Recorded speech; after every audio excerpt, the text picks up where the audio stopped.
Good morning. Good morning, everybody. Hello. Look at that. That other Rustog gets about today. Congratulations, Rustog. Johnny G, hello. What up, Weezy? What's up, Warren? What's up, EG? David and Filthy McNasty in the build. Cousin Pete. Yeah. Cousin Pete, what's up? Tyler. Christianic. That's a new name. Nick V. West SAK, hello. First player tokens, hello. Hello, Jose. Hello, Eric. Tristanic. What up, Casey, Nick? Casey Tucker Band. Jim Garfinkel, what's going on? Did you say hi to Steven and Jose? I didn't. Steven, hello, good morning. Jose, hello, good morning.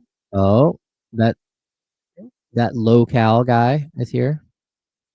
Oh, dude, Drew's here. Let's go. Oh, what's up, Jay? Coach Molly's here. Welcome back. Of course, Coach Molly's in the building. Hey, what's up, Jay? Michael, hello. First player tokens. That's a weird one. Hey, we got a program to do. Oh.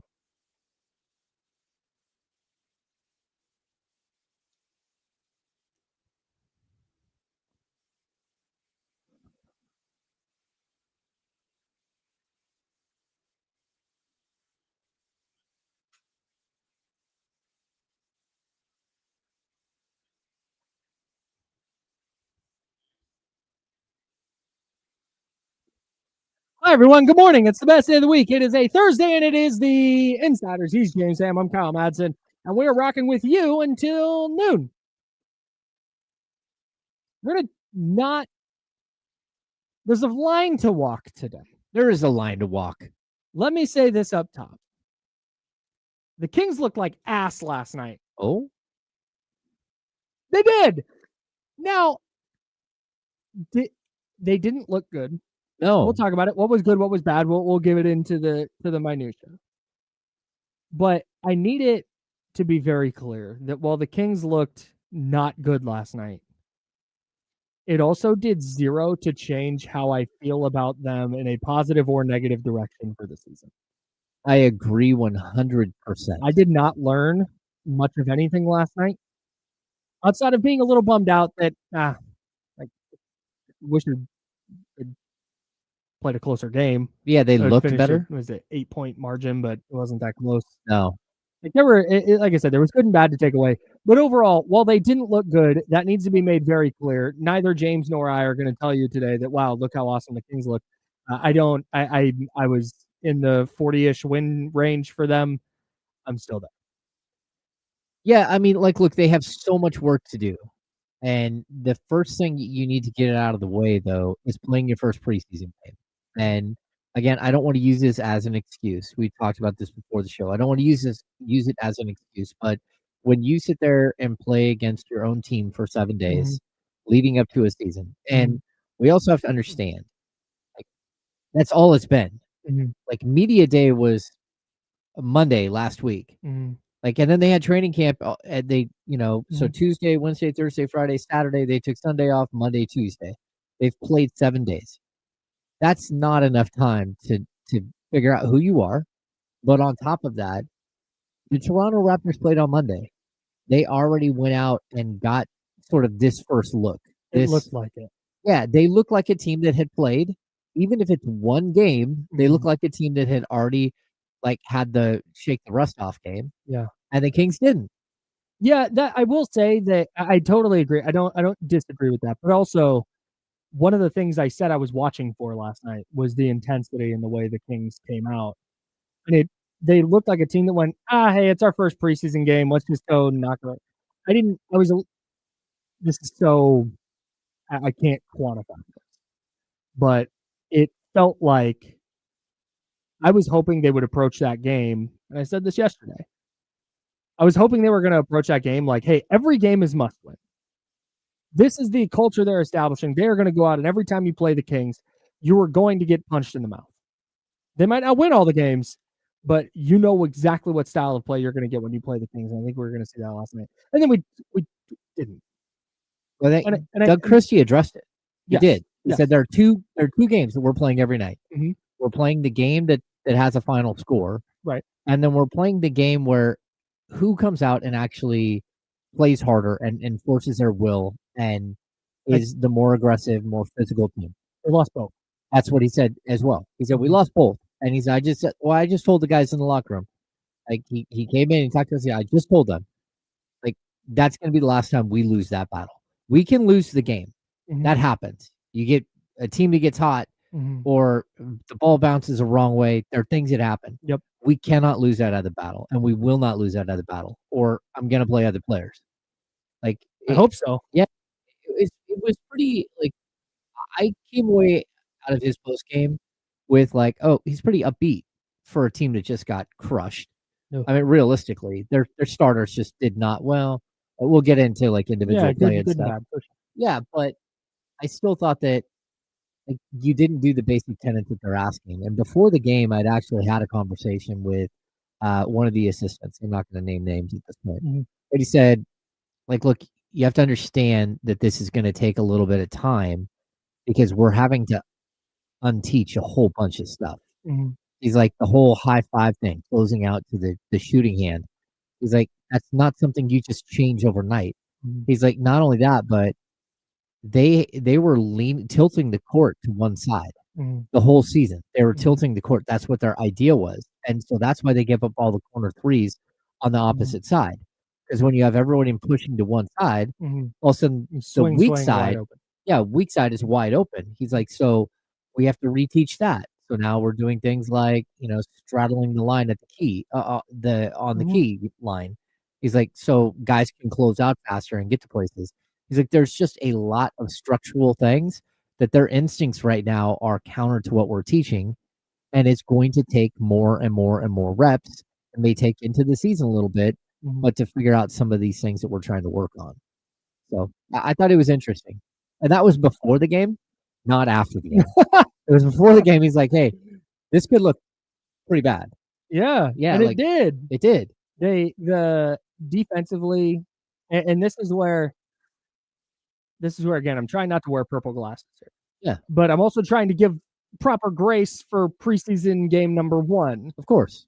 But also, after 2 years of, oh my God, the Kings cannot defend the three, to have a team go out and what did Toronto finish? They scored 60. 20 of 37 from three. That to me, I understand what you're saying about the different way they're teaching it and the potential roadblocks or hurdles there are to clear when you're saying, hey, forget everything that you've been coached over the last 2.5 years. We're doing it this way now. I understand there's going to be some growing pains with that. Yep. But it's also really difficult when a team was terrible at defending the three for 2 years, and then they're terrible at defending the three in their first preseason game, to write it off completely as, oh, it's just the way it's being taught. They've got to get that out of their system. They got rust to knock off. Like, I don't think it's all that. No, and like, there are certain things that they're asking them to do that just didn't get done. Like, again, we've heard this the whole time, the 94 feet thing, right? Doug said at halftime they went back and they had graded it. 30% of the time they picked up 94 feet, and he wants 85%. He's like, so there's a gap there. We gotta. That's not a gap. That is the Grand Canyon. Yeah, 30 to 85% is too many percent. Yeah, that's a lot. Yeah. So that was the other thing that was jarring to me last night, is it felt like the Raptors played the exact game the Kings wanted to play. Oh, totally. And the juxtaposition between those two teams and the expectation I had going in for Sacramento, it's really, really difficult to separate that and go, that's just preseason. Everybody relax. This is not it. Like I said, if you thought the Kings were going to win 40 games, I don't watch last night and go, well, now they're only going to win 20. Yeah. And we're only talking about the defensive side right now. Forget what the hell was going on offensively. Well, that was, to me, like, as big an issue. Oh, I thought defensively they showed some hustle points, right? Sure. So the fact that they gave up all the 3-point shots, that's one thing. But, Keegan Murray had 4 blocks. Drew Eubanks had 3 blocks. I thought, actually, Keegan got a block stolen from him by Domas. Domas had 2 blocks, but I think Keegan had a 5th block in the first half. I mean, he was incredible defensively. It was chase down blocks. It was weak side blocks. Mhm. Like, it was the guy just trying to pull up and shoot over the top of him, and he just Yeah. sent it. Mhm. So, like, some of the like, attention to detail and that stuff was there, but the overall package that we saw was not. And, again, a team Yep. finished with 11 blocks. That's really good. That's great. The problems that you have is not only, like, on the defensive side, but when you don't pass the ball at all on the offensive side, when there's no flow to the offense at all. Like, they finished, I think, with 22 assists. Most of those came in the fourth quarter when the game was over and you had a bunch of young guys Mhm. flinging the ball around and having a good time. Mhm. Like, what we saw in the fourth quarter is what they want, and this has always been my question. Can you teach a bunch of old dogs new tricks? The young guys look great in summer league doing this Mhm. exact same, like, flying around defensive identity thing, Mhm. but the older guys are not doing what the young guys are doing, and I don't know that you can force a bunch of veteran players to play that style, but that's the task at hand. This is the number one thing that when I was thinking about it last night, I was thinking about it driving in today, and I'm trying just like, "Man, what I couldn't put my finger on it offensively last night." And this is where I tend to lean your way on you can't teach an old dog new tricks. And DeMar DeRozan didn't have a shot in the first quarter. Everybody's like, "Oh, DeMar." But it's like, all right, we really think that that's gonna be regular season. And if DeMar DeRozan is taking 0 shots in a quarter, then what's he doing out there? Because Well, you in want him on the floor to shoot it a little. in his defense, he did have 3 assists and He 3 did. rebounds. He did. He just didn't take a shot, and then it was, like, mid-second quarter before he took a shot. Yeah, but do we think that that's the DeMar DeRozan you're gonna get all year? Absolutely not. I think the I don't. third quarter player that came out and wouldn't pass the ball and, got an ISO ball with 18 seconds on the shot clock, that's the player we'll see. So that's what I'm not totally sure with offensively, is last night you saw some of the motion, you saw is more free flowing, I think, than maybe more urgent. I don't know the word I'm looking for, but it looked like there was more movement in the offense than we saw specifically last year, which was good. Mhm. A lot of running the ball through Sabonis. I think that's the right way to use him. But it was a lot of Domas gets it in the high post, handoff, and then that player just took it, and that the possession was over because that player, whether it was Malik Monk or Keegan Murray or DeMar DeRozan or Keon Ellis, was taking the handoff and then shooting that. Whether they were putting it on the deck and driving or shooting from beyond the arc, it felt like they were getting into their offense, and then they would get halfway there and go, "All right, it's my time." And I don't know if that's just a function of if that's what they want, Mhm. because if it is, that's a mess. A function of it's the first game and guys are just trying to get shots up. If that's a function of people not knowing what to do, maybe it's one of those things Bill Belichick always said about the NFL. Don't believe what anybody says about what they see on tape because they probably don't know what they're talking about. Meaning, you can say, "Wow, this defender messed up this play," but you don't know that every other defender did the right thing on that play. Yeah. And that's where I'm watching the Kings offense last night, and I'm like, is everybody in the right spot? And Malik is just putting his head down and going to the rim, or is that a function of the offense? Or I don't. It didn't look good, but I also don't think it looked how it's supposed to look. Like, I don't think the Kings were poorly executing their offense last night. I just think they weren't executing anything. No, I totally agree Does that with make that sense? statement. No, You get yeah, what I'm I totally getting agree at? with that statement because I thought there were a couple of moments where the ball was hopping Mhm. and it got to Keegan and he fired it straight to Dennis Schroeder for a wide open shot from Mhm. 3 and and then Keegan Murray airballs the 3 or Bro, came close to airballing the 3. the three he missed, I believe he airballed it from above the break. It might have glanced off the bottom of the rim. Maybe? Ugh. Yeah, like, that was the problem, though. You're watching, one team that doesn't shoot the 3 well at all and hits 20 of them, and it was ugly. First quarter, I think they had 11 makes early in the game. It was just out of control, and then to watch the Kings have wide open look after wide open look and come up completely empty, no one stood out except for Zach LaVine as, like, an offensive player. Yeah, man. It was mostly a mess. And we'll get into what was good, what was different. I do wanna say on Keegan when we're trying to, because we spent so much time over the last couple of days Of course. talking about him. And I think one of the things that I keep going back to, and this might be a bigger discussion, but one of the things I keep going back to is one of the reasons I think he's going to improve as a player is because I think he's better than a 35% three-point shooter, whatever he's been over the last couple of years. Yeah. In my 34%, 36%. in my brain, he's going to tick back up to 38 or 40%, and that is what he's going to be. And I'm banking on Keegan improvement off of that. Mhm. But we've got 2 years where he's a 35% shooter over those 2 years, and he's airballing threes in the first preseason game. And again, not writing anybody off, not putting anything in stone, but that's a red flag. That is a red flag for me where open threes, open looks, like the aggressiveness is great. Love to see how aggressive he was last night. Mhm. But also, ugh, It was tough, and I'd also say too, like, you're expecting him to take this offensively, but also, to be that really strong defensive player. And I know they switched a lot, which Max Reno talked about after, like, they switched every single time, like, it was really difficult. He hasn't seen that before, right? Where a team switches on every oh, single the possession. Raptors?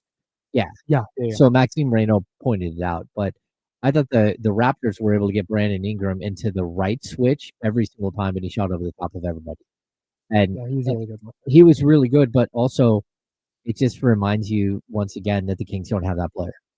That they don't have a Brandon Ingram, the offensive player, but they don't also have a player outside of Keegan who can go and defend a Brandon Ingram. Mhm. And so in the modern NBA where, length and athleticism we talk about all the time, but realistically it's switchability. Mhm. Like you've got to be able to switch from one to the next. And when you have one guy in your rotation outside of your center who's Mhm. 6'8" and has a long wingspan, then you're gonna be at a defensive mismatch like on almost every possession multiple times. Mhm. Like so you're just hoping that you don't have the worst matchup possible. And that's where they're gonna have to figure it out. They're gonna have to, figure out starting lineup that we knew was gonna be the starting lineup the day they signed Dennis Schroeder. We've got to see if that starting lineup can function. Yeah, it didn't last night.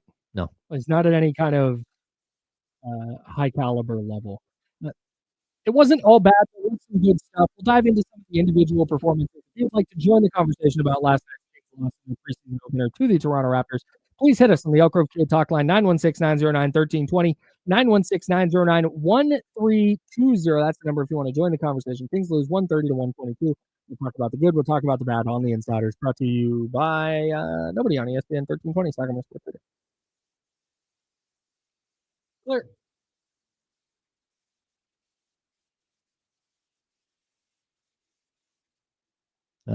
David Jackson is saying that my microphone sounds bubbly.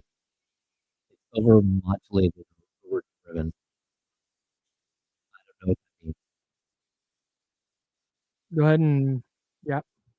And now Kyle's mic sounds worse, according to David Jackson. I don't know. We don't have an open mic anywhere, so that's not the issue. Typically, if both mics sound off and the audio is chopped. What? Both of them sound underwater.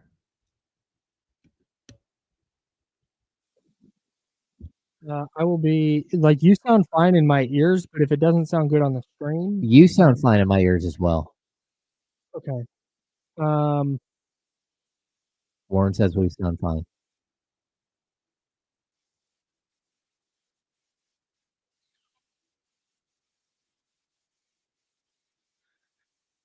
Oh, okay, I will.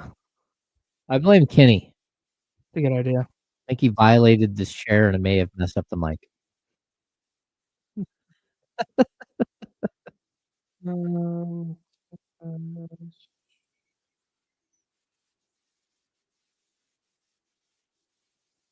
Hmm.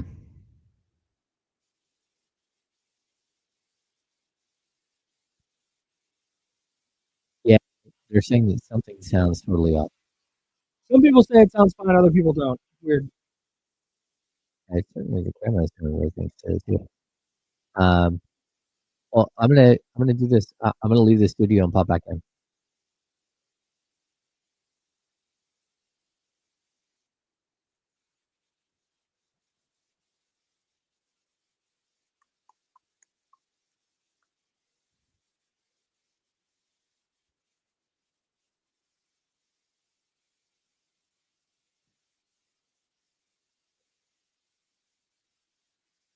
I'm back. Does it sound any better? Test 1 2 3. Test 1 2 3. It said on YouTube it's off.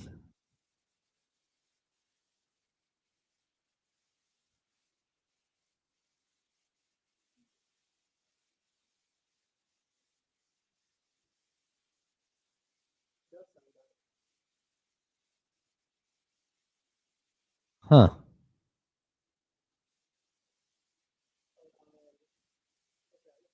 Try to duck out of the stream and come right back in.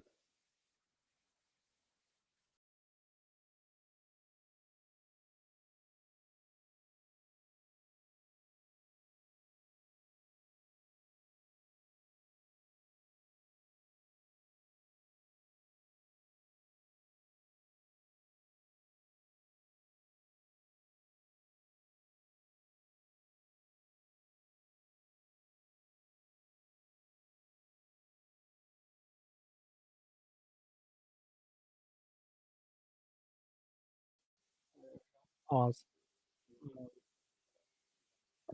Hello. You got me? Hello. We're back.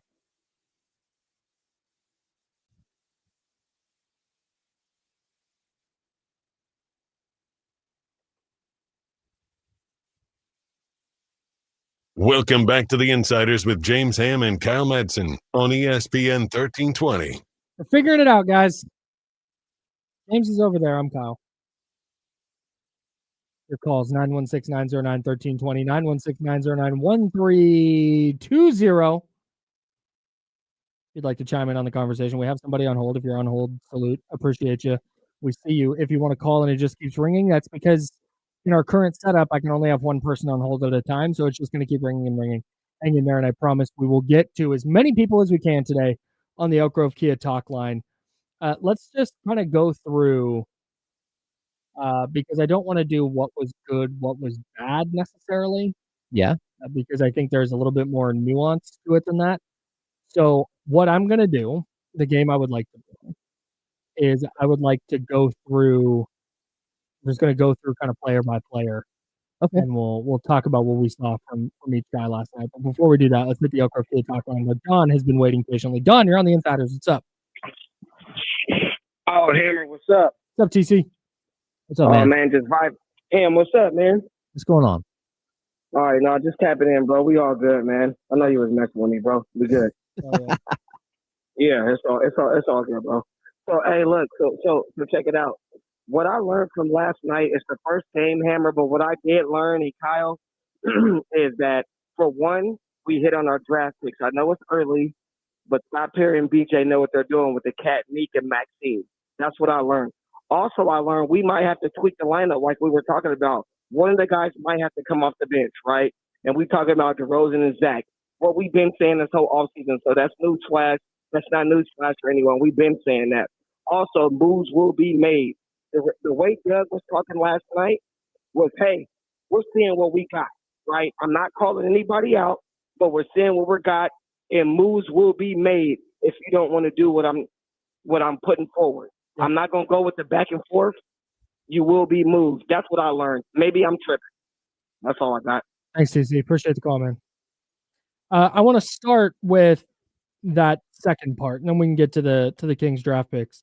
That is the number one. That's a top 6 thing I'm watching for. I don't think it's number 1, but it's way up there on the list of things. Is you said that Doug after last night said we're playing 2 games. we're playing the intensity game and then the score game. Mhm. We're not going to lose the intensity game. That's the last time we're going to do it. And if not, then there will be changes. And I know that's so easy to say, but what happens when Zach LaVine's averaging 25 a night, but every other night is just a no-show from an intensity standpoint? Well, that's a problem. Like, again, And I say Zach LaVine, it could be pick a player, yeah, pick a starter. yeah. I mean, that's going to be the problem. It's like the points don't matter. This is the discussion we were having yesterday on the handoff. Mhm. Like points per game and like scoring and all that. Like, I don't think this team lacks scoring punch. They've got like Not even a little bit. they've got so many players who can go for 30 on any given night. Yep. I mean, Keegan Murray is like the guy we're leaving out in the cold. Mhm. That dude scored 47 in an NBA game. Yeah. Like the dude can score, Mhm. right? So that's not my concern. The concern is, did the players do enough to make you win the game? Mhm. Like, I don't care. That doesn't mean they have to score more points. Mhm. It means they have to do everything in order to get the win. Like, Mhm. are you willing to sacrifice? Are you willing to like get everybody involved? Are you willing to be a guy who passes up a shot to get a better shot Mhm. for one of your teammates? Are you somebody who's willing to take a charge? Are you someone who's willing to play defense at a high level? Pick up 94 feet. Pick up 94 feet, but also maybe not pick up 94 feet, maybe rotate at the right time and go get in the way of somebody and again, take a charge, get hit. Are you willing to sell out and be somebody who is engaged in the game 100% of the time? Loose ball on the floor. Are you willing to die for that ball? I don't care how many years you've been in the league, how many All-Stars or All-NBA nods. Will you dive on the floor to go get a loose ball when the game is on the line? And that's what I'm looking for. Like, and that's what I don't know that they have enough of those guys. And like we talked about a little bit yesterday, but I don't think like losing Jake LaRavia was like some like, oh my gosh, you lost Jake LaRavia. Mhm. But I do think not going out and finding another Jake LaRavia is a problem. Like you need players like that. Like when I'm watching the game last night, we can go player by player, but like Drew Eubanks to me stood out. It's like, hey, this dude's fun. Yeah. Like he does play hard. Yeah. He is in the right spot. He is trying. Mhm. He had 3 blocks. He had a bunch of rebounds. Mhm. He's a tough guy.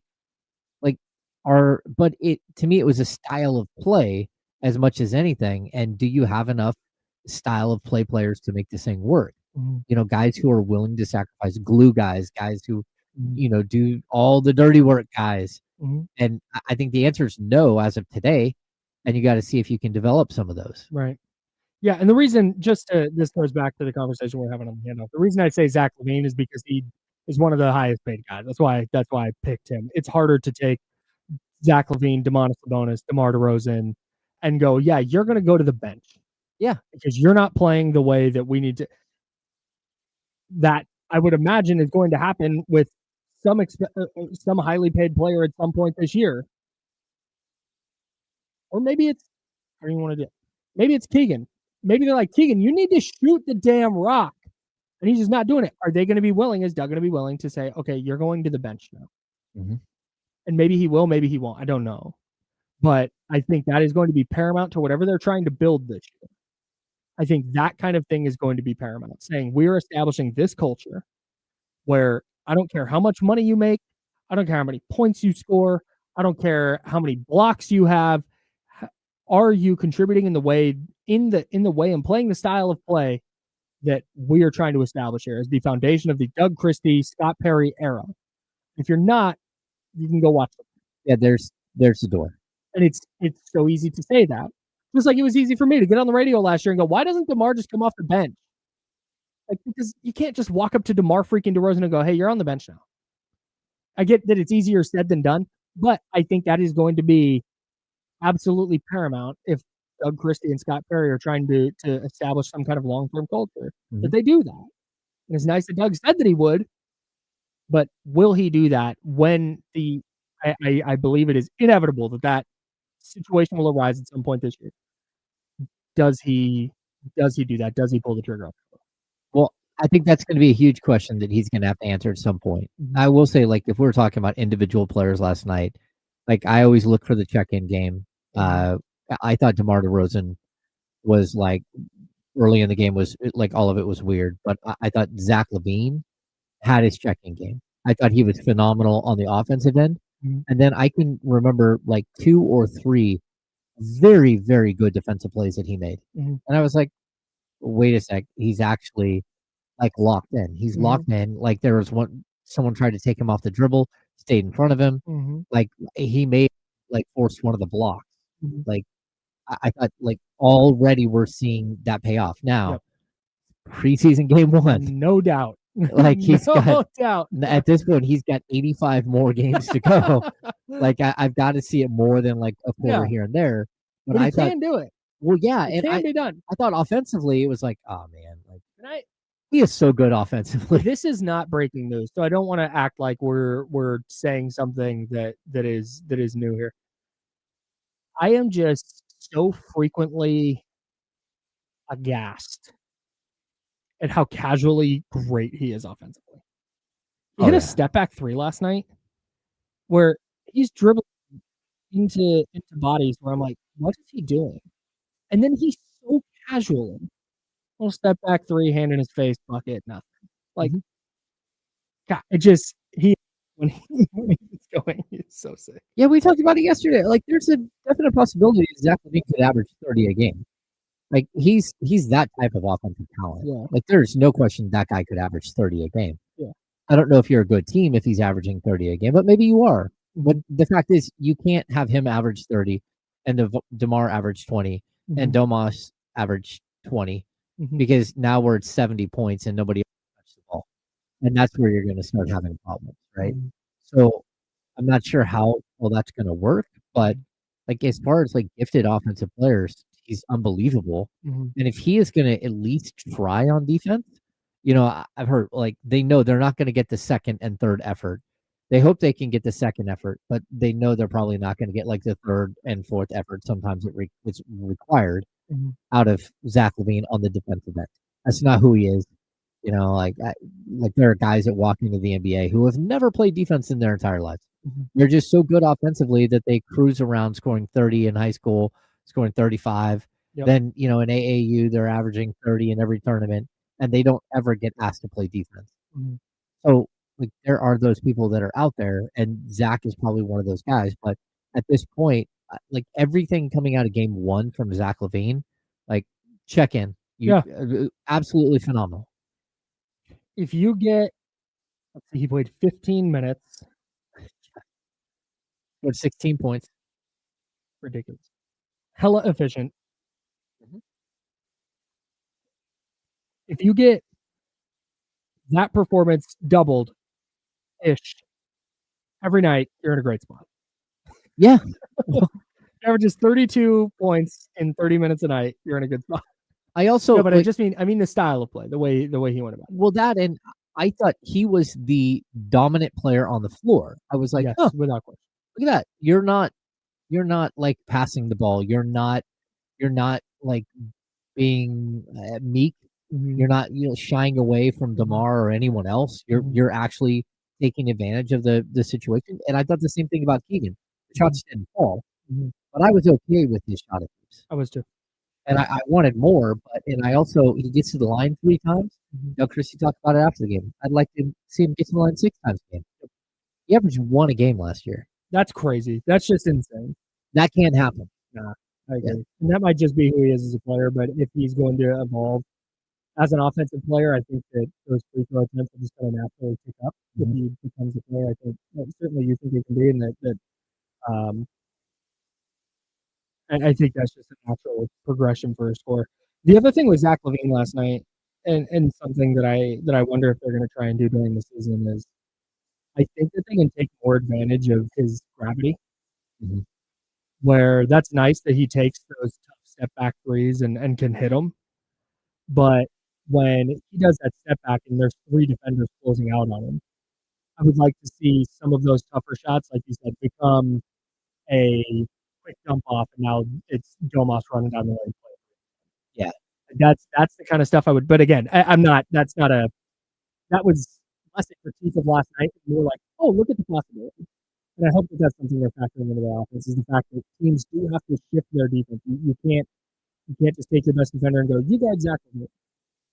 Because I don't think that's going to work a ton of nights if he's going to play at the pace and intensity that he did last night. If he's going to shoot 51.1% from the field and 44.6% from three, he can shoot as many times as he wants. I don't care. Yeah, like that's like one of the most efficient scorers, especially perimeter scorers. Build your entire offense. Yeah, it's pretty impressive. TC on the Elk Grove Talk on it. If you want to call in, please do 916-909-1320, 916-909-1320. Talking a ton of Kings today. TC also brought up the draft pick. He believes the Kings have hit with Meek Clifford and with Maxime Reynaud. I thought Meek in particular had a really nice assist to Domas last night, down on the block where he went up and the two defenders went up with him and then he dumped it off to Domas. Really heady play. Nothing happened last night though that made me feel I was already in on Meek as a player. Uh-huh. I was already in on Maxime Reynaud as a player. Nothing changed up or down on them last night. I thought it was really interesting to watch. I thought Meek Clifford, when he came in the game the first time, was way too rigid. He was super nervous, super blocky, didn't show any fluidity at all. You could tell the nerves got to him. Yep. As he settled in, he became more and more and more. But I also will point out exactly what he did in Summer League. Yep. Like, man, you don't get to ease your way into every game in an NBA season. Nope. You've got to figure out your first. The second you step on the court, you have to start making an impact. And it doesn't have to be shoot the ball or pass the ball. Like, sometimes it's on the defensive end, but you can't have that, like, sort of ease into the game type situation all the time. Especially when you're probably only going to play 15 minutes a night to start. Oh, yeah, yeah. 9 of your 15 minutes can't be you figuring out what direction the tide is going. No. No, brother, you got to get it and go. Well, that's it. I loved watching him in the second half. It was great. He just settled in. Different guy. He started for Levine to open the second quarter, which I thought was interesting that they didn't start Keon, that they started him. And it's just like, hey, we need to get him more reps. And then to let him play out the game, I thought he was super, super impressive. The biggest thing for me is this team wasn't passing the ball at all last night. It was hideous. Yeah. What do you account for? Because we expected that a little bit. We expected some sloppiness offensively, but I expected sloppiness in the way of, and they had 18 turnovers. I was expecting 25 plus turnovers potentially. Yeah. But I think part of the reason their turnover numbers were lower than anticipated, again, not great. 18 isn't a very good number, but they were moving the rock. Man, Kyle, 18 of their 25 assists came off the bench, including 9 from Meek Clifford. Like, Meek was absolutely spectacular setting up his teammates, setting up a bunch of guys that he played Summer League with, and that he's been practicing with nonstop all summer long. Like, during last month, they're all here in Sacramento. They're all playing pickup games. They're all, like, hanging out and actually playing the game. Like, you can see those highs, right? It's like what I brought up with Mac Jones. Like, I thought Mac Jones and Kendrick Bourne, he was uniquely, like, qualified to step in and play in that game because the one wide receiver you had, he has a connection. Yep. We saw that last night. I think Reynaud, Dylan Cardwell moved so well without the ball. Like, man, talk about like a true rim runner that this team desperately needs. I don't know if he's going to be able to stay on the court without picking up 6 fouls in 2 minutes, because there are certainly some moments there, but physicality, defense, like, again, getting out and running on the break to stretch the defense. On top of that, the rotations were great. Like, I felt like he was mean, and people tried to avoid him, and that's what you want from a guy coming off the bench. So super impressed there. And then I thought, like, playing him and Maxime Reynaud together, I did not think we would ever see two young centers playing together on the court. I'm here for it though, man. If Maxime Reynaud can put the ball on the deck and play some floor, then get some real size in. Yeah. Oh, like he's a big dude.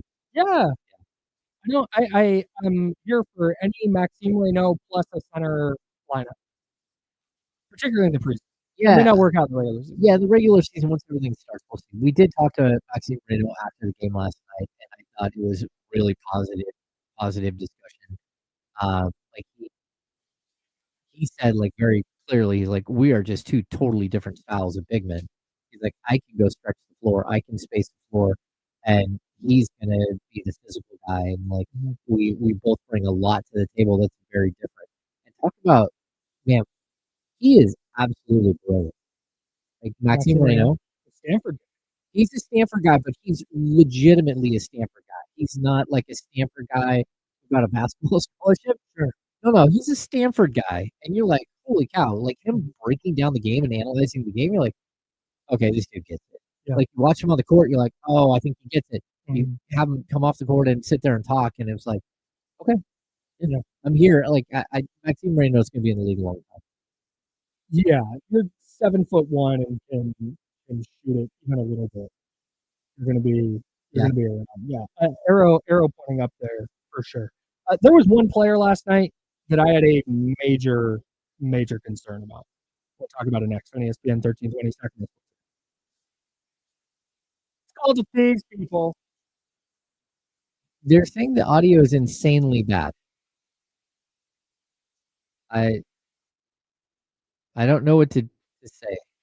Like, again, I can try to.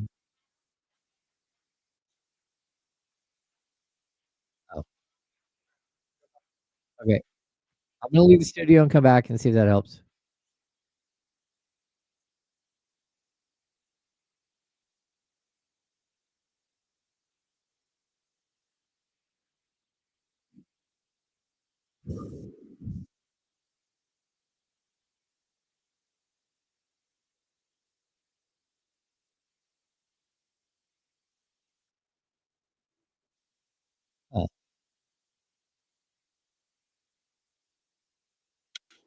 Okay, can you guys hear me at all?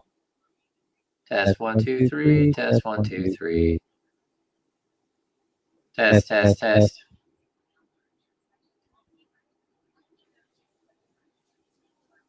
Yo. Now they're no. the That's my fault. How about now? Let's see. Yeah, I got the echo. That was my bad. I didn't mute the mic on the stream. No, yeah, don't worry about the echo. We're good. How about now? Is it better? It's still a bit muffled. Okay, for some reason there are two mic settings on here, which is weird. That's not usually. Oh, okay. No, I'm going through here now. Okay. How about that? Is that better? Test 1, 2, 3. I was running around trying to figure it out.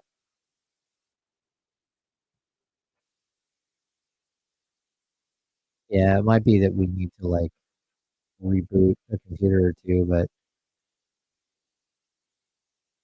okay. If all else fails, blame D'Lo. Yeah, still muffled. I don't know. Weird. I don't know what's happening. I mean, everything is normal in studio, just so you guys know. We hear each other the same way that we always do. Everything sounds totally perfect. Yeah, this could probably be the issue right here. Blame Jesse, but Jesse's not here. Okay.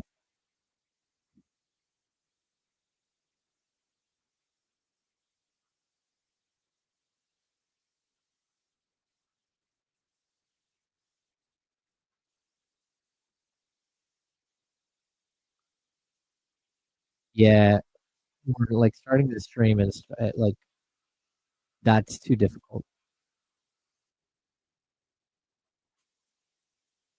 Hey, our mics sound bad on the stream, according to people in the stream, and also according to my YouTube that I checked.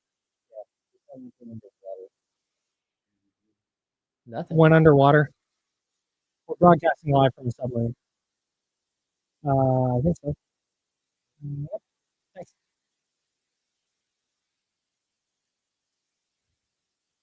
We have 15 seconds. All right, go get Jonathan then. Go get Tim Jordan. Go to the bullpen.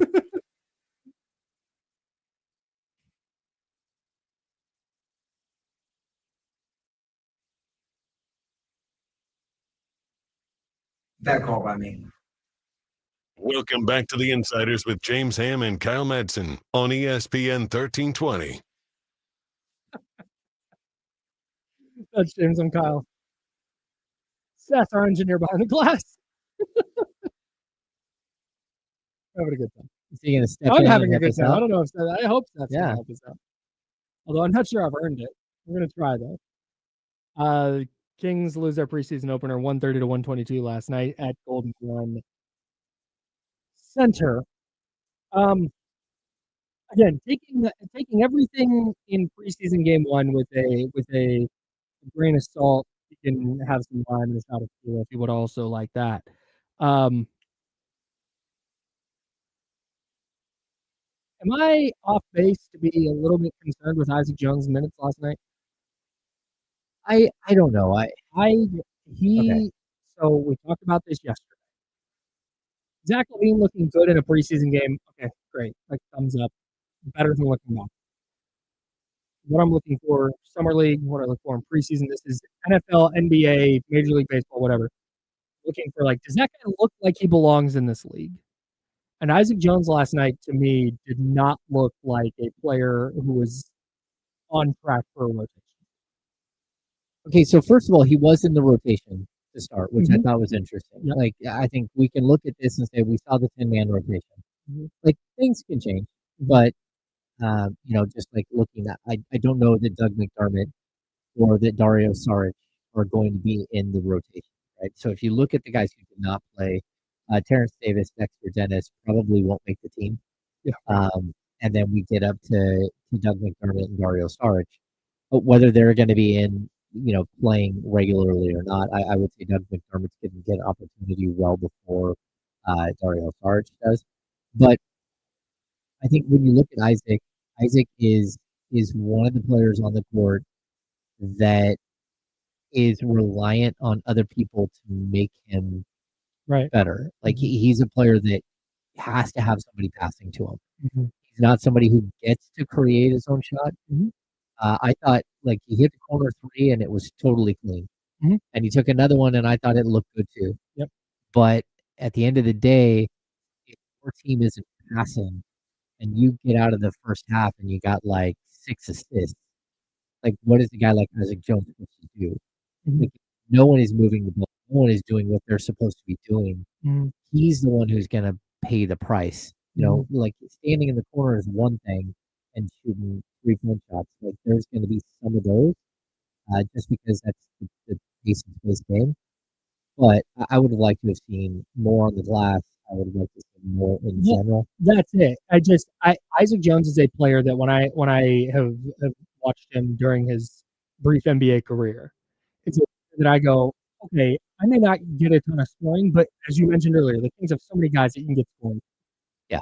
And Isaac Jones, be a rebounder, affect some shots at the rim, be a floor spacer, open up the offense, and okay, maybe he doesn't score, but he winds up with 6 rebounds and 2 blocks. The hustle stuff.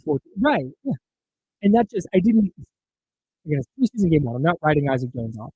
But when I'm just marking up red flags, that was one that jumped out to me because this was a situation where I thought, hey, Isaac Jones should look good in this game. And he didn't really contribute much. To me, there were a lot of people who didn't look good last night. And for me, it kind of felt like this is going to be kind of a strange analogy, but it's almost like he showed up to see if he made the school play. And he's like, oh my gosh, I made the school play. He's like, oh, wait, I have a speaking role and I don't know that part. You know what I mean? And then he gets out there and it's like, hey, I've never worked with that person or I'm not comfortable with what's happening here. And I think it's part of the process. It's part of learning. And also you have to go back and when you decide to switch offensive and defensive schemes from one year to the next, right? And you got a player who literally was in junior college 4 years ago. and was dragged to a practice at a junior college so his buddy could make a team, there's going to be some gaps in his understanding of what's going on, right? There's going to like all the basics aren't in Isaac Jones's head. Like, so what he does on the court is typically pretty instinctual. And when everything is going wrong and the team isn't playing the way they're supposed to play and they're playing new styles, sometimes an instinctual player will kind of back off and go, I'm not comfortable. And that's kind of what I saw from Isaac. I don't think he was bad. I also, like, he didn't stand out as someone good. I thought the three-point shot looked really, really nice. Yeah. And the confidence that he took on both of them, the confidence. I was like, oh, okay, if you're going to shoot that, if you're going to shoot 35, 40%, like, you need to play. Okay, but Doug McDermott would have taken those threes with confidence too.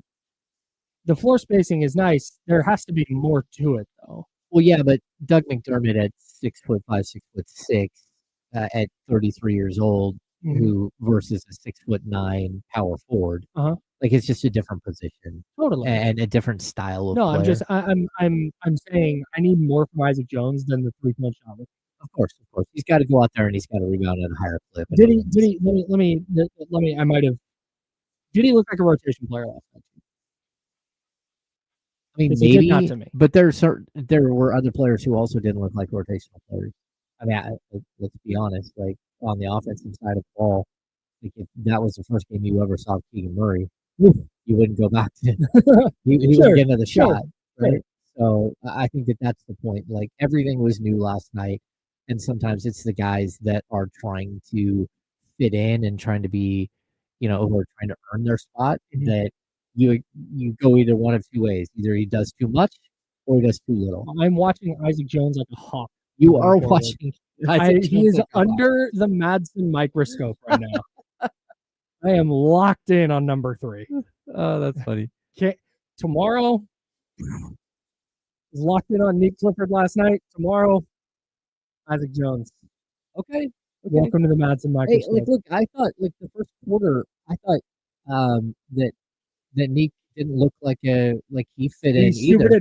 Hey, during the first quarter, I'm like, I didn't tweet this. I didn't text it to you because I wanted to wait. And sure enough, like, we kind of saw it. Yeah. But during the first 6 minutes he was on the floor, maybe 8 minutes he was on the floor, I'm like, oh my God, no, it's Kobe Jones. Yeah.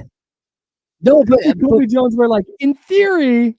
But here's the difference. The difference is that Isaac Jones, who has been playing all summer with these guys, the young group of guys, he didn't get to play with them. They went with Dylan Cardwell and with Maxime Reynaud when they went to the deep into the bench. Nick gets to stay in the game and get comfortable and play with those guys.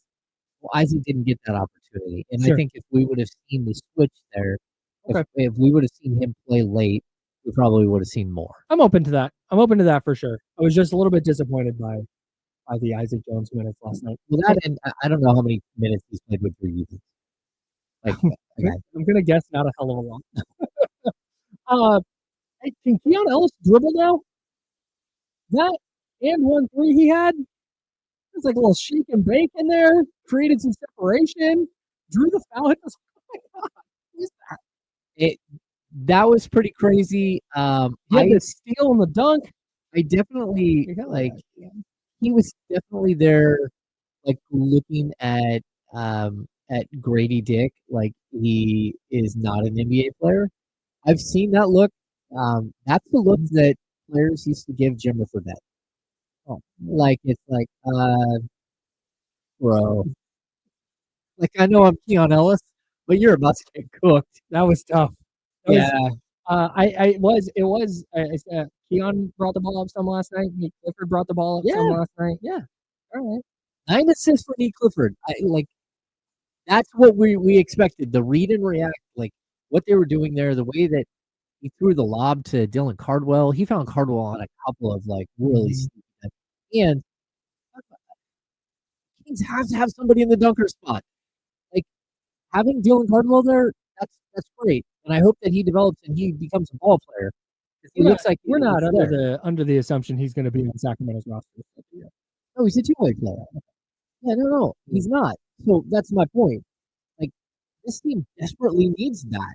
They desperately need one of those players. And if it's Cardwell, good for him. But I still think we're a long ways away from making that determination. And it's why, like, I think people like look at me sideways. I'm like, go get a Mo Bamba, go get who's Kai Jones, go get Kai Jones. Like, get one of these guys who are league minimum contract, maybe have a little craziness to them, but block shots and dunk the ball. Like, McGee. Yeah, I mean that it literally is how Malik Monk thrives as a player. Go get him one of those guys. If Cardwell becomes one of those guys, that's one thing. I think right now they're going with stable. That's what Drew Eubanks is. Go get me 13 minutes and don't screw the whole thing up, right? And that's what Drew Eubanks is. But eventually, you're going to see guys like Cardwell or guys like Reynaud find their way into the lineup because they do have a skill set that makes sense. I expected, and maybe this was just because I'd not watched a ton of Drew Eubanks in my life. He looked much more effective as a potential rotational big than I thought he would. And again, it's first preseason game, that's the caveat to all this. But you mentioned this earlier, he was hard. It wasn't like he was just loafing around. No, he's just some 7-footer who, you can play some minutes if you need him to. He actually looked. Oh, okay. I see the vision now in a way that I didn't before. I would agree with you. I also see him as like a stopgap, and I also I'll tell you, like, not an answer. He's made a huge impact just as with his demeanor and his media scrums, because what he is he's just a good dude. It reminds me a little bit of Costa Cooper, just not as like on the court. He's not as big a player and not as much of an enforcer as Costa, but just flat out good people. And you can tell he's going to fit into the locker room and be a good guy. He's going to be a good mentor. He's going to work with Isaac Jones. He's going to work with Maxine Reynaud and Dylan Cardwell. He's going to do those things. And he also understands he's on a 1-year contract, and if midway through the season he ends up being the third or the fourth center, that's the way the cookie crumbles, because that's his career, and he just keeps getting paid, and he keeps adding that one game that he plays. For every game that you play in a regular season, it adds a year to your years of service. So, Seth just took over my computer. Oh no! So the note I was looking at is now gone. Oh, but that's okay because ESPN did win projections for all 30 teams. We'll put a pin in the Kings game from last night. And does ESPN like or dislike the Kings this year? I'll tell you next on the Insiders. ESPN 1320 Sacramento.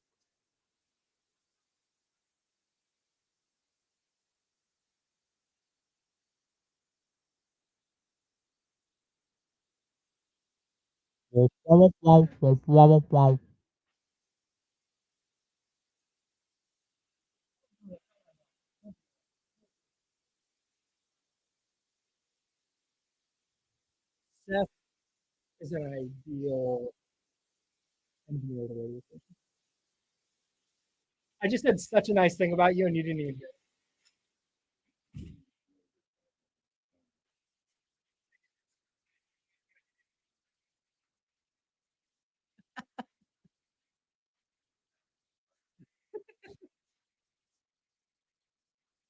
Broke it? I think I did. I went in here, I went microphone settings, and I just started clicking stuff and hitting delete. Is it possible that your Logitech is picking up instead of the mic? Oh, maybe.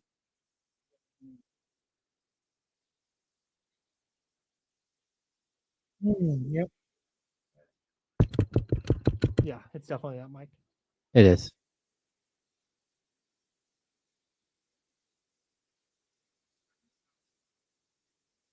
The stream sounds good now?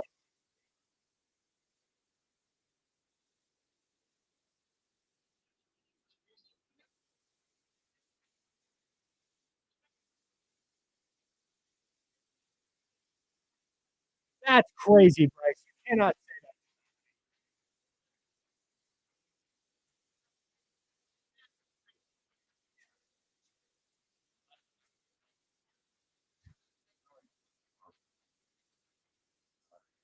I really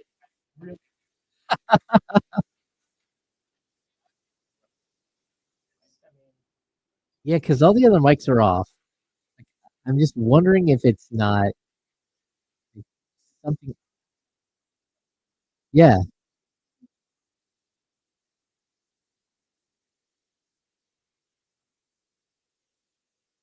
Yeah.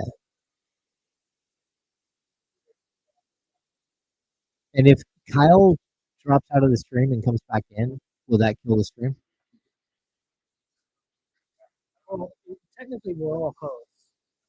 Yeah. When I go to leave the stream, it says like any unsaved changes will be and so I'm just Yeah, because there are times where I'm the host. I'm the host, like no one else is a host doing a podcast, and my internet will die, and they still keep going. Like, yeah, my other two like partners on the pod.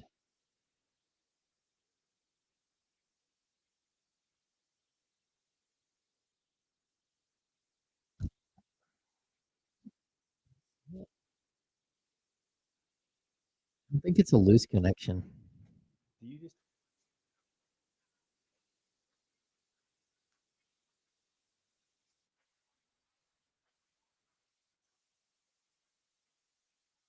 Commercial audio is perfect. Great. What do you say? Wait, they can hear commercials? Oh, you can't hear commercials on the stream, right? No, people would have already screamed this about that. Yes, that does have a quality beer. You're right, Benjamin.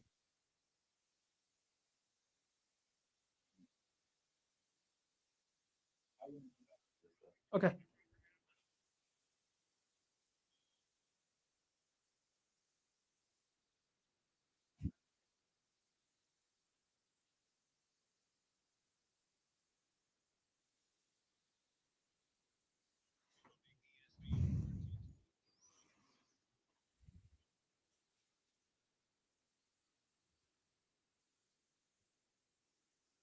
Hour number 2. That's James Ham. I'm Kyle Madsen. Appreciate everybody hanging out with us. Today, Thursday, October 9th. It is October 9th. Oh, no, I already got my Halloween decorations up. I know. That's awesome. It looks great. At least part of them. I'm really excited. When we bought our home, we had a whole discussion about whether we were going to be candy giver outers. Okay. And because we didn't even know in our neighborhood, because when we were buying, we looked at 4 homes in the neighborhood that we ended up buying a house in. I don't think we ever saw a person. Oh. So we're like, are there kids in this neighborhood? We have no idea. Turns out there are. There are a lot of kids in our neighborhood. And so the first couple of years we were there, there was COVID, and there was, I think the first year, I think we were in Hawaii, or we were out of town for something. So we finally decided a couple years ago, let's give out candy and let's see how it goes. Well, great. We really look forward to it now. We just sit outside. We have the big bucket of candy, and we have this year. I'm going to have an adult bin with beers in it. Oh, I'm just going to throw a bunch of Modelo's in there and be like, "Hey, anybody want a beer?" Okay. While they're walking around with their kids on Friday. Okay. I think we have a great time. I'm here for Super fun. Yeah. Someone HP here in the chat asked me about my Gobi lights. My Gobi lights are incredible. Can you please explain what a Gobi light is for the people, certainly not me, who don't know what that is? Okay, actually, right now they have them on sale at Costco. Oh, yeah, they're like, but what Gobi lights are, they're LED lights, and they're permanent lights. So it's like a strand of like circular flat lights that you put in the eaves, okay. And so you leave them there all year long. You have an app, and you can change the colors. So like for St. Patty's Day, I can turn my house green. Sick. Okay, it's like the Empire State Building. Exactly. Nice. Exactly. So, and I have it's a 2-story house, but like the front of my house is pretty big. Right. Not a mansion.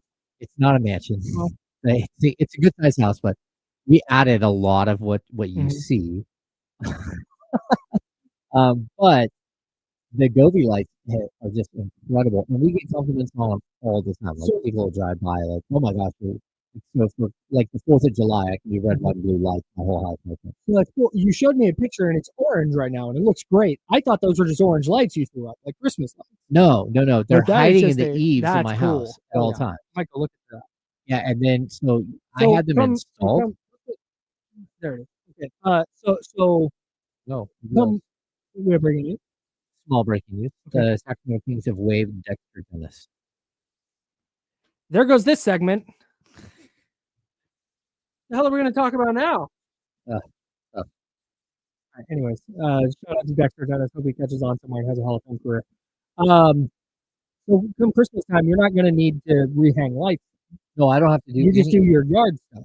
Well, yeah, and then I can change it to be like I can do like flashing, like all of like your red, green, orange, red, green, blue, white, like the lights that you typically do for Christmas. Mm-hmm. Yeah, I can just have them flashing, or I can have them walk like ants all the way around. That's so cool. I'm looking into this. Yeah, immediately. Yeah, so you can buy like 100-foot strand or 150-foot strand, and then you just go as far as you can go around your house, and then you go underneath the eaves, so then that way they light up really cool. Oh yeah, that's awesome. All right, let's get to these ESPN NBA win projections for the 25-26 season. We'll start at the bottom working. When you would like to stop at one of these, we'll obviously stop at the Kings. But when you'd like me to stop at one of these, if you would like me to stop at one of these, please let me know. So ESPN has their over-under totals and then their projections. So there's the like ESPN bet, the sportsbook win total, and then ESPN's like projection based on their model. Mm-hmm. At number 15 in the Western Conference are the Utah Jazz. Their over-under is 18.5. The projected wins 20.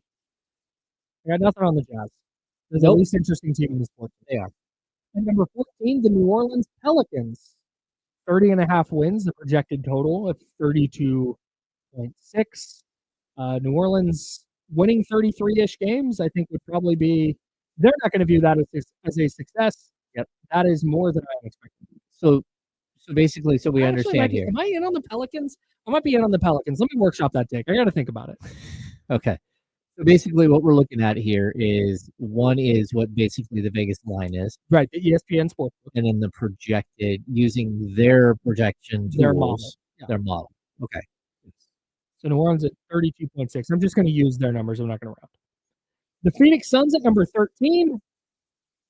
34.7 is the projected win total, which is over their over-under of 31.5. I think it'd be a good year for the Suns if they win 35 games.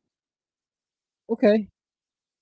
Yeah, I mean, they still have an elite player in Devin Booker. Mm-hmm. They did get a bunch of centers. Yeah. So, yeah, I mean, they got Mark Williams, and then they also drafted, I'm going to come up short on his name. The Suns? Yeah. Oh, the center from Duke. Yeah, with the 10th pick in the draft. Oh, my God. What is his name? It's got all right. a great name. Yeah, he does. Go ahead and make your point.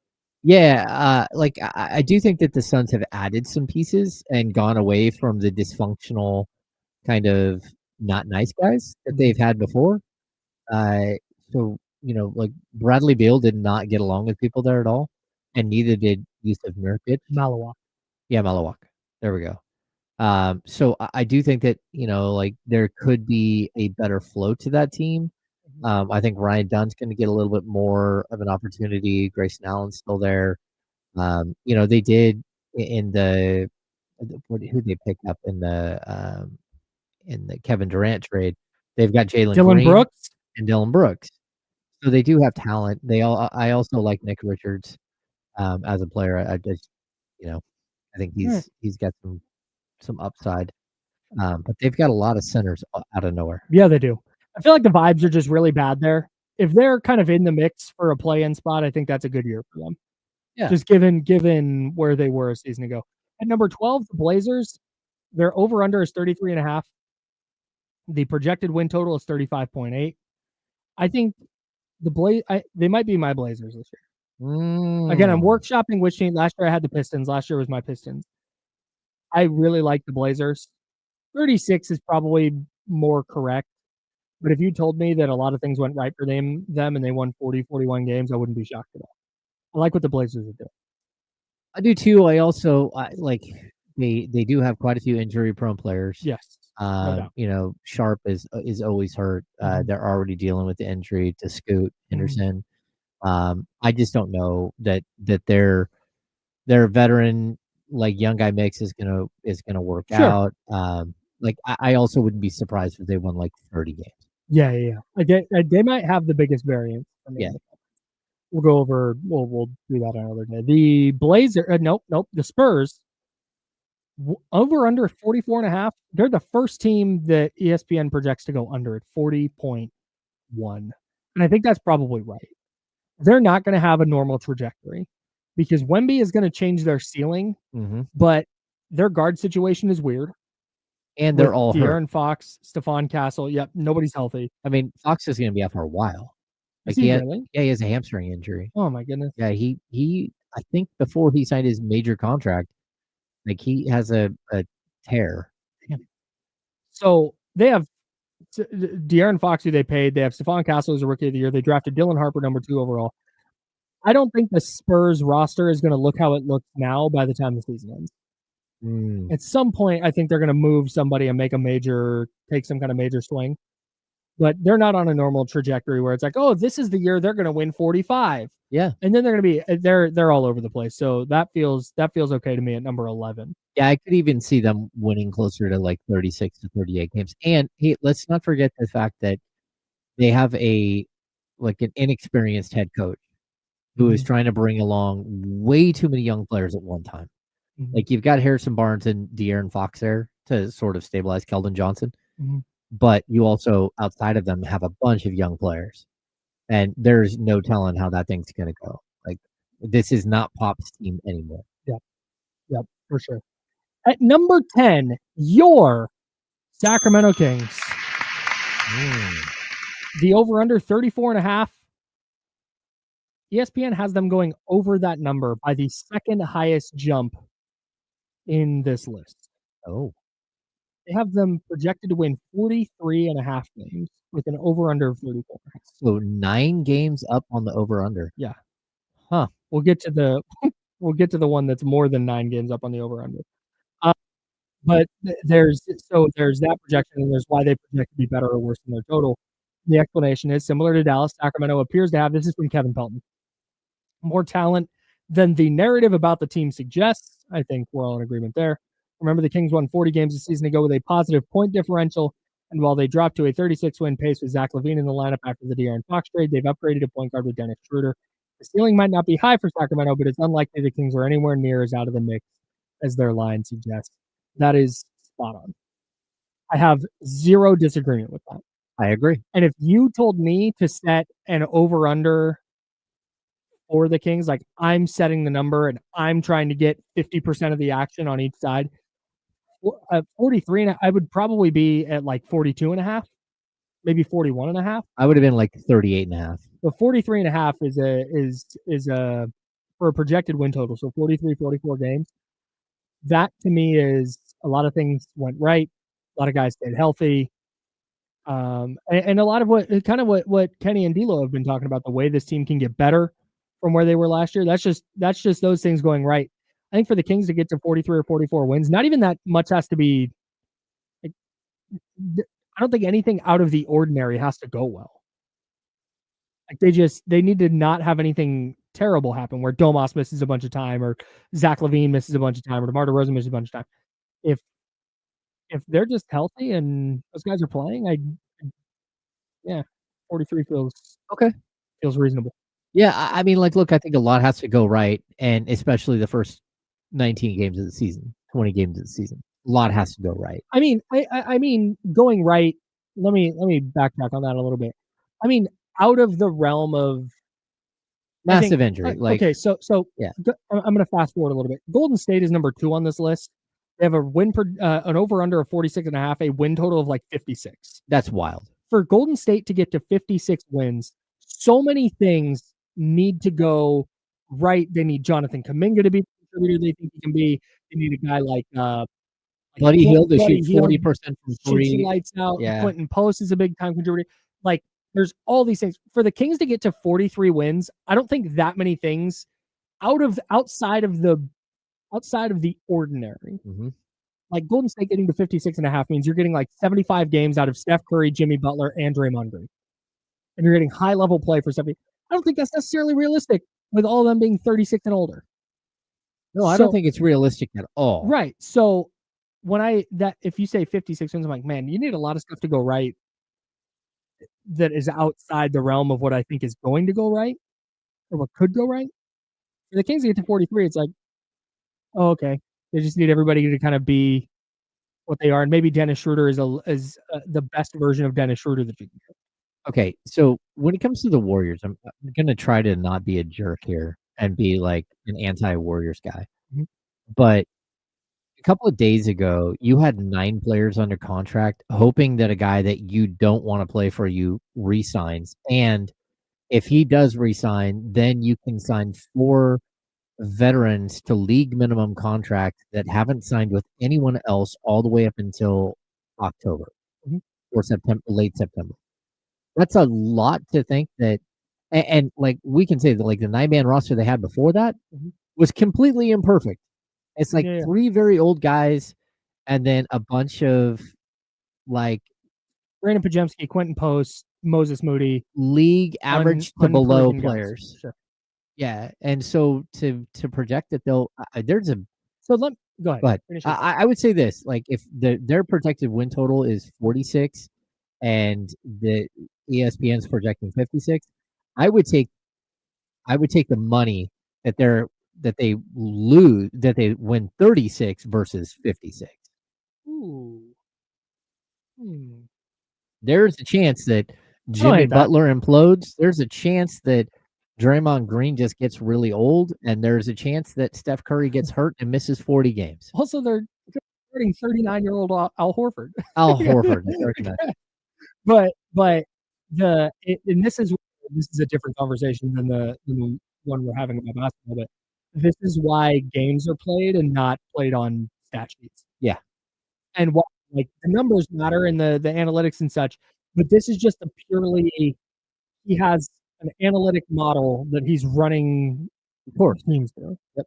And so he said here, he wrote here, they wanted a 63 win clip with with Butler in the lineup last season. The Warriors also have 11 players who rate better than league average in RAPM, which I'm sure it explains earlier in the article what RAPM is. Hell yeah. For project teams, I start with player ratings based on a combination of my Showaney stat-based projections and luck-adjusted, regularized, adjusted plus minus, which is RAPM. Wow. Sure, man. So this is a purely stat-based. That's where, okay, that's great, but how many games? Are you getting 60 games of Jimmy Butler? Are you getting 70 games of Steph Curry? Like that's the reality of the situation. I think is different than what you're going to see on paper. Yep. Specifically for a team that's old as hell. So, yeah, I would 46.5 feels like a fine number for the over under. You could talk me into both. You'd have a really hard time talking me into 56 wins. If these guys are all in their prime, sure, let's talk about it. But it's a young man's league, and they got a bunch of old dudes. Well, yeah, and there's a couple of teams in the league that are a bunch of old dudes, and I still think that they're older. Their roster, I think, is older, like on average, than the Clippers. I don't think they quite. Ooh, they might now with Seth Curry and Gary Payton II, who's sneaky old, and Al Horford. I know for a minute the Clippers had the oldest roster in history. We'll figure that out. I promise. The anonymous GM survey is out. We'll dive into that, but we'll keep talking Kings Raptors. If you want to join the conversation, 916-909-1320, 916-909-1320 is the Elk Grove Kid Talk line. Is ESPN 1320. Sacramento Kings.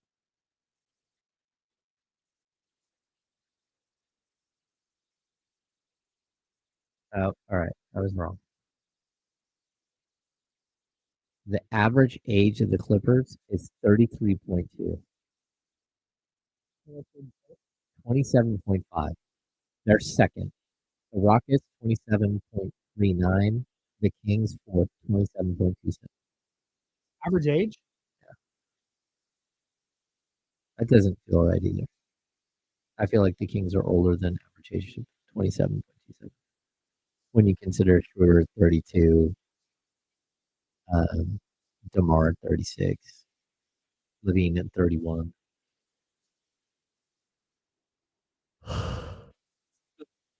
Oh, Right back. all right. How's the audio? Is it still bad? I haven't heard anyone say anything for a while. That usually means that either you're just living with it. Oh, Bryce said it's fine. Yeah. Sweet. We had this problem like a year and a half ago where one show just like something was going on with the audio. And they had to do the same thing. They logged into the computer. They found that something was on that shouldn't have been on or something. Cool. Anyone have great plans this weekend? I don't think I have any plans this weekend. I don't think. Big shout out to our guy Jesse Tapia who's getting married on Friday.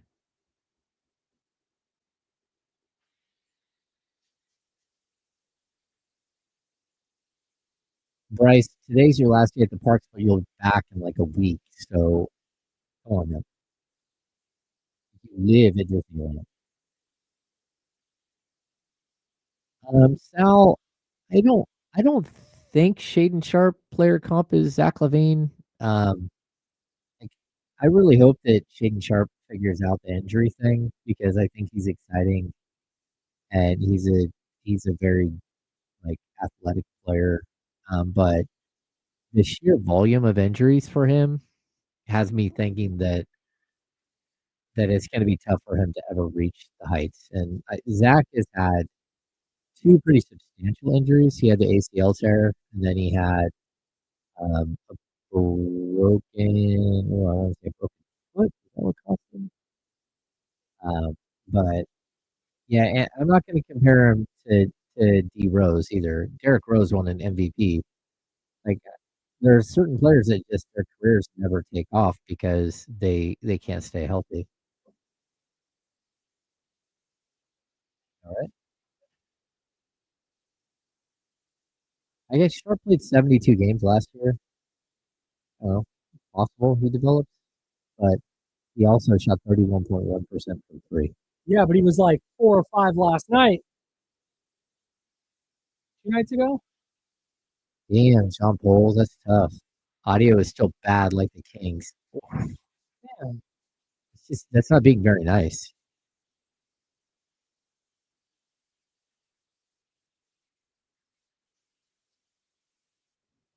Yes. Yes. 4 of 8 Shaden Sharp was last night. Tamani Kamara, 4 of 9. Oh, here we go.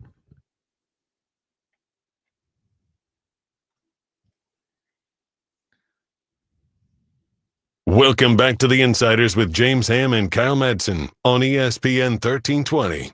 That guy over there is James. I'm Kyle. Hello. Hi. This is my favorite time of year. Basketball to talk about. Football to talk about. The Yankees got bounced from the playoffs. It was just beautiful. It was beautiful. Just a lovely watch. Salute to SAK State legend Nathan Lucas. Oh, who had the big knock in that game. Nice. Broke the game open. It was 2-1 Blue Jays, and he drove in 2 with a base hit. Love to see it. Okay. And a double later. Hell yeah. Very nice. Sacramento, stand up. We were talking about the NBA win projections from ESPN. We got to the Kings and we jumped ahead to Golden State. But at number 9, the Dallas Mavericks at 43.6. So there's a point I want to make in here. So the Kings are number 10. Okay. 43.5 projected wins. Oh. And this goes to something that you were talking about yesterday. The Mavericks are number 9, 43.6 projected wins. So 0.1 ahead of the Kings. The Dallas Mavericks. Nope, excuse me. The Minnesota Timberwolves. Number 8. 43.7. Oh my goodness. So 7 and 10, 8 and 10 are separated by 0.2 projected wins. And then you can go up to 7, where the Memphis Grizzlies are hanging out with 44.6 projected wins, 1.1 more than the Kings. And they're already dealing with the injury problem with Ja Morant. Yep. And they traded Desmond Bane.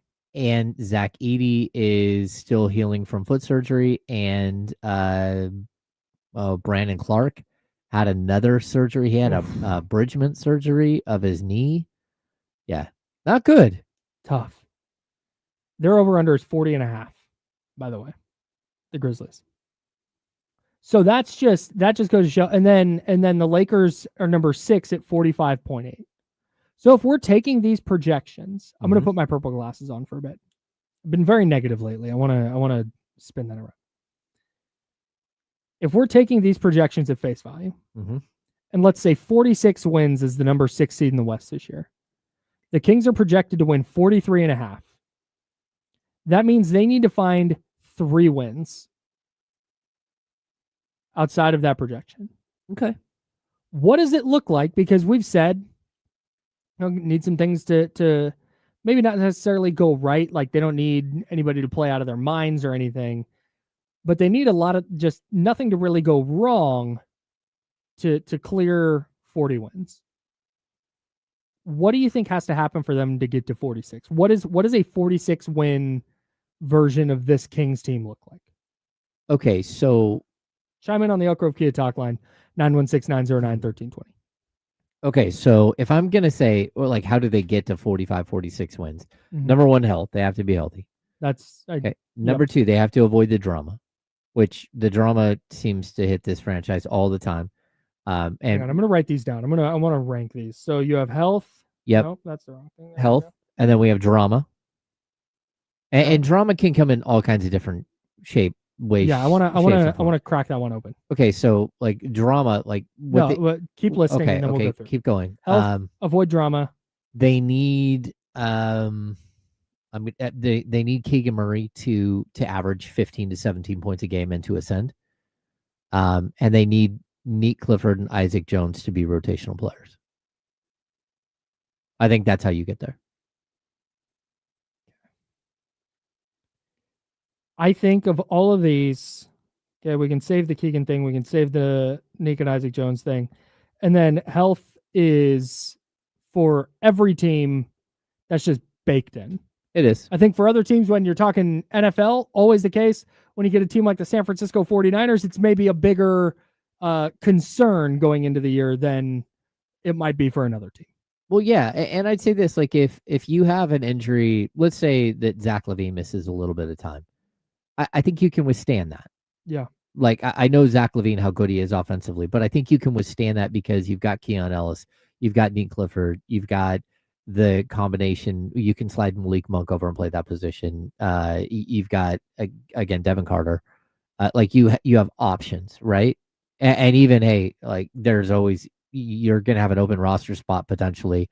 Like, you could always bring Terrence Davis back in and say, okay, like, look, let's go. And you can survive that. The small forward position, I think you actually maybe a little bit there too. We saw last night, one of the first lineups that we saw was a 3-guard set with Keon, Malik, and Dennis Schroeder. I was like, oh, wow, look at that. That's fun. Yeah, so there's a possibility that you could withstand that. You lose Keegan Murray, you don't have another 6'8" guy that's rangy and can defend. You're in huge trouble. You lose Domantas Sabonis, and Drew Eubanks goes from a guy who has to play 13 minutes a night to a guy that has to play 30 minutes a night. And Maxine Reynaud becomes a player that you have to play 20 minutes a night or 18 minutes. You're in trouble. Yep. Right? So that's where, like, I think injuries, they mean something, but I also think injuries at specific positions mean more than others. I would agree. They can withstand the loss of Malik Monk in a way they couldn't a couple years ago. Yeah. I'm right there. I'm right there with you. Let's talk avoiding drama. This is the thing that when I was incredulous yesterday, that Damian Barling said that he sees no way the Kings are a 36-win team this year. And I said, you really don't believe there's any way? This is the way. Okay. Outside of health, because that could happen to any team. Any look at Boston. They went from title contender to people are wondering if they're going to make the playoffs in the East with Jason Tatum's injury, right? Injuries can happen to anybody. I'm taking that off the table right now. That's the number one thing to me when I go, yeah, I could see the Kings being like a 36-win team. It's because of this. Mm-hmm. I don't think that Zach LaVine is suddenly going to be awful and all of a sudden the Kings don't have a primary scorer. I don't think that DeMar DeRozan is going to fall off a cliff as a scorer. They're going to be able to put the ball in the hoop. Domantas Sabonis is going to put up his 19, 14, and 6. Like that's just I'm penciling that in. I don't expect that to change. You can write in pen. You don't need a pencil. I don't expect that to change. Yeah. What I have concern about is that drama aspect. And I don't even know where that comes from. That could be their first 19 games are really brutal. They start 4-15 and Domas is like, I want out. You know what? This sucks. I want out of here. Yep. Or DeMar DeRozan says, you know what? I'm done here. Get me out of here. My ankle hurts until I can be traded. Mm-hmm. Scott Perry and Doug Christie, they start 4-15. Scott Perry and Doug Christie have some kind of disagreement about how the roster needs to be tweaked. And somebody from above them comes in and goes, I know what we need. Cole Anthony or something like that. Like that's the kind of thing that I think would derail the Kings. And I think given the franchise's lengthy history with this, it is very much on the table. Mm-hmm. And when you start talking about win totals, how do they get to 46 and avoid 36? That is the thing. If you're ranking the things that you just listed, the 4 things you just listed, that is the number one thing.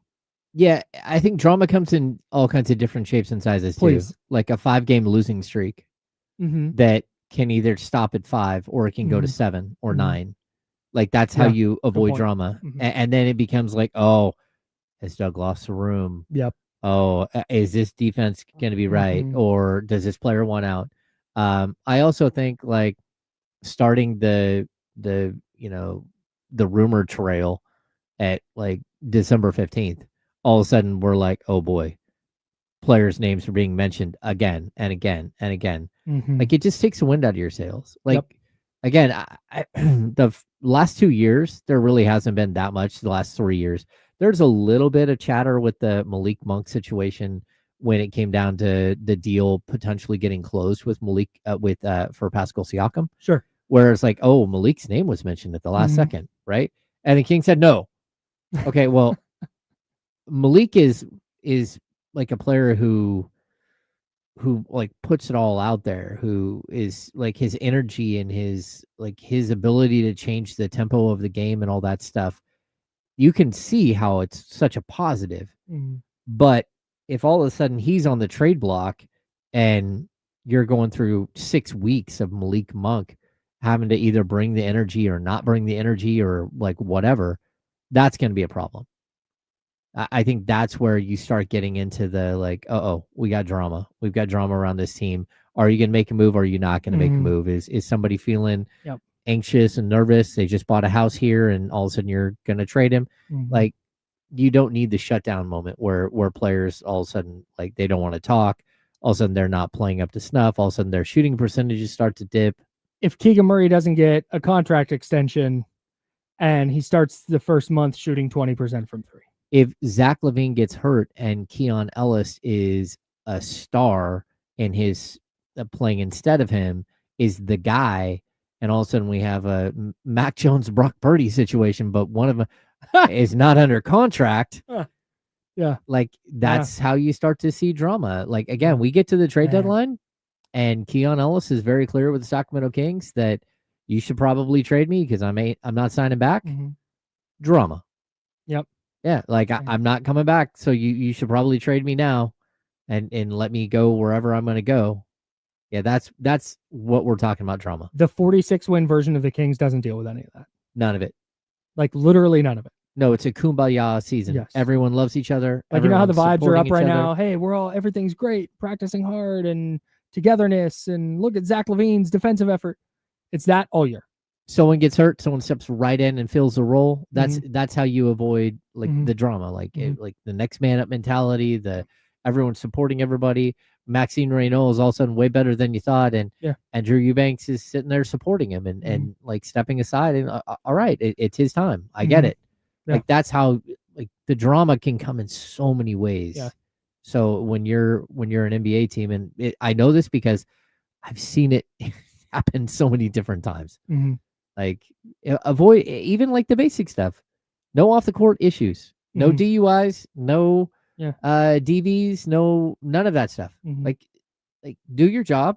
Be a pro. And to be the Kings, as far as that kind of stuff, that's not been an issue the last couple of years. No, but over the course of my 16 years, no doubt. But that's and again, we're not talking about this from we're talking about this from the perspective of if you're just tapping in. ESPN did their win projections for the 2025-2026 season. The Kings at 43.5. They have the Lakers as the number 60 at 46.7 or something. So if we're saying 46-ish is the win total to get you to 6, how do the Kings get to 46? And it's avoiding everything we just laid out. Yeah. I think that's it. Everyone pulling the same way. Yeah. The Chatty House brought something up that ties into this a little bit. So I'm going to take it this direction because it also ties into the Kings' loss last night, 130-122 to the Toronto Raptors. And I think that this is going to be a theme all year. This is going to be something that when we're talking Kings, which we will do ad nauseum, it's this. Jason in the chat says Kings scoring 2s is worthless when they give up 54% from 3. And Wheezy said this is the telling stat from last night, and this has been the story over the last 2 years. Raptors 20 of 37 on 3s, Kings 10 of 33 on 3s. That's the story of this Kings team, and that is the spot when I try and dig deep and find some optimism or reasons for optimism. I get all of the Zach LaVine is awesome, DeMar DeRozan's awesome, Domantas Sabonis is awesome, Keegan Murray, there's elite potential, Dennis Schroeder's a point guard, they needed a point guard. I understand all of it. I've got it. I don't disagree with any of that. But at some point, while we talked earlier that the games aren't played on paper, you got to play them between the lines, you got to play it on the court, and that's where it's going to matter. It's really hard to see the math working in the Kings' favor. And there are ways to overcome it. Not every team, the Nuggets, I think, who took Oklahoma City to 7 games in the playoffs, I think shot the fewest threes in the league last year. Yep. But the Nuggets are also very good defensively, and they're also very good at creating easy looks at the rim. They're not taking a ton of mid-range jumpers. And they're good at defending the 3. This situation where we talked about it all last year, the Kings get outscored by, 30? 30 last night. 60 to 30. Line? You can't. Game over. You can make that up with 2s. You can. It is a thing that can happen. Are you going to win 46 games losing the 3-point line by 15 points a night? No. Probably not. Not by 12. No. I mean, we watched it last year. You're not going to win games consistently if you're getting boat raced at the 3-point line every single night. Yeah, and I think that's going to come down to I'm not expecting Domantas Sabonis to shoot 6 threes a game. I'm expecting Keegan to shoot more and shoot them better to be sure. But DeMar DeRozan, he shot way more threes last year. I think he's second most threes he's ever taken in a season. Yeah. Second or the most. And it still wasn't a ton. Dennis Schroeder, not a 3-point shooter. Zach LaVine is can fill it up can score as good as anybody. But I think trying to get the Kings to be like, hey, you need to shoot and make more threes. They're not going to do that on offense. That's not where their offense is going to be. And I think trying to pigeonhole them into a drive and kick, open threes, everybody shooting threes, you're going to shoot 40 threes a game, turning them into that offense is counterproductive, I think. So what it comes down to is, okay, can you defend the 3-point line better? That's where it all comes down to. If you're going to make 11 threes a game, can you hold the opponent to 12? Yeah. Where it's an easily surmountable advantage? Or is it you're going to make 11 threes and on a nightly basis, you're going to give up 15 or 16. That is not tenable. If we're talking about the Kings in the scope of pushing for a number 6 seed, which is the context of this conversation. No, I'm with you. Like, it's realistically, if you can't hit enough threes, you're going to have to defend the three. And what we saw last night, like, I don't want to hear it. Like, a bad shooting team came in and hit threes against you. Mhm. Like, it's the same story from last year. That's the problem. Like, you have to break the trend. And I don't know how to break the trend, but that's the problem. Like, if you can't figure that aspect out, winning consistently is going to be like nearly impossible. You can't live and die by the three, and you can't live and die by 3-point defense. There are certain teams in the league that are so good shooting the three that you're going to lose some of those games because you're not a good defensive 3-point shooting, a good defensive team against the three. But it can't be an every single night thing where, like, every single bad team in the league last year, I felt like set their season high mark against the Kings hitting threes. Yeah. I think multiple teams have set career, like, franchise single game records. I feel like the Nets did it. Yeah. I feel like the Magic did it. Well, that, and it's like you have a shooter's gym, but you can't shoot in that gym, and it's your gym. Sure. Yeah, a lot of weird things happening. Yeah, so that's what, if I'm circling something from last night, just to put a bow on this before we welcome in D'Lo and KC for the handoff. That is the number one thing. If I'm doing what's the big takeaway, factoring in that it's preseason, that's the number one concern. That's the biggest red flag to me. It's a big red flag because it's the same red flag we saw all last season. Yep. 10 of 33 for the Kings, I think that might be what it looks like on a lot of nights. You can't have 12 of 37 on the 20 of 37 on the other end. No. So fixing that 3-point defense, I think, is going to be one of the biggest keys to this year on the court. Much less all the stuff we just talked about off the court. All right, the handoff's next. We'll talk Raptors Kings with D'Lo and KC on ESPN 1320 Sacramento Sports Center.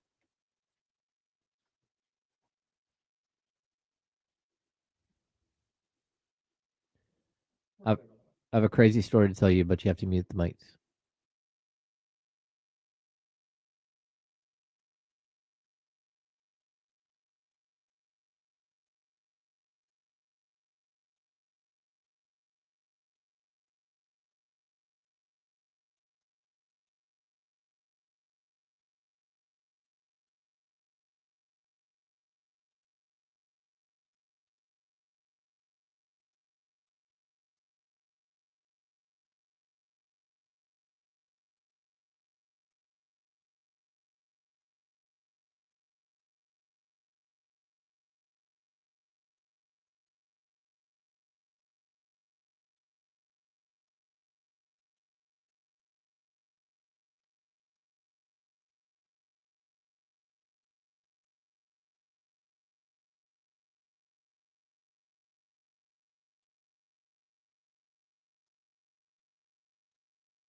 Holy crap, man.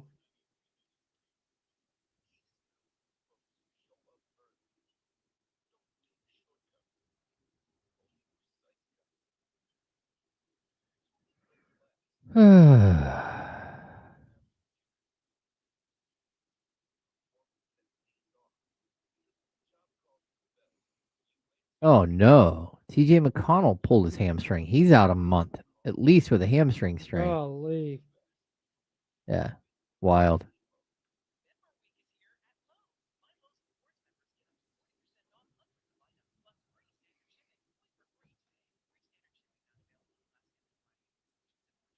Damian Barling, Kenny Caraway.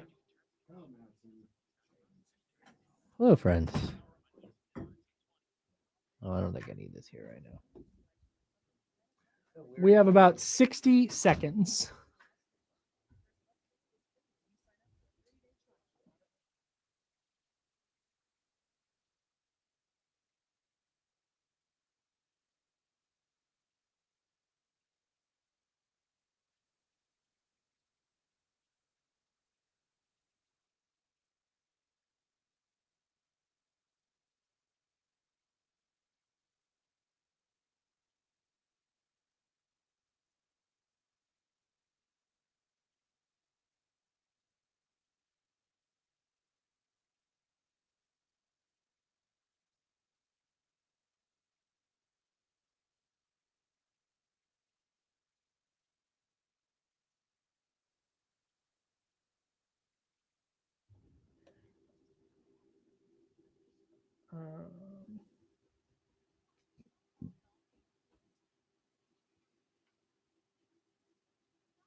All right, here we go.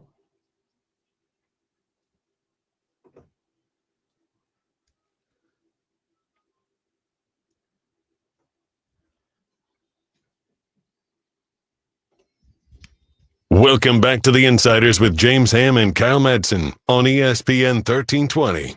James Ham, Kyle Madsen, D-Lo, KC. It's the handoff. Every day about 11:44. It's literally everybody's favorite segment. It is. I have never. I have our boss Aaron Miller.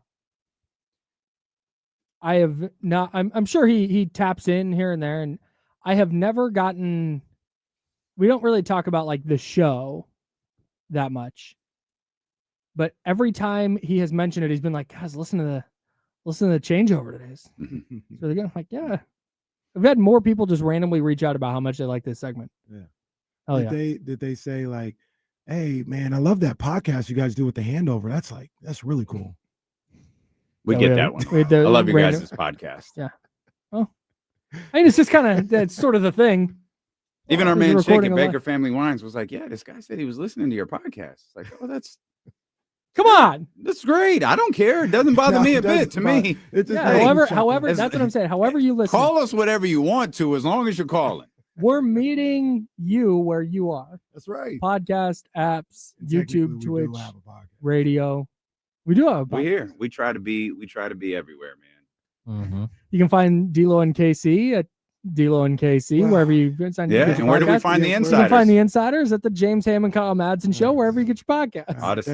That's fantastic. This is Odyssey Legal's finest moment right there. Well, we can't, we can run into some complications with the NFL Network. Bitch, you're the same lawyer who approved the name the Insiders. Why didn't you say, no, we can't use the Insiders. Here's why. We proposed the Insiders. They were like, this is great. Go ahead.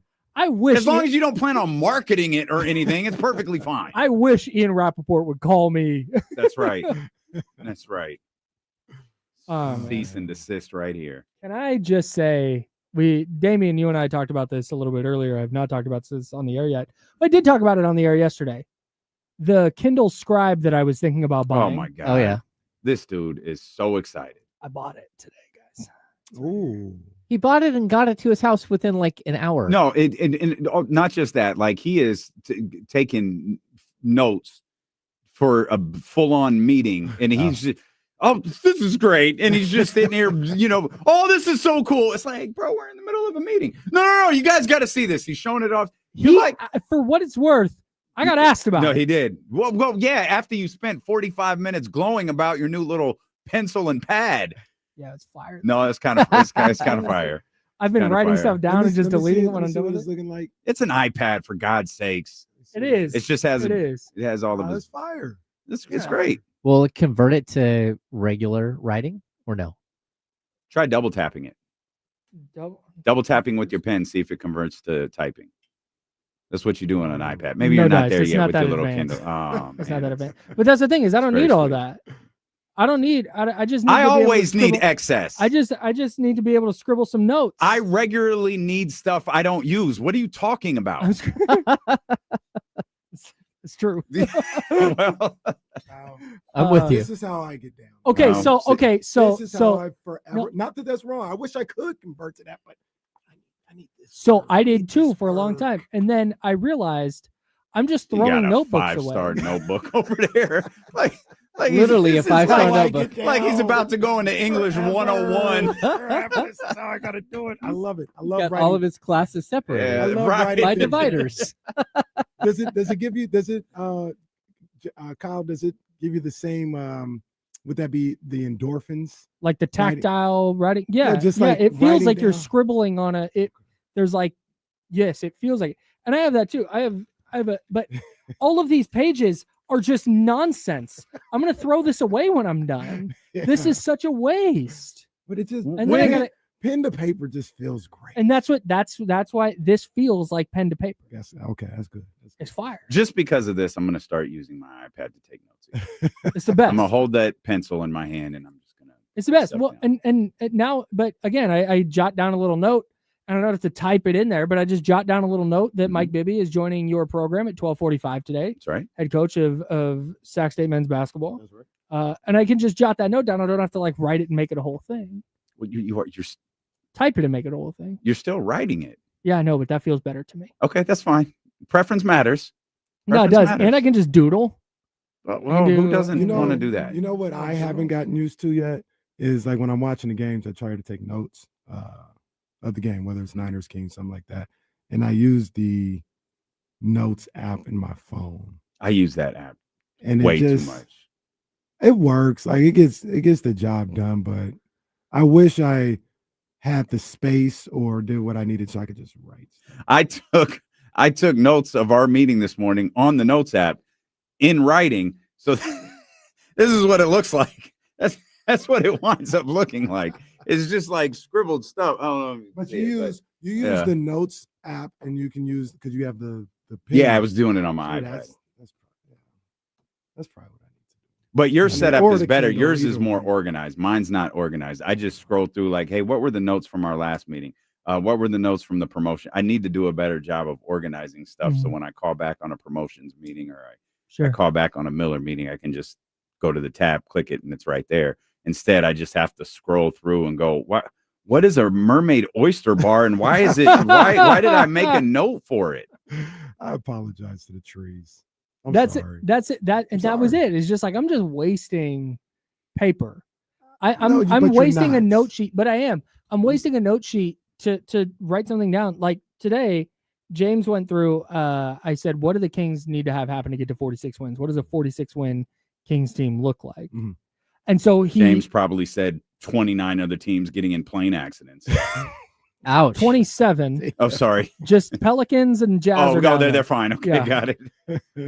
But no, it was so I can write down what he said. I can keep note of it. So we reference back to it. And then when I'm done here, I'm going to circle that and I'm just going to delete it. And now I haven't wasted a whole paper to write down the thing I needed for 8 minutes. Yes and no. You didn't waste it because you used the paper. It's not like you just Yeah, had but a it's blank not- piece of paper and threw it away. But that's exactly what was going to happen. Well, no, because you would have written something on there, so it's not a waste. Can I tell you, your happiness over this makes me happy. Okay, good. Oh Like, no, 'cause I'm I so don't- fired up about this. I don't think This I've is seen an you. eraser. Change you. This is a stylus with an eraser. I can erase like it's a pencil. Now that's a game. That's changer. The gas. stylus, you That's- got it too. The stylus is a game It's changer. gas. Maybe I should try that, but I'm not I'm as sorry, rich sir. as It's you an guys. Apple Pencil. That too. Sorry, I apologize. Sorry, it's not Stylus. for the Stylus. for the Who I Kindle look like. scribe. But once again, that might release the endorphins Oh. that I need if I have a pen Mhm. that I'm writing on any type of surface. I'm Sure. just not rich enough like you guys yet, though. So I'll slum it with pen and paper. I don't take notes. You got a There it is. photographic memory. I write my 6 quick thoughts. That's sort of my notes, but I'm just watching what I see. I'm like, okay, I see things that stand out during the game. Sometimes I'm really thankful you do that because sometimes like I'll call back on something and can't remember where it happened. And I'll go back to James's Twitter account because I'll be certain that he will have tweeted about it Yeah. and I'll find it. Yeah. It's like, okay, here it was. It The was second quarter. midway through What the in second quarter or Scarface whatever. is going on here? Well, it's college. They've had the What in the world? I'm sorry, I got distracted, but they're just no. It does look like Why a is he scene from why is he- Snowfall. Putting it on his gums. Wow. Well, You know the street value of this snow? Jeez. All this snow? Oh, they're going for a second round. Boy, Oh, no. I Hey, I what don't you know. don't This, see, what you this don't feels see, terribly unsanitary what you- too. what you- What did he just spit out? what What you, is that? what you don't see is Michael Irvin off to the side on all fours, sweat. So these these two, I assume, college students are Yeah. bobbing for Dollars? something Oh my God! he That just wasn't a ate that. dollar. He Yeah, just I ate that. in a I think kiddie it might have pool been of a chicken Donuts? wing. I It think might have was a- been and powdered donuts. it was a kiddie pool of flour. I we hope. it's flour. I hope Flour or maybe It it's is college. confection Flour? sugar? maybe It's that flour, powdered sugar, or cocaine. Yeah. one. one of It the has to three. be one of those. It Or has arsenic. to be one of those. Just a big giant pool of Yeah, Yeah, arsenic. just hey, get That in there, reminds me, kid. You remember that episode of Power when one of the criminals, that's how they killed somebody? Remember they made them snort a bunch of cocaine. Yeah, that was Yeah. No, crazy. keep going. Nah, keep going. Yeah, I I remember. never Yeah, I remember was that. Crazy. Yeah. Yeah, that's how they Nothing, James, do you remember that episode of Power? Nothing, dude. Nothing misses me more than when Kenny goes, "Remember that episode of Power?" Like, all right. even more That's than all right. wrestling. You can get him back by going, do you remember that episode of The Office? Oh, You yeah. can't get me with I watched that other show you guys had me watch. It wasn't Power, but Remember it, that episode of Friends? no. Got me. Where's the one Got me. like it just kept getting more and more extreme. Probably BMF. Was it on Stars? I can't remember. And we told you to watch it? Yeah, you Because I told would me. never they're- tell you to watch. Dunking yeah, for 'cause they're in beignets, 'cause they're in Tulane. Beignets, yeah. okay. Still look a little Cafe suspect. Dumont. Super sus. Still looked a little Cafe suspect. Dumont is What's it? like that stuff.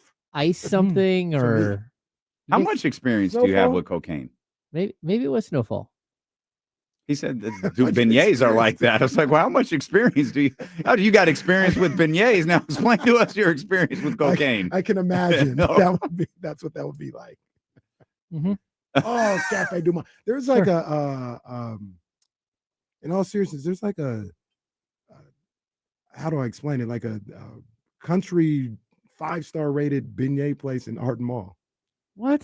This lady, I saw it somewhere. This lady What? makes like top flight beignets, and she's out of Arden Mall. Why have we not gone there? I That's a I ain't great even question. gone there. Why are Her- you just saying this now? I know this sounds. Beignet I'ma see Friday on a Thursday. I'm gonna see if it's still there. What's really interesting, like Top that, JC. Yeah, JC. the Studio Movie Grill Couldn't even makes show his good face this beignets. week. I don't know if you guys. Studio Movie Grill has good beignets Do they? What's Yeah. that? In That's Rockland? fascinating. in Rockland. It's That's Studio the, Movie Grill. that's the You know like, who has luxury movie experience. Crazy beignets is New Orleans Square and Facts. The Mickey shaped Disneyland. beignets. Fire. Yes. Oh my God. Did we eat 4 of them? Maybe. Did I eat 4 of them? Maybe. Well, that you can get with like the raspberry sauce. Yeah. Hell You know yeah. who what time is it? Oh yeah. You know who has sneaky beignet? No, I ain't even gonna say because I don't want to get in trouble. But you know what? Remember that time you saw me and I was eating beignets? Oh yeah. It's just in an effort to not piss anyone off. Like, I yeah. can't leave it there. Is that what you were eating? Was a beignet? Yeah. That is hilarious. Ridiculous. Like, what We are they were doing hosting a here? concert. Where is Kenny? Oh, Is Kenny out God. there by Okay. himself eating a beignet? What are you doing? Powder all over his face. What are you doing, Kenny? The beignets. Bro, you I okay? found the beignets. I was like, why do they have these here? Let me try them. I had I've never looked at the food there. I had no idea that existed. There- Well, There are Ty people, Dolla Sign beignets were on the way. there are people that tuned into this program going like, all right, can't wait. Kings finally played a game. Can't wait to hear what James and Kyle and D'Lo and KC have to say about it. No, And I'm then gonna they be tap honest. in. You guys should know better. no, They're no. tapping, and we're like, it looks like cocaine. Well, it does. It did. Oh, It did. yeah. It objectively did. This is It was Sports Center on campus with Matt Berry. aside from that very last line there. This is what we should be talking about, guys. Okay, the things that I saw last night in the Twitter sphere. Oh, you watched the game in the sphere. I'm with rented you. out I the know where Sphere you're in going. Vegas? I'm with Say, you. come on, man. What are we doing? Rented out the Why are Sphere in people Vegas. crazy? Well, What preseason What are we game? doing? They were wild last night, bro. I don't know if you got them, Kyle. The social media I know you people. did. I did not. I didn't. I was I watching. absolutely I, did I was, not. I was watching the game on my phone, so I was not scrolling and watching. We should just Oh, do by a the way, thing I where saw we your call text people message. out for their That was funny, takes, too. Like, just Hey, by Daryl Singer name said- on Twitter. So What the hell is according that? to like wild stuff. I'm with you, Yeah. Kenny. I said, all right. What's the man, come on. wildest take you saw last night? I ain't even gonna say it. Say it. No, I'm not. I need you to say it. You don't have to name names who said it. I'm not gonna say it. Oh no, what I missed. I'm laughing at Marcus. Marcus said did quite a bit of beignet back in the day. Oh. That's funny. That is hilarious. It's like, yeah, Oh man. Boy, Hollywood in the 80s loved them beignets, boy. I mean, so Pusha T always right, raps all right. about selling What What was the beignets. craziest take? Because I ain't doing it. people were saying they rather see that crew in the fourth quarter all year long. Yeah. Okay, see, It's like I get. All right, Okay, man. can I? Okay. You're gonna watch that for 2 games and hate That's your it. life. All right, that's it. Hate your life. That's it. If you want to say, I get the logic behind it. I'd rather those young guys play. They play hard. You tank. You get a good draft pick and you add them to that. I get the logic. I get that. I get that pathway of thought. But like you just said, that team, that fourth quarter roster or rotation playing all season, you're winning like 12 games. If that. Maybe. You're going to lose so much. You know and it would who- get really old, and you would find out that, oh, there's maybe one good player in that group. You know who feels that way? Is the people who can turn the game off when it gets really bad halfway through the second quarter and watch The Office or Power or Yeah. whatever show James is talking about. Like, you could watch that. Snowfall. You don't have to Snowfall. Nice. You don't have to had sit. me watch Snowfall. Oh, that's You right. watched it? Snowfall's great though, right? Yes. I got like 2.5 seasons in, and then it was like the same exact thing kept happening. you're not wrong. Oh, you got to get to the Yeah. end. Yeah, no, What no, no. was it? You Only gotta. 4 season more 6 seasons, That's it. was and I coming would've out. got Yeah, it. there's one season where it's like, okay, why is there a tiger walking through Compton? But outside of that, like, no, that series is fire. It's one of And, the best just shows of all sold time. and it's arguably the Tiger in Compton. Yes. It's pretty crazy. It's arguably the greatest ending to a show I've ever seen. Oh, wow. It is- All right. It is All right. for I was me. a little disappointed. It's flawless. I could. I don't Yeah, I wanna know remember when anything you about saw it. I don't want to know. I anything remember about when it. you saw it. You said It's that. one I of was the like, great shows of all time. I to be fair, correct me if I'm wrong. You didn't get it, right?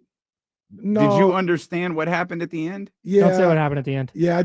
It was just a little underwhelming. Okay. The okay. spoilers. It Okay. wasn't bad. It wasn't bad. It was just. I thought it was. a little I thought it underwhelming. was. I thought it was beautiful storytelling. You know thought what it was I think is fantastic. beautiful? KIFM West Sacramento, KRXQHD2 Sacramento, ESPN 1320, Sacramento sports leader. Yeah, I've not watched Snowfall yet. Great one. Snowfall. They're about to do the spinoff Oh, with Rainfall? There's 6 seasons. Rainfall. Snow Flurry. I I didn't say it was a good joke. I forgot their names on the show, but Gail Bean is the actress's name, the one that was the girlfriend who fell off the wagon. came back. Yeah. They're about to do a spinoff with those two. Oh, okay. I didn't know that. All right. Someone said it's top 10 show all time. Oh, it's terrific. Yeah. All right. Yeah, it's all really right. good. What's really, in really good. FX? Yes, Hulu. Okay. I think is where I Yeah, think Hulu. it lives on Hulu. Where does it? This is probably a stupid question. I swear to God, we'll get back to the Kings. Where? How And your is it- desire to watch Dylan Yeah, all- no, I all can't- year long. Can't wait. No. How does it? Where is it different from a show like The Wire? It's a little more theatrical. for It's me. it's more intricate, and I mean, if you know enough, you realize they're telling a real story. Got it. Okay. Snowfall is essentially how the crack epidemic in Los Angeles started, Got it. including the involvement of, like, I when I first started watching the show, which wasn't live. I think the first thing I said when I was like, "Hey, I'm like 5 episodes into this. This is the Rick Ross story, right? Not the Rick Ross Right, affiliated with right. this show, the Freeway Rick Ross story." Mhm. And it's like, yeah, there's a lot of, I mean, it's going to veer away, but the similarities of the involvement of the U.S. government and the cartel and all, like, yeah, that's how Rick Ross introduced crack to Los Angeles. Mm. Yeah. All right, I'm in. You sold me. It's fantastic. You compare. I'm biased. Nothing compares to The Wire. was a TV show that to me did not look like a TV show. Mhm. Interesting. Okay, yeah. I can Snowfall see looks that. like a production. Got it. You know, okay. just like, not that it's wrong, but just like it looks like I'm watching a like the Snowfall was lighting grimy. and the Yeah. okay, Yeah. got I it. mean, I'm Got it. sorry. The Wire was grimy. Right. Yeah, you felt the whole time like, oh, you're in it. Yeah. Yeah. You felt like you're in it. Yeah. All right. I think that's the beauty of it. Snowfall is amazing. They did All a right. fantastic job. Great. You just hated the ending. Didn't hate No, it. you didn't hate it. No, I know. I I'm joking. thought I'm the ending joking. was terrific. Kings last night. Here we go. Lock in, everybody. The handoff, ESPN 1320 reset. Okay. So I think I said this, we talked about this earlier. Nothing happened last night that made me feel differently about the Kings one way or the other. It's a preseason game. Agreed. They look They've got a lot of work to do. offensively.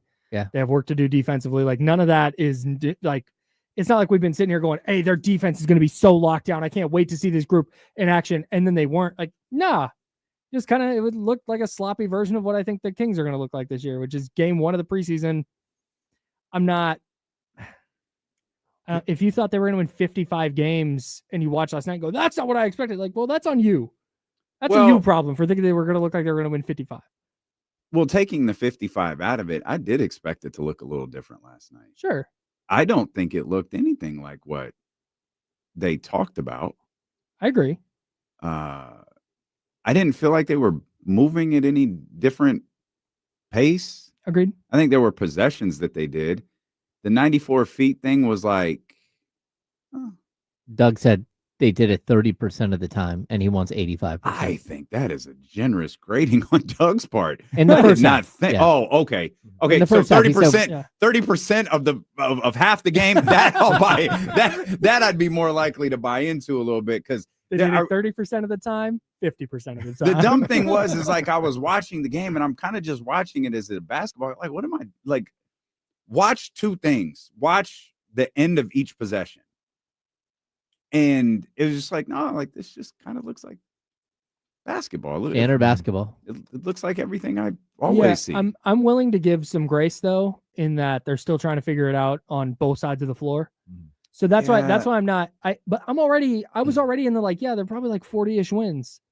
I'm still there. Nothing happened last night that made me think otherwise. That's okay. That's fine. I'm north of 40-ish, but yeah, There's a couple. So there's a couple things that went on with me while I was watching this game. Number one, let's start with the 94 feet thing. Mm-hmm. There are things and moments that won't get classified as 94 feet where they were picking up 94 feet, or I should say one person was. You think about Dennis Schroeder. There are times when he denied and didn't let Emmanuel quickly bring the ball up, and he did that 94 feet.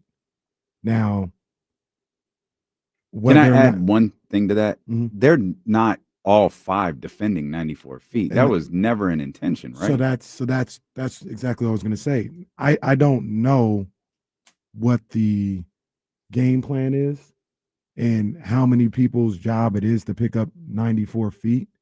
But what would happen was Schroeder would deny quickly the ball, quickly would say, hey, get it over there to Abaji. And Zach LaVine would be a little bit past half court. Now, is it a full five, full out denial, full court, 94 feet? Maybe. I mean, I don't know. But Dennis Schroeder, a lot of the times, was essentially doing his job. He didn't do it enough because Doug, at least right after the game, said, "No, we need more." But he was doing his job, being disruptive in the backcourt, being disruptive 94 feet, and not allowing the point guard to walk the ball up or even initiate the offense. We don't know. I don't know what the role is and the job of Zach LaVine, DeMar DeRozan, Keegan Murray, or whatever. But I think it happened a little bit more than people realize. And this will go into the other thing that I'll say about my experience yesterday. I was doing the Coach's Corner show at Bar West, so I didn't get a chance to watch it live. After the game, shout out, after the show was over, I'm scrolling Twitter or whatever. I got to get home. I know I'm not going to watch any of the game live. I know I'm going to go back and watch it later. And I'm on Twitter and I'm looking at the score on the app and I'm like, hey, this ain't looking good. Mm-hmm. I'm reading what people are saying. I'm reading the James Hams, other people, what the people are this ain't looking good.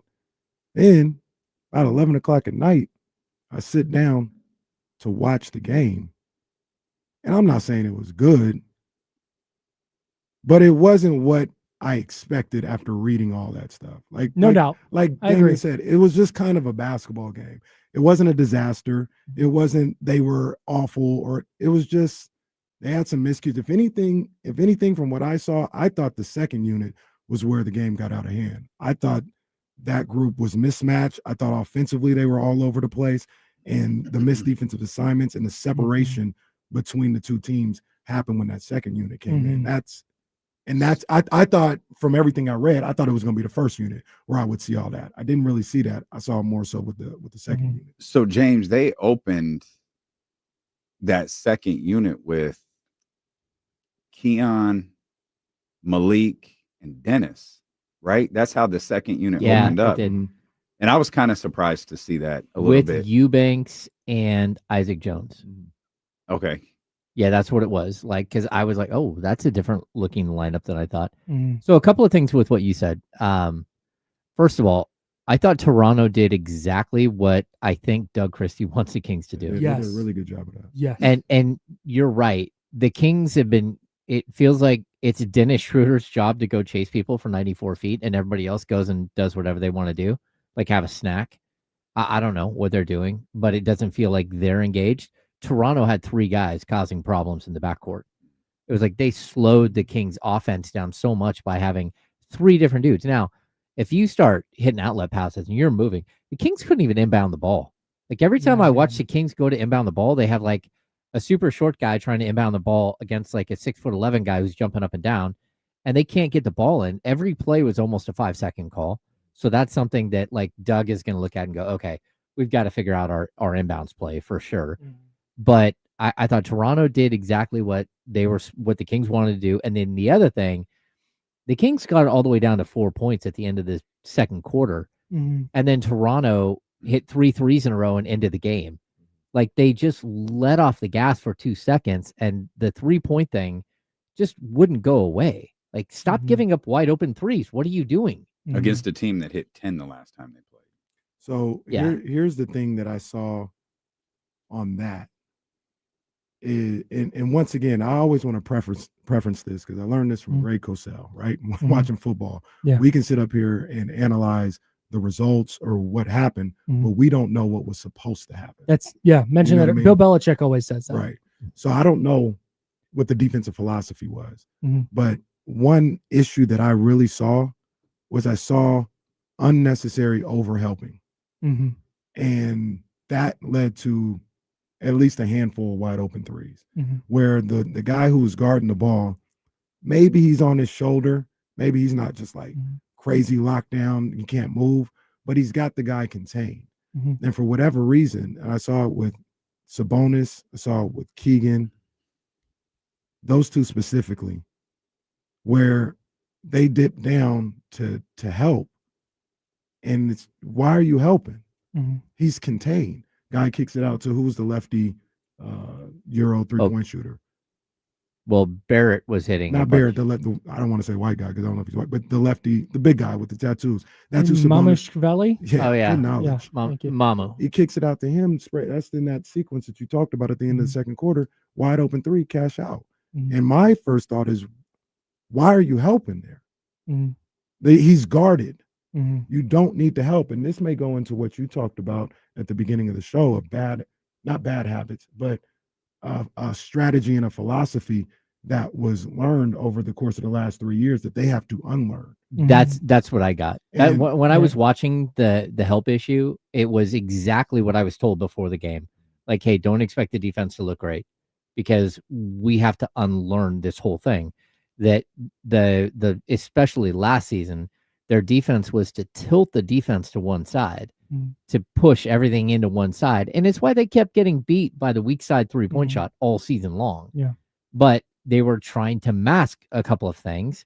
And in doing that, they really, really pushed the defense too far one way. He's like, so now I got players that are like out of position the whole time because that's what they're doing last year. Mhm. So everyone, and if you have half the team that's doing what they did last year and half the team that's not, all of a sudden now you open up this giant swath of land in the middle. So they have to readjust, and they've got to get, it's not just how they run out and close out on a shooter. That I thought actually there were times where they did okay. It wasn't just running for the high five. There was closeouts that were strong, but the fact that the floor was tilted the whole time, they weren't able to get to the closeout even remotely close to, in time. Right. And so they just kept giving up wide open looks. I don't know how many wide open looks there were in that game, but I'm going to guess that like Too many. probably 60% of their 3-point shots were wide open looks, Mhm. which was crazy. I think something to, I think there's also just a personnel problem when it comes to 3-point defense for the Kings. Of course. Like there's always I don't think there's a defense they can run or a way they can execute it that they're going to be some lockdown defensive team. It's just when a team puts up 37, can you keep them from making 20? Can you make that 12 of 37? You just contest in a different way. I think the Kings' defensive problems go beyond just, they're trying to unlearn their defense and they're trying to learn this new thing. I think it's going to be an issue now and in December and in February and in April. Well, that's the thing. If you're trying to unlearn something that you've done for 2 years or however long we decide this group, you're not going to be able to do it in a matter of weeks or 7 days. That's what they meant. Right. You're not even you're not going to be able to do it prior to your first preseason game or your first regular season game. So they're going to have to figure out something, right? You could maybe whether it's tomorrow or next Wednesday or whatever, like you've got to figure out something that somehow kind of merges the two or allows you to play the style of defense that your coach wants. But yeah, I don't know. You talk about unlearning something that's going to take, you lean on habits, right? You lean on muscle memory. You kind of lean on what you know. And if something that you're doing that's new falls apart, you just kind of revert back to, well, I know I could do this. It's like, no, we don't want you to do that. And one person doing that throws off the other four. Right. Well, that, and I want to bring up something we talked about yesterday. It was that Keegan Murray, like there are certain things that you knew Keegan Murray was going to take from the college game and be able to translate. One of them was a weak side shot block. Keegan Murray was unbelievable last night blocking shots. Yeah, it was pretty incredible. They had 11 blocks as a team. Almost all of them were weak side shot blocks, which means that someone's going to be open because of that. So whatever they were doing that was allowing the weak side shot block, it also was part of the symptom of what was happening with the 3-point shot. But so here's the thing with, and I thought Zach LaVine had moments where he was asleep on the help side and on the weak side. I thought he was really good on a couple of defensive plays. I'm like, wow. He was. But the person I'm about to bring up, I don't want to make it like I'm picking on him. But there were a lot of times in that first quarter when I saw Keegan Murray just not, once again, I don't know what the game plan is, but what I can see and what I can decipher does not have the awareness of what he should be doing on the weak side and the help side. James can see the screen right here, but this was the first 3 of the game to Brandon Ingram. I think it's RJ Barrett attacks, or Emmanuel quickly attacks Sabonis. He kind of beats him. Now you've got Abaji in the corner. You've got Ingram on the wing. Keegan is guarding Ingram. DeRozan has Abaji in the corner. DeRozan comes to help, but so does Keegan for whatever reason, gets it straight to Brandon Ingram. You can't leave Brandon Ingram in that situation. If I'm going to have one person open in that situation, it's Abaji in the corner to shoot, for him to shoot the 3, not for Brandon Ingram. And the help is already there. Why is Keegan helping again? Look at this, James. They got 3 guys on 1. Yeah, and I see what Keegan's doing. If you look where he's positioned, he's hedging between the 2 players, trying to take away both passes because somebody else collapsed too far deep. But the ball's already contained. You don't have if you got to give up something when somebody leaves. You're going to leave, in my opinion, you're going to leave Abaji in the corner. You're not going to leave Brandon Ingram free throw line extended. Yeah, but back it up a little bit because film school. I'm going to guess on the radio. I'm going to guess that the player that was supposed to come in and collapse was Keegan and not DeMar. DeMar was supposed to shift slightly over to take away the the pass, and so he could defend both. Mhm. Where Keegan was coming down because the guy's coming from the top, not from the baseline. I don't think Keegan should have came down and helped. In this Yeah. situation, DeMar's helping Domantas Sabonis's guy. Mhm. That's where DeMar's help is coming from. So he leaves Abaji open. Somebody's got to be, I'll put it to you Right, this way. right. Somebody's got to be open. Do you want it to be Mhm. Ingram or Abaji? Right. Or do you have the IQ of what you're supposed to do where you're saying, I got two guys over here. Which guys should I leave open? Right. And that may be a product, this specific play you're talking about, may be a product of its preseason go play. Mhm. In the regular season, I'm sure there's tape and game planning, and you're going, all right, hey, Brandon Ingram's been lighting it up. We're not leaving Brandon Ingram. Mhm. And maybe that goes differently in the regular season. Right. I don't know. Maybe it doesn't. And I have no reason to believe it will, actually. So I don't know what I'm talking about. It takes time. I think the biggest issue that I saw last night, Mhm. once again, you're also talking to somebody that after watching the game, after, like I said, maybe I was jaded from what I saw before. Mhm. I didn't think it was as bad as everybody was making it out to be. They had moments, and I thought the second unit was really bad. That's where the game got out of hand, and that 2 minutes that you talked about before the half. That's when it got out of hand. But one of the biggest issues I saw when you talk about the 3-point shot is just the unnecessary overhelping, leaving guys wide open. Mhm. They've got to do a better job of trusting the person that has the ball is guarding him. Mhm. He's got him. He's guarding him. And if you get beat a little bit, you got to hustle to get back in front. Mhm. You can't rely on the help, because that's where the defensive breakdown seems to happen with the Kings, and they give up these wide open looks. Well, even this play right here that you're looking at, like, know your personnel.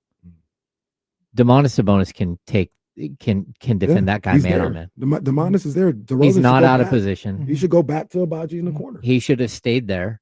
And if you are going to have help, you've got to have help come from the right spot. Mhm. And again, I don't know what the exact right spot is, because it feels like two players thought it was their responsibility. Right. And again, if the ball is at the top and coming to the left side, then you would think that Keegan is going to be the one that steps in, who now can have Ingram on his right hand and help defense on the left hand as the guy's coming through, Mhm. not the guy in the corner stepping down to try to cut off baseline. It's like, man, that's not a good enough offensive player that you need to double team or that you need to help off of.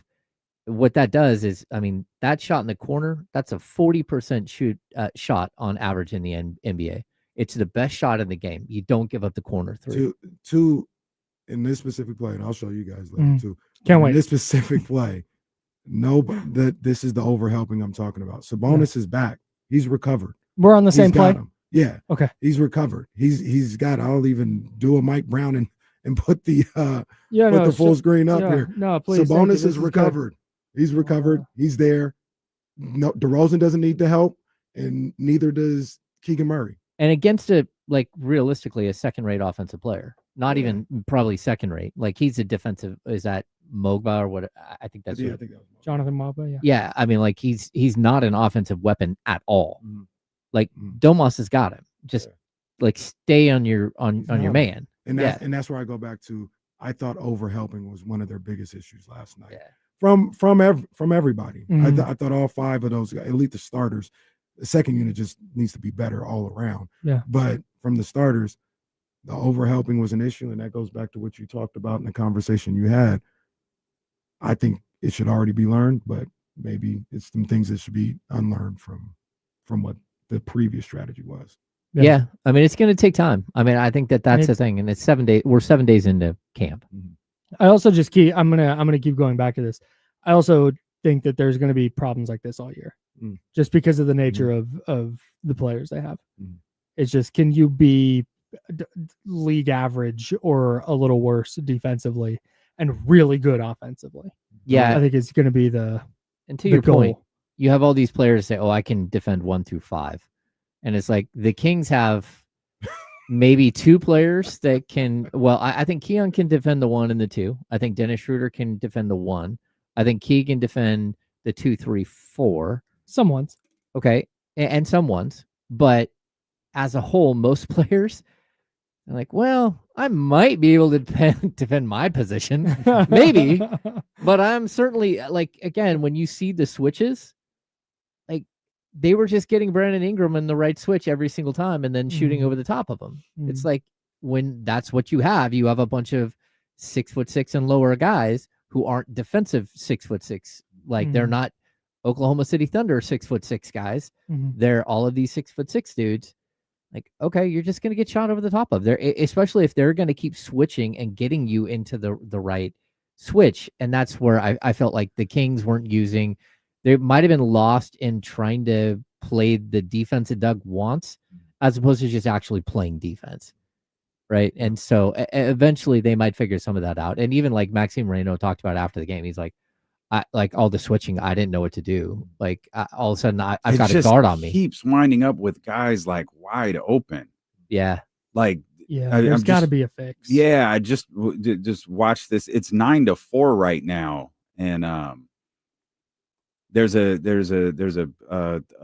play where like Dennis drops to the corner, leaving, I think it was quickly just alone, just there. And like this happened all night. And like you guys are talking about defense. I was actually trying to watch what they were doing on the offensive end. Dennis was terrible last night. He didn't look good at all. Dennis was awful. And I wonder how much because I thought the offense was bad. I didn't think the offense was good. And I wonder how many of those, I wonder how much of that is in sync with each other. The offense was bad because Dennis was bad. Dennis whipped the ball out of bounds one time trying to find Zach LaVine in the corner. Keegan gave him the perfect pass for the wide open three and just not even remote. Oh yeah, he was bad last night. He missed one, like missed the rim. Yeah. Keegan airballed at least one. Well, that, and I would say this too. I think on the plus side is that you did see where they moved Domas around, and I thought Domas had freedom to attack, and I thought he was good attacking. But it was like, okay, first of all, the 4 rebounds thing is one thing, but no assists. Like he was attacking head down, and like everyone's like, oh, I want him to score more. I want him to score more. It's like, do you, or do you want him to have 8 assists and everybody scores more? Because that's what I'm kind of looking for. I've never been someone who's like, hey, I need Domas to average 24 a game. 19, 20 a game is perfect. Just give me that 6, 7, 8, 9 assists every single game where everyone is now involved. And it did not feel like that at all. It felt like too many times he looked around like, where am I supposed to go? I got to go because I'm one-on-one and I'm going to the basket. We talked after the week 1 of the NFL season. We talked about the Raiders winning. James said his competence. Look competent. Last night, if we're picking a word, looked disjointed to me on both sides. Like that was just, I can't. But great news for Kings fans. The Raiders never look competent again, so maybe the Kings don't ever look disjointed again. Great point. Yeah. No, that's where it wasn't good. Like I need that to be really clear. I did not watch the game last night and went, wow, what a performance, man. I agree. Just it wasn't good, but I saw problems that I thought they were going to have. And I see an offense that is still figuring it out. I mean, it's not all terrible either. Like LaVine was good last night. He's really good. Really good. Domas was Domas. Like he was good. No like the rebounding thing will that I can't imagine that's a thing. But like I liked most of Neek's minutes. Like it's not like it was awful. It didn't come together the way everybody wanted it to, but I think at times there was awfulness to it. Dennis Schroeder. But. I think at times it looked a lot like last year, and that's going to be a quick trigger for a lot of people. Yes. More specifically, more problematic. It looked like the end of last year. Correct. That's what I mean.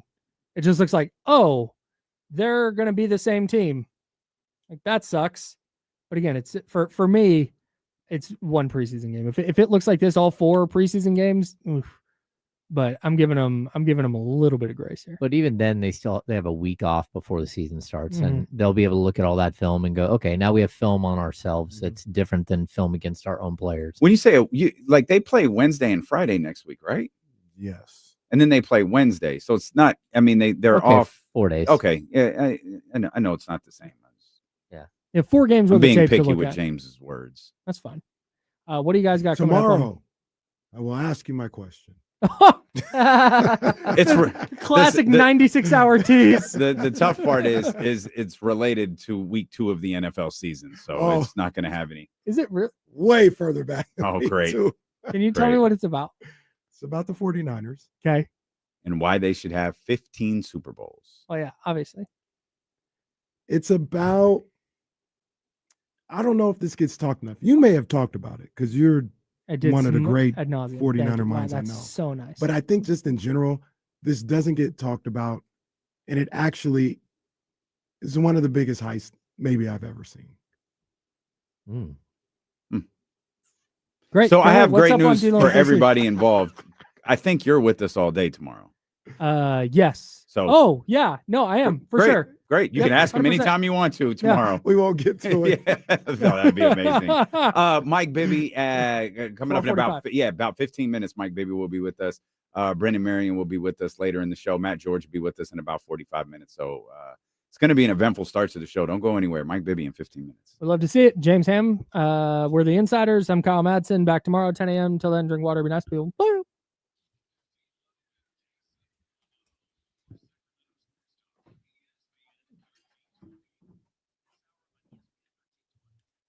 Thanks, Shotty. I appreciate you guys.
Got a show? Yep, we got you. Okay, you're going to follow my lead a little bit here. We're going to break at 43. Okay? And then we'll get on track because we have Mike. I have, yeah. Yeah. Thank you, brother. Yeah, we did it. Appreciate you. Have a good show. Oh, thank you, my man. Everything go good? Yeah. Okay. Yeah. Horrible.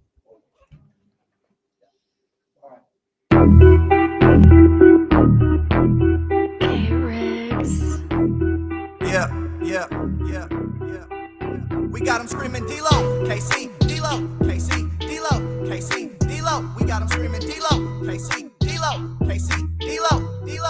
We your number one spot. We your number one spot for some sports, huh? Got the city going crazy when we work, huh? We top two, but we ain't two, we in first, huh? And when you need the real, we is who you search, huh? D-Lo, KC, D-Lo, KC, D-Lo, KC, D-Lo. We your number one spot. Let's go, baby. Let's go. One more time. We welcome you into the Thursday, October 9th edition of D-Lo and KC. I'm Damian Barlin. The ultimate needle mover. He's Kenny Caraway. Yes, sir. Acknowledge me. And we are live. The worst slums of And Sacramento. Joe Brazil with us as Jesse's getting married tomorrow. Joe Brazil is with us. We just got to find him. What's his drop? Just find it. Just like Kyle's is. Yeah, I'm cool with whatever. That's the gratitude I get from you pieces of crap. How's that? Yeah, That's a good one? yeah. That's a good one. Sweet. The Let's official- go. The official Joe Brazil drop. I love it. What's Kyle's? like This it. one? Stop asking me stupid That's Kyle? Okay. Okay. Kyle's was JS. He said, "No, don't give me that one." JS. I'm just gonna say his initials. Oh. Okay. Yeah. All right. Well, whatever. So he got. We got Penny. drops for everybody. He got Penny now. He got Penny. Okay. I like that. Yeah. I like that. We'll just pick up where we left off, man. That's the great thing about the handoff. The show is already underway. Shout out to everybody watching on YouTube. Shout out to the folks who used to watch on Twitter. We're going to try to get that corrected, and the one person who watches on Twitch, and the 300 people who watch it later. I think that's Cole watches on Twitch. I think Cole came over. Oh, Cole made the switch. I think so. Cool. I don't It know. was who that lonely person over there. Nobody to talk to. Even Bryce came over. Bryce was one of the original Bryce Twitchers. was a Twitch guy. Bryce said it's lonely over here, man. Oh no, there's Bryce. There's Bryce. Bryce says it's just me. No, there's three other people in there. Hey, Oh, good kid. Hey. Good kid in there. Good kid in there. The amazing thing is the after hours watch of D'Lo and Casey on Twitch is very good. Mm-hmm. I don't know why or how, but they just find us when it's done, When- which is, I thought, the opposite of what happened on Twitch. I thought, usually it's live streaming type stuff, but I guess that, I guess they Salute. just go back and Yeah. like we said earlier, however you consume the D'Lo and KC show, we thank you and just keep doing it. Podcast, video, live, radio, it's all good. We appreciate you. We absolutely do. We absolutely do. All the real people who tap in. Now, I know No bots. numbers that really can't be quantified. Mm, This show has real people who tap in. mhm. I just had to say that I see what you're doing. because we all know Mhm, what the other metric Mhm. means. mhm, mhm. Real people tap in.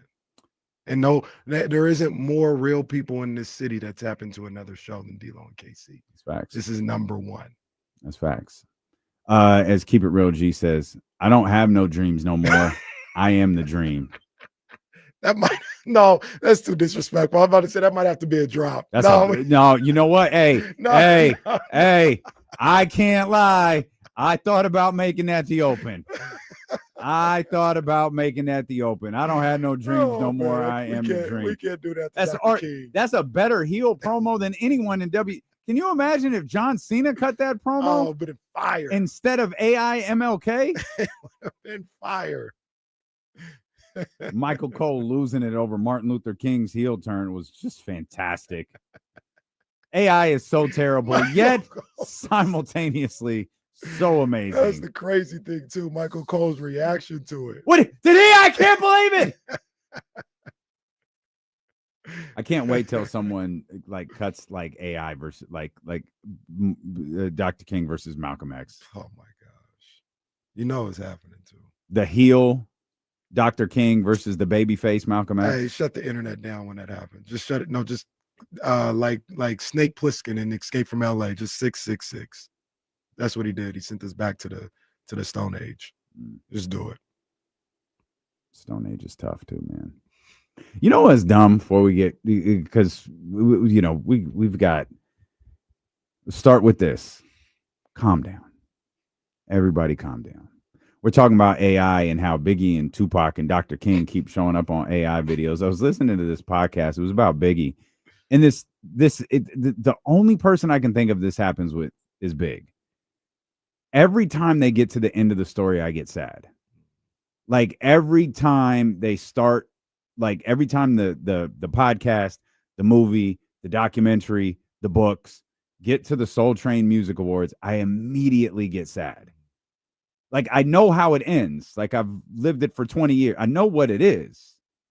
But every time they say, yeah, and that 95 Impala pulled up next to, it's like it happens all over again. And that doesn't happen with Pac. That doesn't happen with like any rest. It doesn't happen with anyone else. It only happens with Big. And I noticed it this morning listening to a podcast where talking about Hypnotized, because the story is always the same. Hypnotized was playing at that Soul Train Music Awards after party.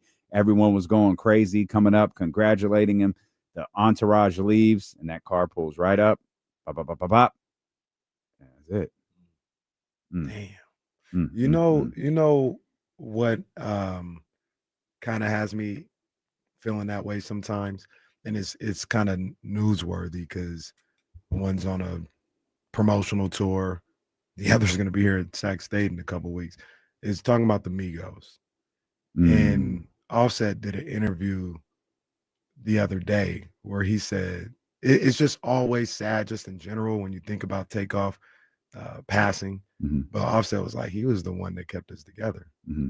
He's the one that always brought us back together and made sure the Migos was the Migos. And you see how Offset and Takeoff, or excuse me, Offset and Quavo aren't the same anymore, right? As far as their closeness and all this other stuff. We talked about it when it happened. We're like, this is the Migos. How can you have the Migos now? Yeah. Like, they're over. And I look at them and I think back there, that's one of the great rap groups of all time. And for it to be over that way is just heartbreaking to me, you know, for sure. And their actual family too and stuff. It's just, how you talk about Big, every time I hear one of those two talk about Takeoff, or I'm reminded about it, it's just sad. It is just so sad that happened. Yeah, it's weird how this stuff sticks with us the way that it does, and it's so selective. Like, it's hip hop artists die. It's awful. Like, it doesn't happen with Nipsey. Like, I swear to you, it only happens with Big. And it's so strange to me. Mike Bibby gonna be with us in just minutes. Basketball season is back. Kings basketball is back. So is our man Sam. Sam, almost certainly live from Sky River Casino. Sam in the house. 916-909-1320. Sam, what's up, buddy? Hey, you nailed it again. Yeah, and I'll tell you, they got some great food down this place down here. Talk about it, Sam. That's right. I love it.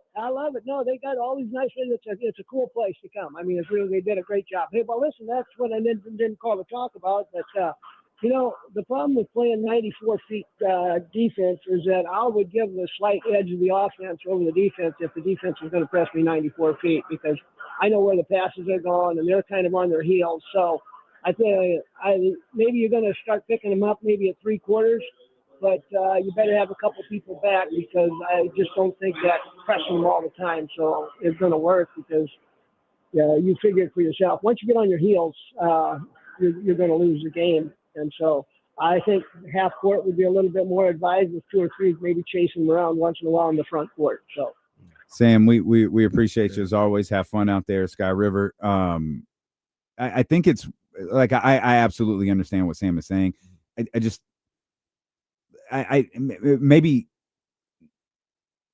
Maybe the way Doug was talking, they're not 5 guys playing 94 feet. Right. Like, you can't, just by nature of the way of what the offense is doing. They're running down the court.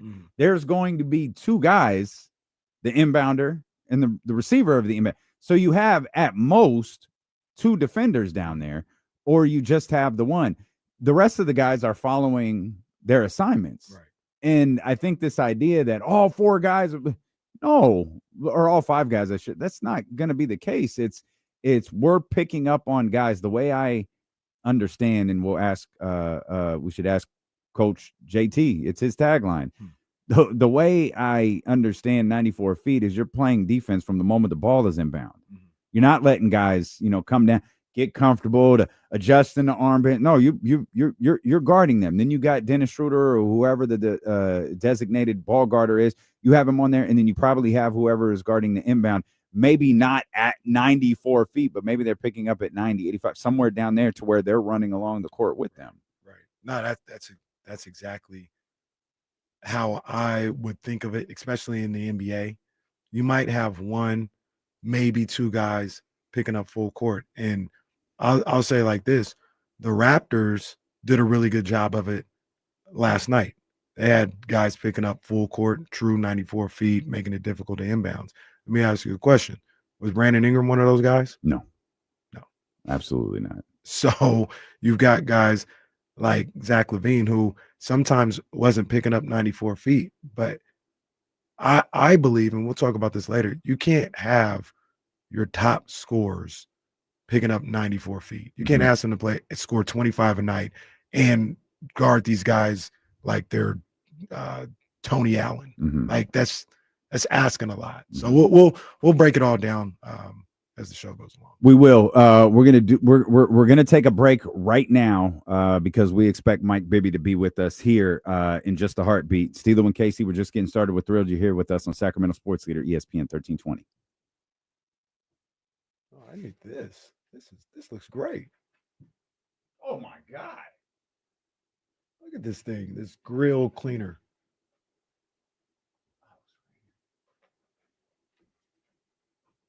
Wow. If it's $19.99, I'm getting it. Matter of fact, let me take a picture of this thing right now. We'll take a picture so I have. I ain't even mad at that. Oh, Jameis Winston. Jameis. Oh no, this is a different ad. Oh, this is a different ad. I was about, hey, give me 2. Give me 2. I thought James was selling this. Oh man, that's hilarious. He out here selling college apparel. Rollback? Is that a dog? Jameis.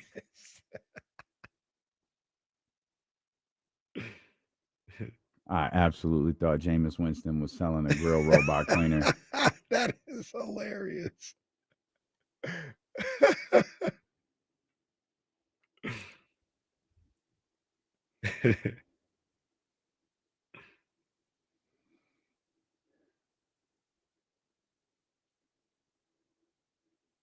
Oh, there it is. Jimmy's exhausted. He's like, I just want to go to Magic City, man. Get this over with. That time he couldn't go nowhere. Oh, who went? Lou? Didn't somebody go? Lou did, yeah. Yeah. And Rashawn Holmes got wings. Gun line, baby. Can't go past the gun line.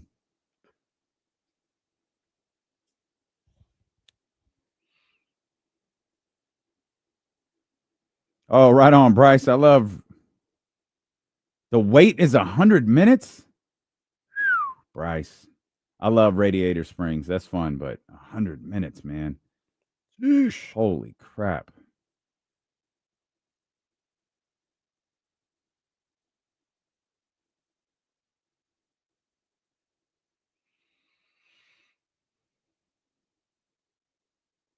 Polo L, we missed our chance. We were hell bent on going to Magic City when we were in Georgia, and we just didn't do it.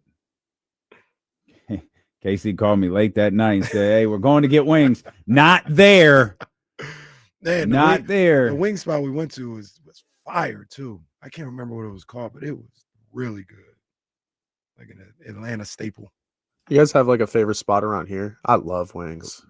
Let's get Mike in here. Mike might be driving. Mike, what's up, baby? Mike, you got us? I don't think Mike got us. Uh-oh. Mike, you good? Can you hear us? No, Mike, we can't hear you. We can't hear you. Oh, he can't hear us either. Hang on, Mike. Hey, Mike, I'm going to remove you. Click that link one more time. I'm going to boot you out of this. Click that link one more. Oh, he can't hear me. Man. Kick from studio. Man.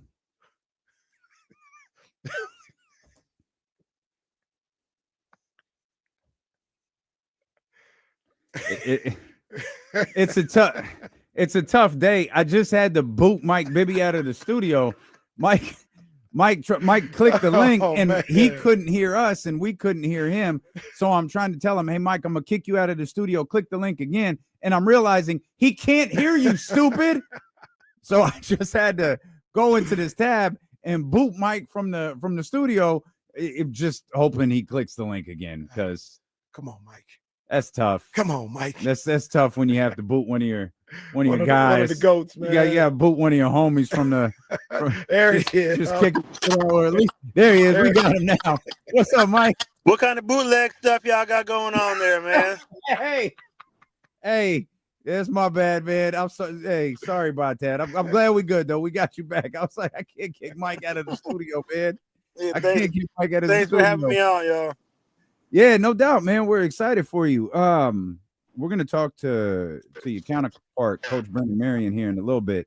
You guys got a big kickoff weekend coming up for the students on Friday, but do you feel like you've got some expectations? Like you've got a hell of a roster coming in, you got a hell of a roster changeover, you got Shaquille O'Neal involved. Like you are a icon in this market.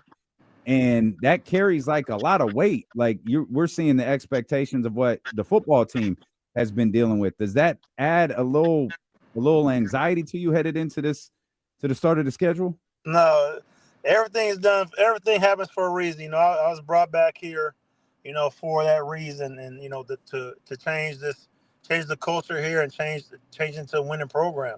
And you know, that's the goals that we set for the year. I mean, I can't predict the future, obviously, but I mean, from the stuff that we're putting in, and the stuff we're working, and the guys that we have, we put it all together. I think it's going to work out good. And I mean, we're working hard. The kids are working hard. You got to understand too. We had to change a lot of their habits that they've gotten from the places that they were here, that they had before they got here. So it's a lot of, you know, mind changing and, you know, just little habits that they've had at other schools that, you know, that they don't have here. You know, I'm gonna let these guys play. I want them to be aggressive. I told a kid, you know, I'll take you. I bet you never been taken out for passing up a shot. I'll take you out for not shooting the ball. I don't care how many shots you miss. I want you to go out there and play freely, play hard. But you got to play hard. You got to play defense. How do you feel the response has been? I know from the outside looking in, it looks like, you know, these guys are all bought in. They love playing under you or whatever. But I know one of the, you know, when they first started practices, the common thing that I heard was, yeah, Coach, he gets on us. He gets on us. He's expected. But it seems to be working. Like I said, I was able to check out one of the practices the other day, and kids were getting after it, you know, and they were responsive to everything that you were saying and the assistants were saying. How has that journey been, just trying to kind of get everybody used to each other? I mean, it's good. I'm gonna try to push the kids as hard as I can. You know, a lot of times, you know, my question I have is, you know, who wants to play after they leave here? And everybody raised their hand, and I just try to tell them, like, hey, there's certain things you got to do. There's a certain way you got to play. There's a certain way you got to put extra work in. And I mean, they could believe what I'm saying because I've been there. And it's easy to believe that to a guy that's been there. So, I mean, I care about all these kids like they're my own. And, you know, I mean, I want them to do well on the court as well as off the court, you know, turn them into situations where they could grow up and be, you know, respectful young men, do good in their classroom, you know, try to help them graduate if that's a goal for them. But, you know, I mean, my thing is that I care about these kids. You don't get a lot of coaches that care about these kids. Yeah, Mike, you mentioned something there a second ago when you're talking about getting these young men to do something different than, you know, what they've been taught to do. We were just talking about that with your teammate Doug, and how Doug is trying to get these Kings. Obviously, he got his first live action against an opponent under his belt last night. And a lot of what Doug is going through right now through camp and through these preseason games is trying to get them to stop doing stuff that they were doing before. And one of the easiest things that you could do as a player, even as a person, is just revert to the stuff that you know. How difficult is it to tell a young man who's gotten this far, like, hey, no, you can't. I know you've been doing that. You've got to stop doing that, because that's not how we play here. I mean, you know, you're a human being. You're going to follow habits that you have, whether, you know, it's on the court, off the court, what you eat, whatever. So, I mean, my thing is just try to form habits for them that are good habits. You know, even if you're tired, we don't get tired here. You know, let's push through it. You know, in that fourth quarter, when you're tired, as soon as you tell yourself you're tired, it's over with. You know, so I'm trying to get that in their mind, like, I don't care how many sprints we run. Get your hands off your knees. We don't show defeat. You know what I mean? Let's get out there, and when you're tired, push through it. Because when you get in the game, you've been in a situation before where you're tired. It's the fourth quarter, 2 minutes left. Okay, I've been here before. I've been tired, but I've gotten through that. So just put little habitual things in their mind like that, and just get them thinking right. The mind's a strong thing, and I'm just putting positive energy and positive thoughts in their minds. So, Coach, I asked you about the players getting used to your style and your expectations and the way that you push these guys. So the funny thing is, I heard you might be the nicer of the two Bibbies on the coaching staff. I heard Michael be getting after him. How is it working with your son in this role here in SAK State? It's great. I mean, he's a head coach. I give him between 2 and 4 years till he has his own spot. He has his own coaching gig, and is running his own team. That's how good he is, and I'm proud of him. And just he gets mad at me because he's like, Dad, you softened up. I'm like, what you mean? You got to give a little to get a little. I tell him. He's like, nah, Okay. Y'all go do what you got to do, Michael. You put them on the line right away. Boom. But they, they reacted good to it. So, but like, it's a different time because he said I was a lot, I want to say meaner when I was coaching in high school. But I didn't let him. He said a lot of the sprints that they run, I'll give them a chance to shoot a free throw, maybe knock some of them off. I didn't used to do that when they were in high school. So he gets on me about that. But my mindset is you don't want to lose them all the way. And you got to give them stuff to fight for. They're running hard. I don't like running like till we get on the line, we run. But we'll run for some mistakes and stuff like that, like throughout the practice. But I'd like you to run throughout the practice in their basketball situations and the basketball things we're doing to get you running on the court. But if you don't run on the court, I always tell them, if you don't run here in the practice, I'll find other things for you to do to run. You're gonna get in shape one way or the other. You could either do it running sprints or you could do it in basketball. But they got to. The choice is yours. How do you want to get in shape? Or you can go see Al Biacani. Those are your choices. Go visit Al Biacani then. Yeah, Al had him at the beginning. Al doesn't do much of the running now that the season started, but in the preseason, Al had him on the track. Al had him on the football field doing stuff. So yeah, vomiting in buckets is what he had him doing. You gotta be ready then. You can't come and not be out of shape. Try to be in shape before you get there. Can't do it. Can't do it. Mike and Michael playing good cop, bad cop was not something I was expecting. When I was there, Michael was on their head, man. He doesn't let up either. It's different. He's almost a lot of their same age, so it's kind of like a different coaching mentality that he has to them and me. So, you feel like they're ready? We're getting there. I don't think we're there yet. But I think we will get there. We got a month before our first game. We got an exhibition coming up, I think, next weekend.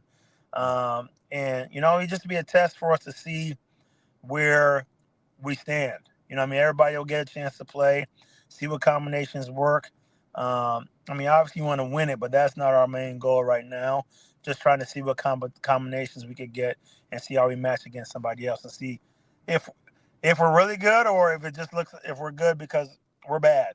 So we're going to be able to tell the difference when we get to play New Orleans. Coach, I want to ask you about somebody in particular that's really caught my eye, and that's Bear Cherry. Watching him play, he's the truth. I told Damian, I said, I think that's a pro. I don't know if it's NBA, if it's overseas or wherever, but I think that's a professional basketball player. How has it been working with him and getting him ready for this season? It's good. He's a monster, about 6'11", like 260. But we have to tell him stuff too, just kind of keep him going and stuff like that. These guys are kids, so with him, just he wants to be a pro. And I said I'm trying to push him to get to that kind of spot that he wants to be, and just let him know hey, if you think you're doing enough, you got to do more, and just get him in that mindset of how pros think.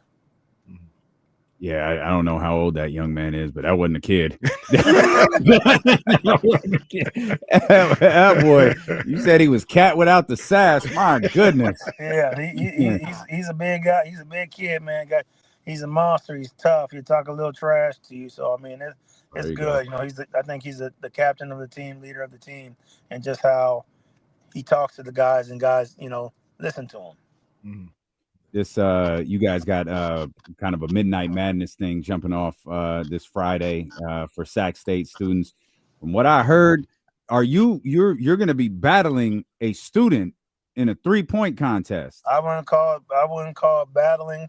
We're gonna have a shootout. I guess we have to see what they're gonna put us through, but I can still shoot that thing. No, as long as I ain't got to move too much, I'll be able to shoot that thing forever.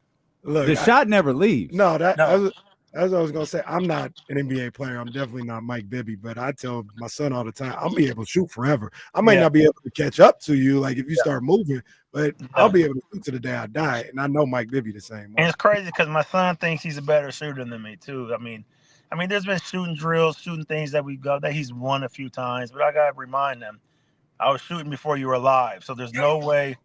There's no way I got a 20-year head start on you, and you're better than me at anything. So, it's just the confidence that he has. I love the confidence that he has.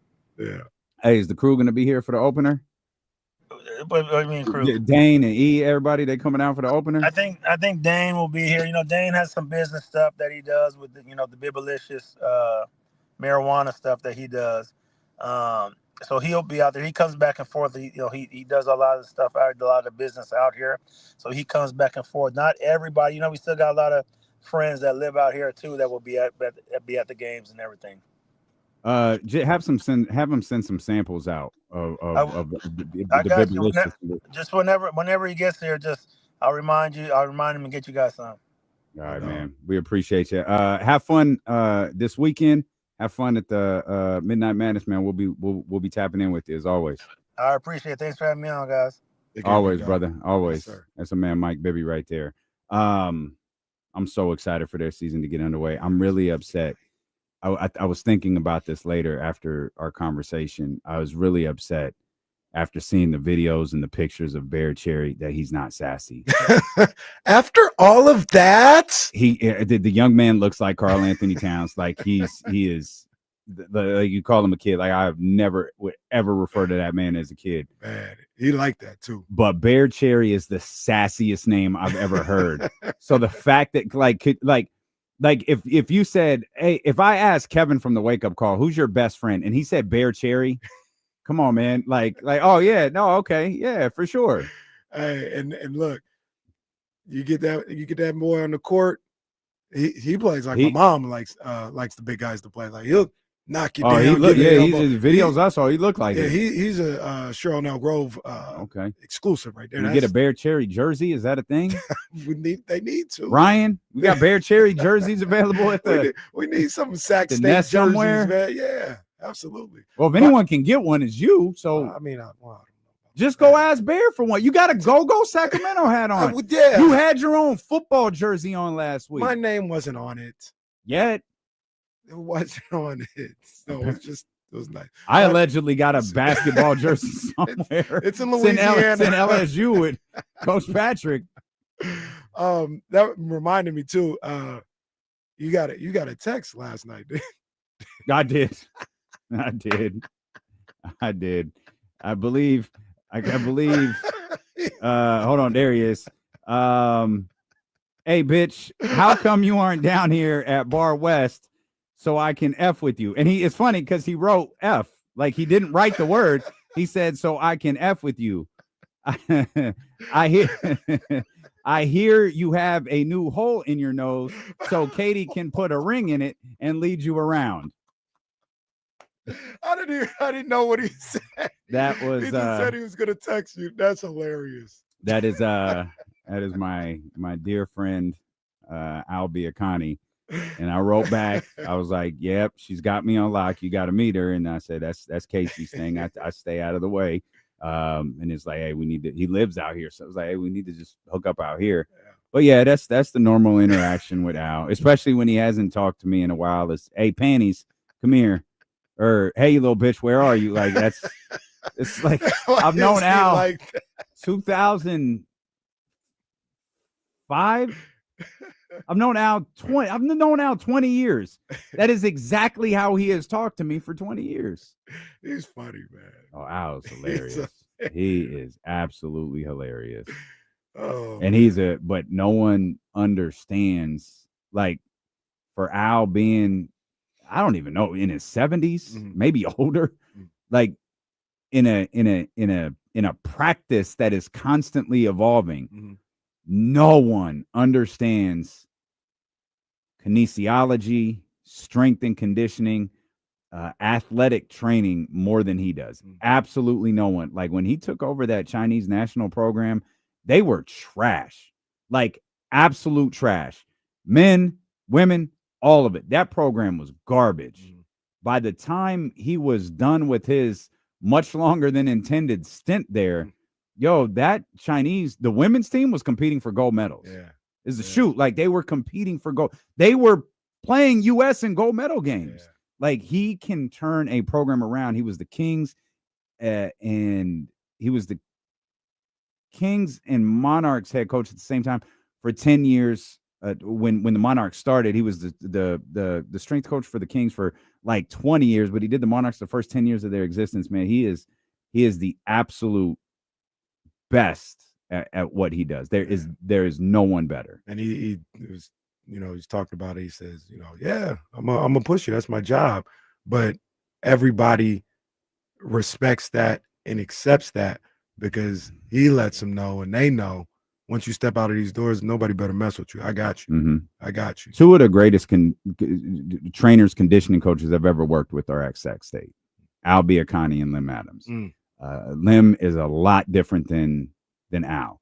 He's younger. His approach is different, but he understands. Like, those pictures that I'm constantly trying to live up to on my Instagram, that's because I was working with Lim. That's why that I was able to use the knowledge that I learned from all of my years working with and next to Al and working in this new style with Lim, and him pushing me at 4:00 in the morning in that freezing cold warehouse next to that building I used to work, man. And SAK State's got, when it comes to conditioning, and I believe that is a big, massive part of athletic performance, that staff, meaning the trainers, the strength and conditioning coaches, all of those people, they have two of the absolute best you could possibly get in this entire country. 100, man. 100%, man. So SAK State football on the road. And apparently Michael's a heel. Had no clue. Oh, Mike. No clue that Michael was a heel. Look, you know who told me, like, yeah, we got to get him to just calm down a little bit. Was Al. Oh, God. Oh my God. If Al is telling you to calm down, woo, man. He's like, yeah, we just got to get him to understand. Like, yeah, just, it's okay.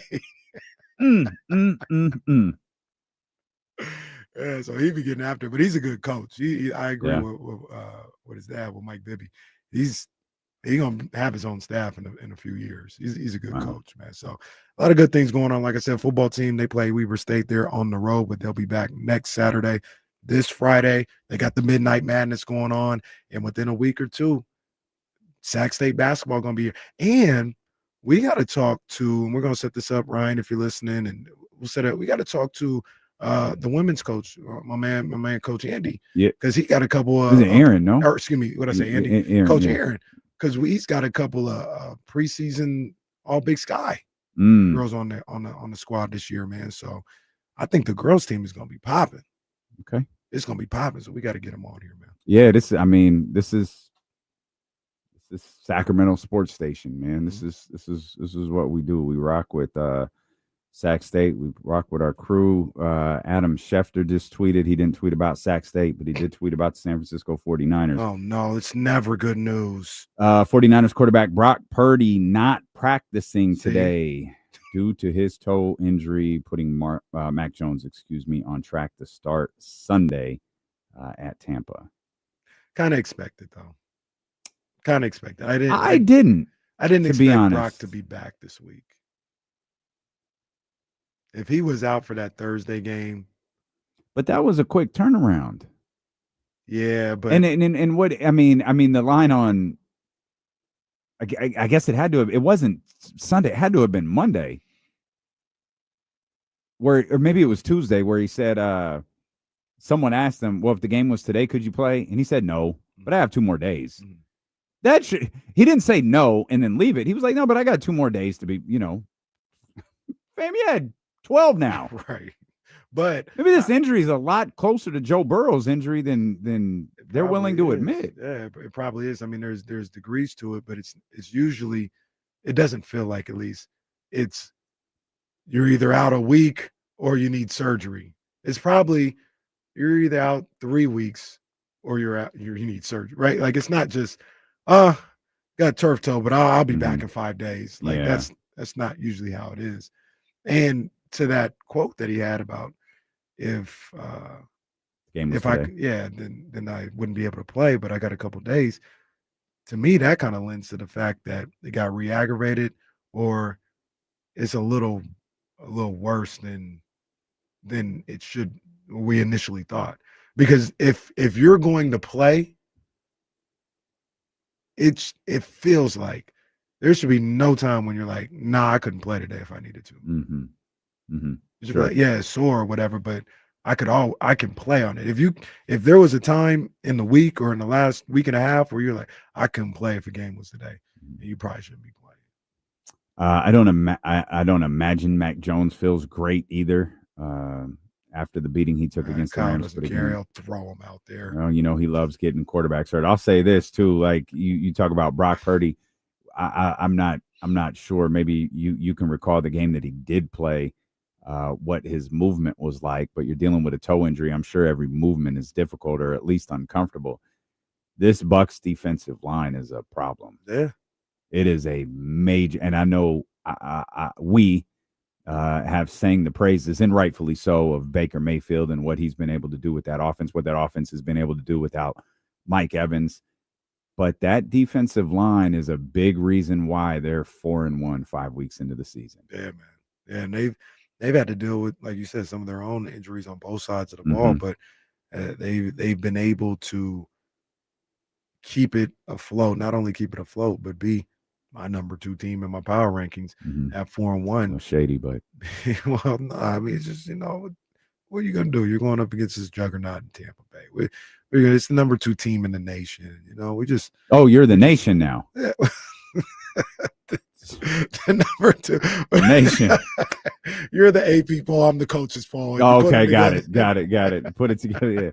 Yeah. You had him at 2. Yeah. I had him at 3. Yeah. Okay. BCS, I have him at 2.4. Yeah, right. Well, yeah, we both had some BCS action in our power rankings, but it was just fine. Point being, that defensive line is a strong suit that doesn't get the amount of attention that it probably deserves because of the way that Baker Mayfield is playing. I got to be honest with you. No joking. I don't know what Jake Brindle is going to do with Vita Vea. Oh God. No disrespect to Jake Brindle, but he hasn't been Orlando Pace at the center position. What's he going to do with Vita Vea? Have a problem. I do have an update.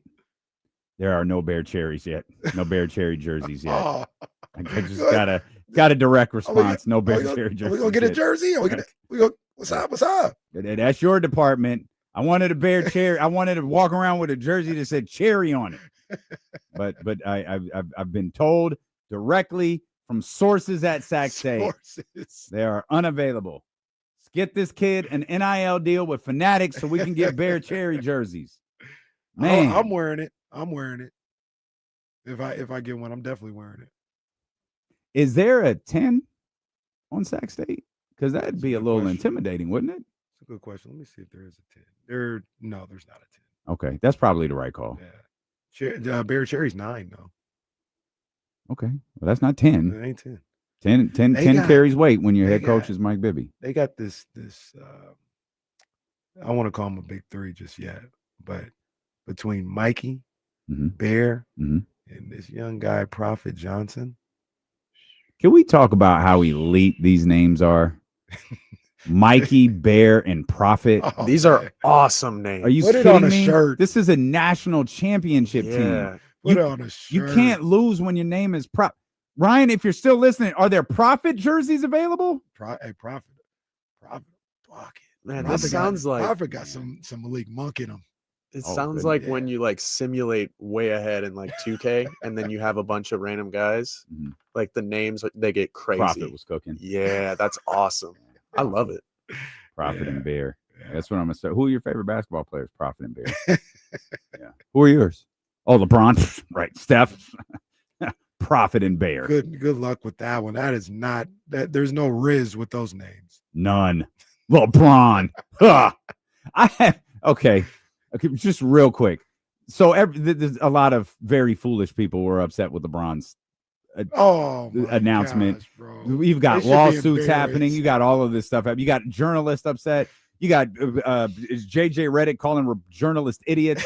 I didn't see that one. Oh, he did. And all I could think of, JJ, you better change your tone. But doesn't he have a tequila company? LeBron? Yes. He does, but is it like Diddy's situation? Thank you. Well, okay, let's clarify. Well, yes, okay. Well, Ciroc wasn't Diddy's, but they made you believe it. This is the exact conversation we were having with Dusty Baker a few weeks ago. Yeah. Baker Family Wines is Dusty Baker's. Mm-hmm. It's not a big alcohol company making LeBron James the feature brand ambassador. Right. And so when he launched with Hennessy, I was like, all right, man. Okay, bro. I love LeBron. Get your money. But wait a minute. Yeah. You're just out here hoeing your name out. Well, then what do you got to do? I mean, look, what do you got to get rich. You got a family to feed. Get rich or die trying. Is the real quick, this. I'll ask you during the break. It's no big deal. Okay. Yeah. Well, sorry, radio audience. Matt George joins us next here on ESPN 1320. Oh crap! I don't think I sent the link to Matt. Sorry, Matt. Hang on. Is the Rock his tequila, right? Is that a Dusty Baker situation or a Puff situation? I think that's his. Okay. I believe that's his, and if he's not, man, if it's not, he is selling it in the most amazing way possible because he has kind of outlined how it started and the process of making it and the plants and all of that stuff. I believe it is his.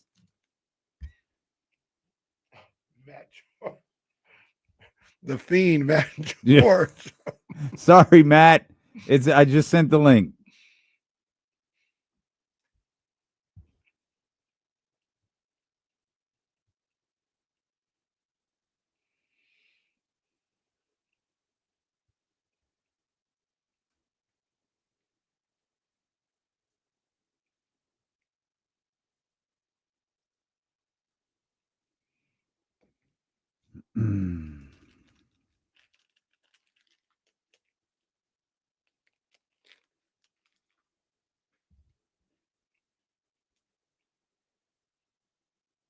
I still haven't had Domas's wine, Polo.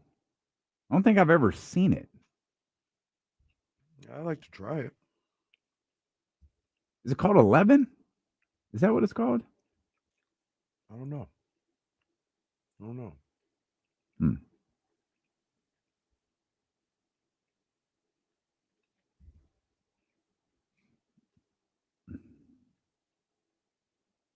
Matt, just in case, check your spam.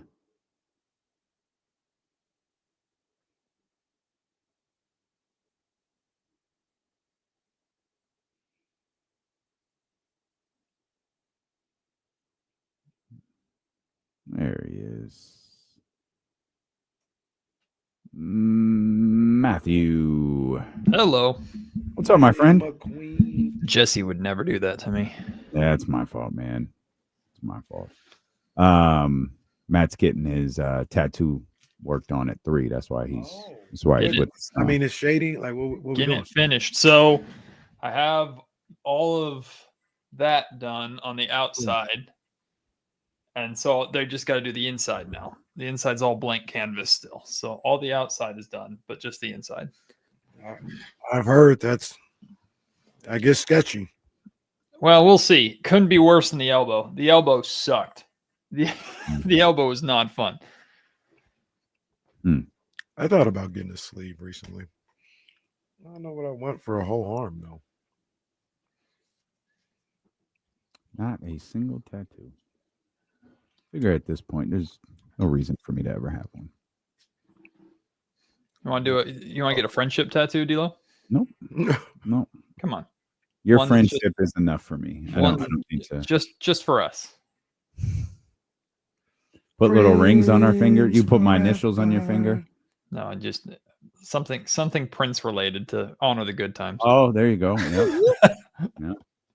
Friends forever. Yes, we will. Y'all don't know about that. Y'all don't know about that. Stop it. What you know about Friends Forever? Talking about the Zach you know attack. about Who you Friends talking to? Who you talking to? Stop. What you know about Friends Forever? Hang on, man.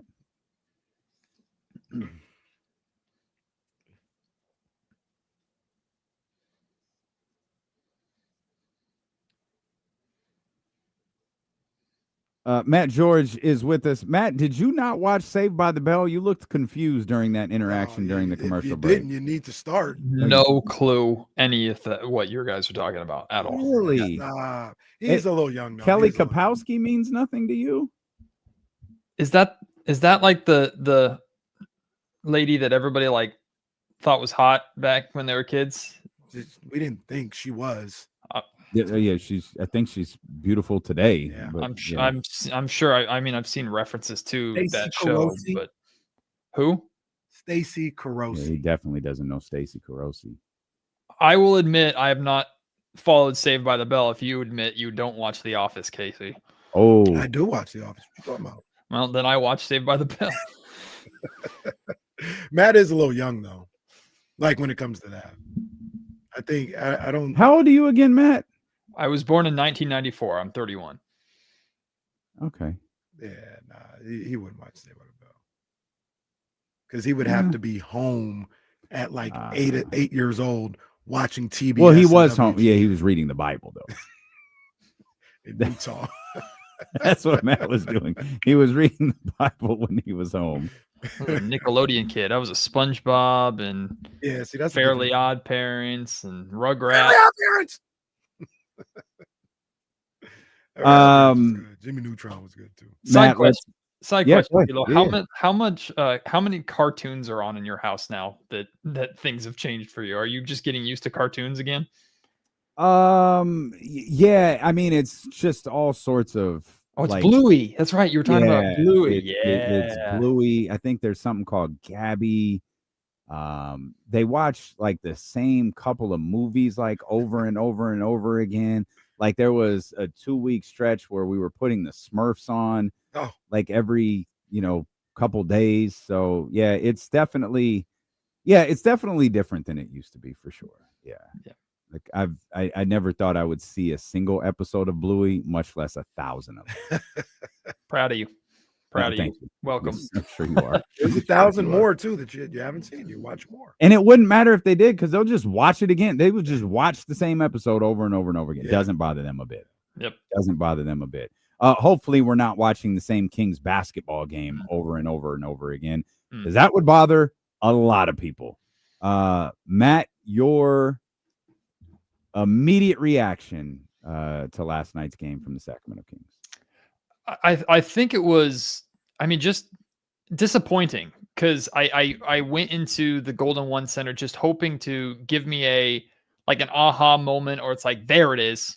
That they've been talking about it. There's Doug Christie on the floor. And there were like the biggest glimpse of that we got was the young guys at the end.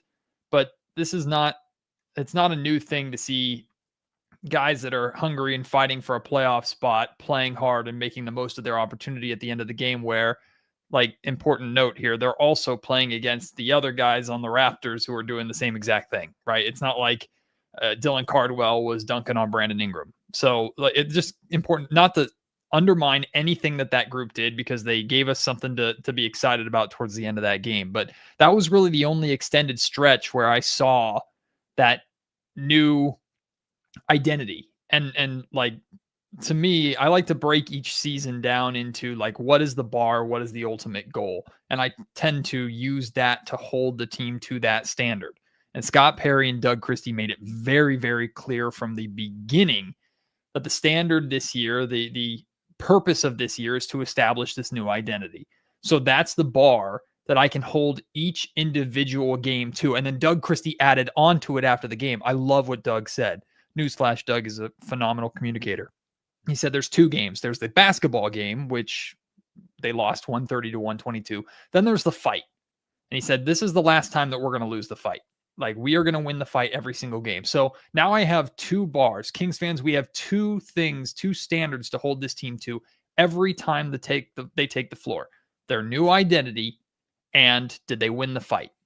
They didn't do either of those really last night. So I was disappointed by that. I'm nowhere near now where I was like at the end of last season.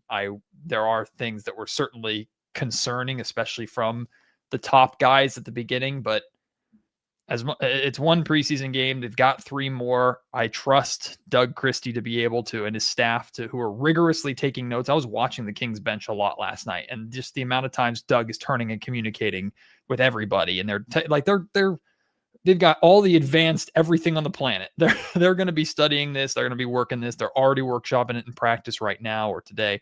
Like, I don't expect things to change overnight necessarily, but they're going to address some things. They're going to tweak some things, and we need to give them the chance to show improvement.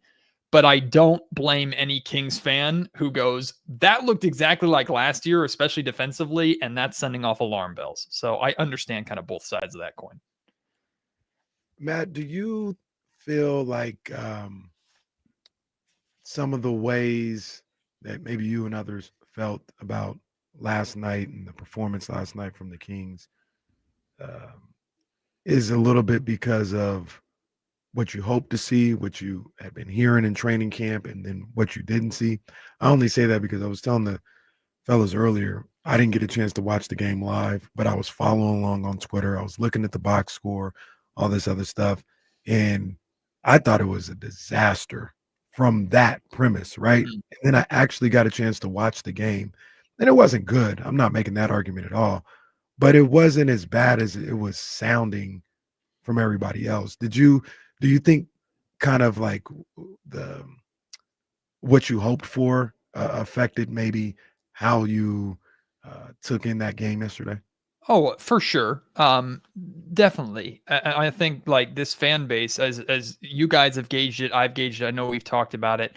Like there's just an apprehension, it feels like, with at least the vocal majority of the fan base. That doesn't represent everybody, but those that we interact with, those that we see on social media, they're going into this season with it's almost like a guarded heart. Like I'm not going to let myself like get hurt again. I don't trust it. I don't believe it.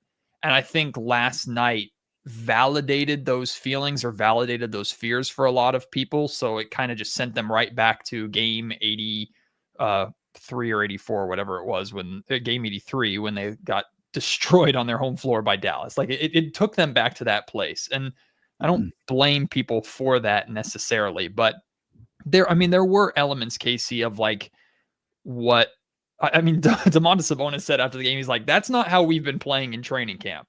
Like, okay, good. But can you show us, how you've been playing? And that's what we've got 3 more preseason games to hopefully they will show us a little bit more. There were things that I can be like nitpicky concerned about.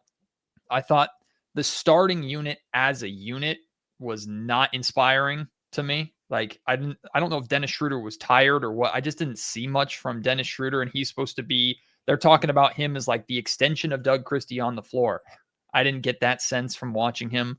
The thing I think that concerned me the most, and I know you guys were talking with James and Kyle earlier about breaking the habits of last year and unlearning last year. And that's a valid point, although we have to be careful not to take that too far into like excuse territory. But like, I thought there was time where it looked like the guys who have been together over the last year were miscommunicating more than the new guys. Like, I felt there were a number of times that Domas and Keegan and DeMar were not on the same page, and breakdowns happened because they were confused and they were looking at each other and communicating with each other. And I saw that more between guys who have been here for the last year than like Dennis Schroeder and some of the new rookies and guys like that. So those little things concern me, because like these are the guys that you have to lean on, like to really iron this home. And the way they've talked and shown over the last week and a half of training camp is that they're getting it and they're buying into it. I just didn't get what I wanted to see that I was feeling and trying to express to you guys last week when I was saying they're starting to kind of win me over, and it's changing how I feel about this team a little bit, what they're showing and saying in training camp. I just didn't get any real example of that or inclination of that in last night's game, and that was tough. Did you have any positive takeaway from last night's game at all? Oh yeah, a number of things. I mean, I thought Keegan answered the call of being aggressive.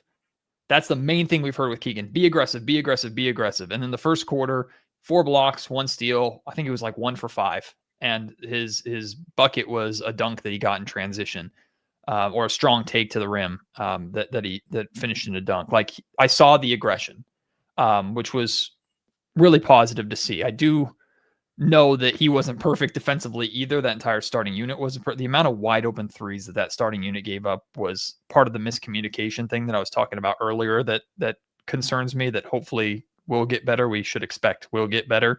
Like, I don't know why Brandon Ingram was wide open from 3 so many times in that first quarter.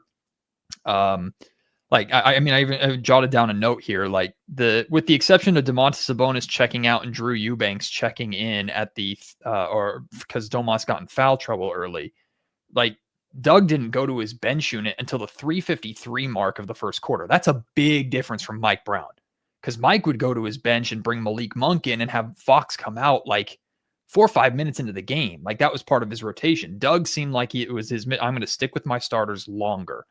And at that 3:53 mark, when Malik Monk, Keon Ellis, and Isaac Jones came into the game, the Raptors were up 20-18, but they had already had 5 3-pointers. The majority of them were wide open. So that concerned me a little bit. But going back to your question, D'Lo, like, I thought Keegan's aggressiveness was good. I thought Domas was in attack mode offensively, which was encouraging. Like, he recognized, okay, I can kind of bully my way around this Raptors team. So he looked in attack mode.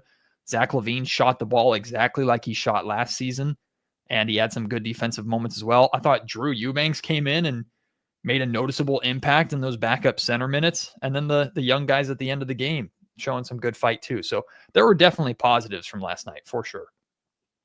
Yeah, I saw some of the same things you saw as well, from just the defensive lapses. Like I said, I think Keegan had an up and down game. There were a lot of weak side, help side blocks. That was good to see. But you talk about the wide open, why Brandon Ingram kept being wide open. Keegan was just kind of lost in the rotations, and we talked about earlier, the over helping, and I want to see him get better at that. And then when you talk about the aggression with him shooting, sometimes I watched him last night and I thought he was being aggressive for the sake of being aggressive, which is why he wasn't making shots. Like, they weren't good shots. They weren't good attempts, but it was like, people told me to be aggressive, so I'm going to be aggressive. And I hope he either figures out a way to make those tough shots, or, on a consistent basis, or he's not aggressive just to be aggressive. Like, be calculated with the way that you're aggressive on the offensive end and how you want to do that. So he had good moments, and he had some down moments for me yesterday. But isn't right now the time for him to do that? Sure. Like, now is the time for you to be aggressive for the sake of being, because if Keegan didn't, like, he wanted to make the right play and not force some things, we would have talked about he's still being safe. Like, I wanted to see Keegan force some things. And it's the quote that Doug gave us earlier in training camp, like, be brave, don't be a perfectionist, like, try things, experiment a little bit. And I thought Keegan was doing that. And Casey, I know I've always been labeled like that, kind of the captain of the Keegan fan club. I know you're very much on the side of DeMar DeRozan. He gets a lot of unnecessary blame from this fan base, and I see that too. But I thought DeMar DeRozan looked completely lost on defense too. And I think, it just speaks to, we can focus on each individual. I see people going, well, the Kings were breaking down and giving up perimeter shots because they still don't have a rim protector in Domantas Sabonis. So we could take any one of those starting 5 or any one of these top guys, hyper focus on them individually, and say why they didn't play well enough. Like, when the Kings picked up 94 feet, I thought more often than not that actually resulted in an open look for the Raptors, because typically the on-ball defender would either get beat or screened off And then the guard who's taking the ball off the floor would attack the rim, draw the defense in. It's a wide open corner or wide open wing three. It happened like 3 or 4 different times when the Kings tried to pick up 94 feet. So to me, it all falls back to, we could hyper focus on one individual and make it their fault if we want to, but it's just a team thing, which is always going to be the problem with Doug, is how can Doug take this roster of individuals, some who are talented on defense, some who are not known for their defense, and turn them into a team defense that is good enough to accomplish what the Kings want to accomplish this year and good enough to fit that identity that they're trying to establish. That's what this is all about. And we shouldn't be surprised at all to see growing pains from that last night. 23s from the Raptors is really concerning, but like, he wasn't going to change everything overnight. I was just hoping to see more of Doug Christie on the court, and I just didn't see it. You mentioned this a few minutes ago, Matt, about how you feel like that game may have taken people back to game 83 against Dallas. And I think one thing that has Kings fans a little unnerved and completely understand is that number you just mentioned, that 20 made threes to 10. That was a consistent thing, not necessarily those specific numbers, but a team absolutely destroying you from behind the 3-point line. Teams that don't regularly shoot and make threes beating you behind the 3-point line. And we saw the Raptors, it was pointed out on the broadcast last game. It was in all of the game notes. The last time they played, they made like 10. Yeah. So they doubled up on that against Sacramento. And it's like, Doug said it after the game. Doug was that's like, right. Yep, of course. They made all their shots today. Like, and he said it, that actually bothered me. Doug said that in such a passive way. He said it in a way like, and I don't know if, I felt like Doug was saying it as if like they made their shots tonight. Like, I don't know what to do, versus, yeah, we've got to do better in keeping. I don't know what he meant when he said that, because it probably depends on the mood that you're in, how you take the remark. It's like Twitter. You can't hear someone's tone, but if you're in a bad mood, hey, how are you? Oh, what? Oh, whatever, man. Like, if you're in a bad mood, everything could be. And I don't know that there was a Kings fan in a good mood last night. And so I was certainly watching it. Now, I watched it this morning with no, I wasn't angry about the game, frustrated about the game. I had some notes, some thoughts, and all of that. But hearing Doug say that, I was like, I can't tell what Doug was saying right there. Like, oh, no, we did pretty well. They just hit their shots, or they hit their shots and we have to do a lot better. I couldn't tell which one it was. My interpretation of it when I was in the room was very similar to how kind of a lot of us feel. It's like, of course, like, of course they did. Like the Orlando Magic have come into Sacramento over the last 2 years, being one of the worst 3-point shooting teams in the league, and shot really well against you. Of course. But at some point, it's not a coincidence anymore. Right. And I think that's the element where Doug immediately kind of switched and said, it's not an excuse. Like, we got to address that. And this is where you talk about the players breaking the bad habits or breaking what they learned last year and incorporating the new stuff this year. In the same way, the Kings have to break their reputation, because you'll hear shooters tell you it's all about confidence. Like, you come into a game and how your jump shot is affected by your confidence level and your comfort level. And every single NBA team, all 29 teams, especially coming to the Golden One Center or come into a matchup against the Sacramento Kings with confidence that they can shoot the ball well because they're going to break down the King. Like, it's just, and it's been that way for years. It's not a Doug Christie thing. It's not even a Mike Brown thing. Like, it's been that way for years. Just, we hyper focused on it last season and to this first game of preseason because it just felt so egregious over the last 12 months or so. But by implementing what Doug wants to implement, the physicality, making sure they feel you, making them know that you're there, I think Doug's trying to change that, like, get into their head a little bit, make them feel you a little bit. And that's where I felt like there were moments of good individual physicality, which fits that identity that they're trying to establish. There were moments of good physicality, but I don't feel the Raptors ever felt the Kings in that game the same way, like the most recent example, the same way the Houston Rockets made you feel them last season. Like, the Rockets would make you uncomfortable. They would quite literally knock you out of your rhythm or your comfort zone. I think that's what Doug wants to implement with this group. And you didn't see that enough last night, and shooters come in and go, all right, I'm going to have good looks. Brandon Ingram said this is this is like a warm up for me. And he had wide open looks. So you got to break down that opponent confidence. You got to change that reputation that the Kings have of being a turnstile style on 3-point defense. Yeah, I think a lot of it starts with guarding the basketball, and I thought at times last night they did a pretty good job of that. One of the things that they've got to work on, and we talked about it, is just the overhelping, the unnecessary helping, and I wonder if Doug and that coaching staff saw the same thing and want to get back to, hey, remember what we talked about. We've got to guard the ball. If we're going to do the things that we want to do on the defensive end, it starts with keeping the man in front of you. He talked about that a little bit earlier in training camp with the closeouts. No, there ain't no shading. There ain't nothing else going on. You're closing out. The guy puts the ball on the deck. You're keeping him in front of you. And I think that applies for the rest of the defensive opportunities as well. Like when somebody's dribbling, somebody's attacking the basket, you got to keep that guy in front of you. And the help has to trust that that guy has him covered and I can stay with my guy. And we'll see. We'll see if it's a characteristic of this team or if it's something that they can work through and improve on. We'll find out probably in a month or so, to be honest with you, because I don't even think by game one we're going to have this team to the point where we know exactly what they're going to be as the season goes along.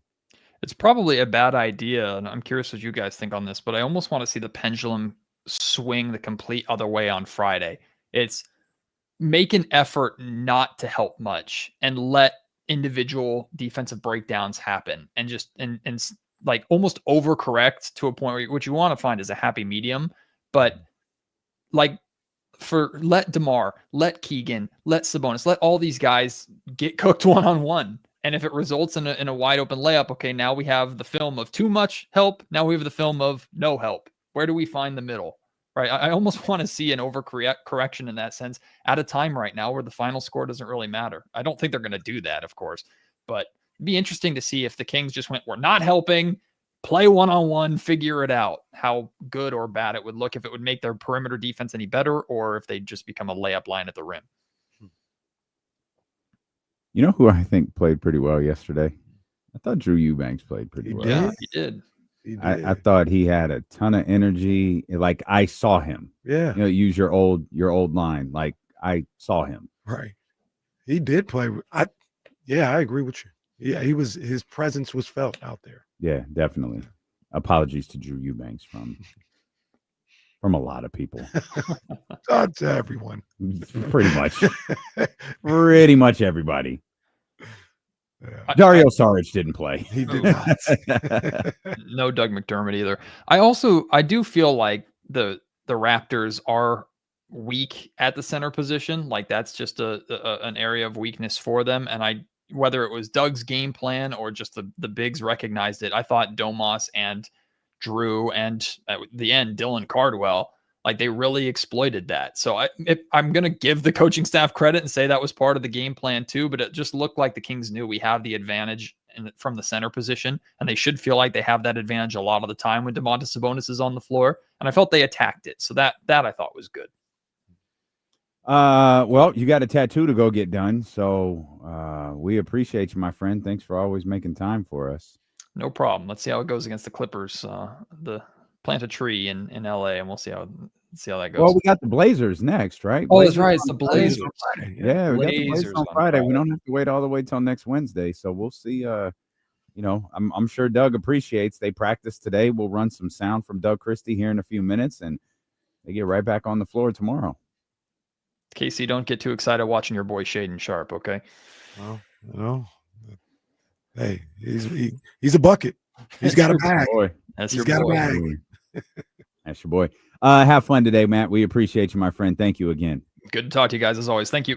Yes, Take sir. care, Matt. That's Matt George, ABC 10 and Locked On Kings. If you're not a subscriber over there, I don't know what you're doing, man. Subscribe to our man Matt's podcast. Does great work over there. Absolutely. A lot of people in the chat think I'm being too hard on Keegan Murray. I don't think he played a bad game. I just think it was a little up and down, and there's certain things that you got to correct, just like Dennis Schroeder, who actually did play a bad game last night.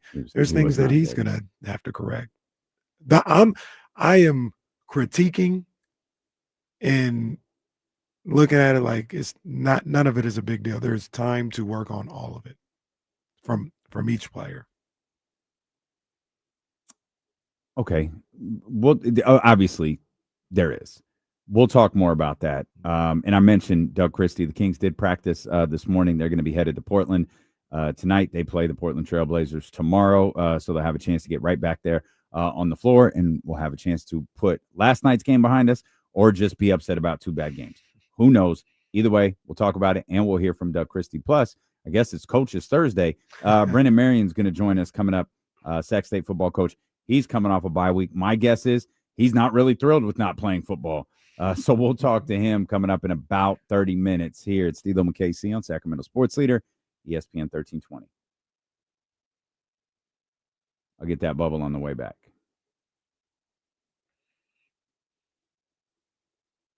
Optima Tax Relief. I've never seen a TV commercial.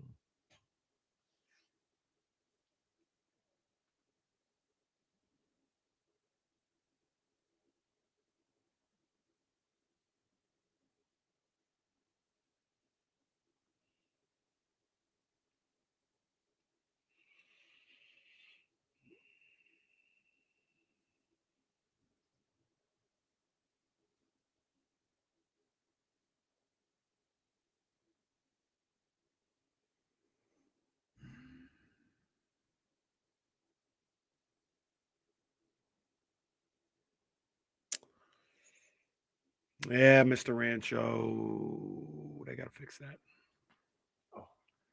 Somehow, some way, they got to find out what they've got to do to fix that. Because I don't really care who it is. At least the way I look at it, I don't really care who it is in the NBA. If you give them a wide open look, they can knock it down. They can hurt you. So I understand if that's not a team's strong suit, you want to kind of get them into situations where they're taking a shot that statistically is low percentage for them. But you can't give up wide open looks. Can't give up wide open looks.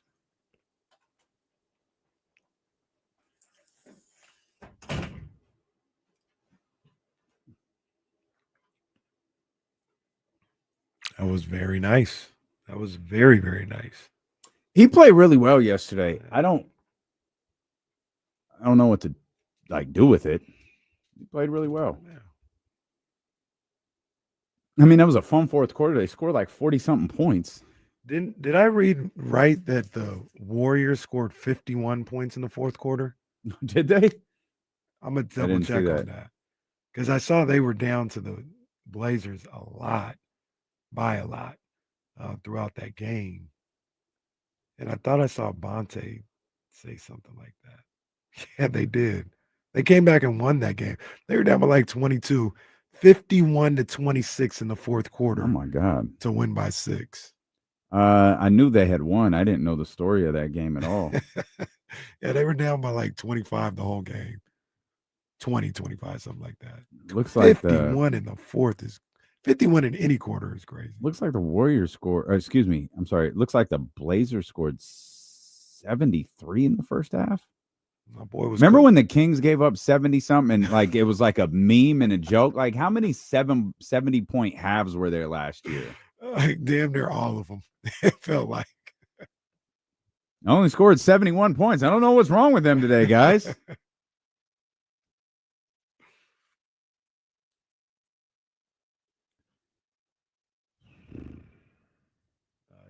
When we come back on the air, I got to tell you something that I noticed that was funny yesterday. Mm-hmm.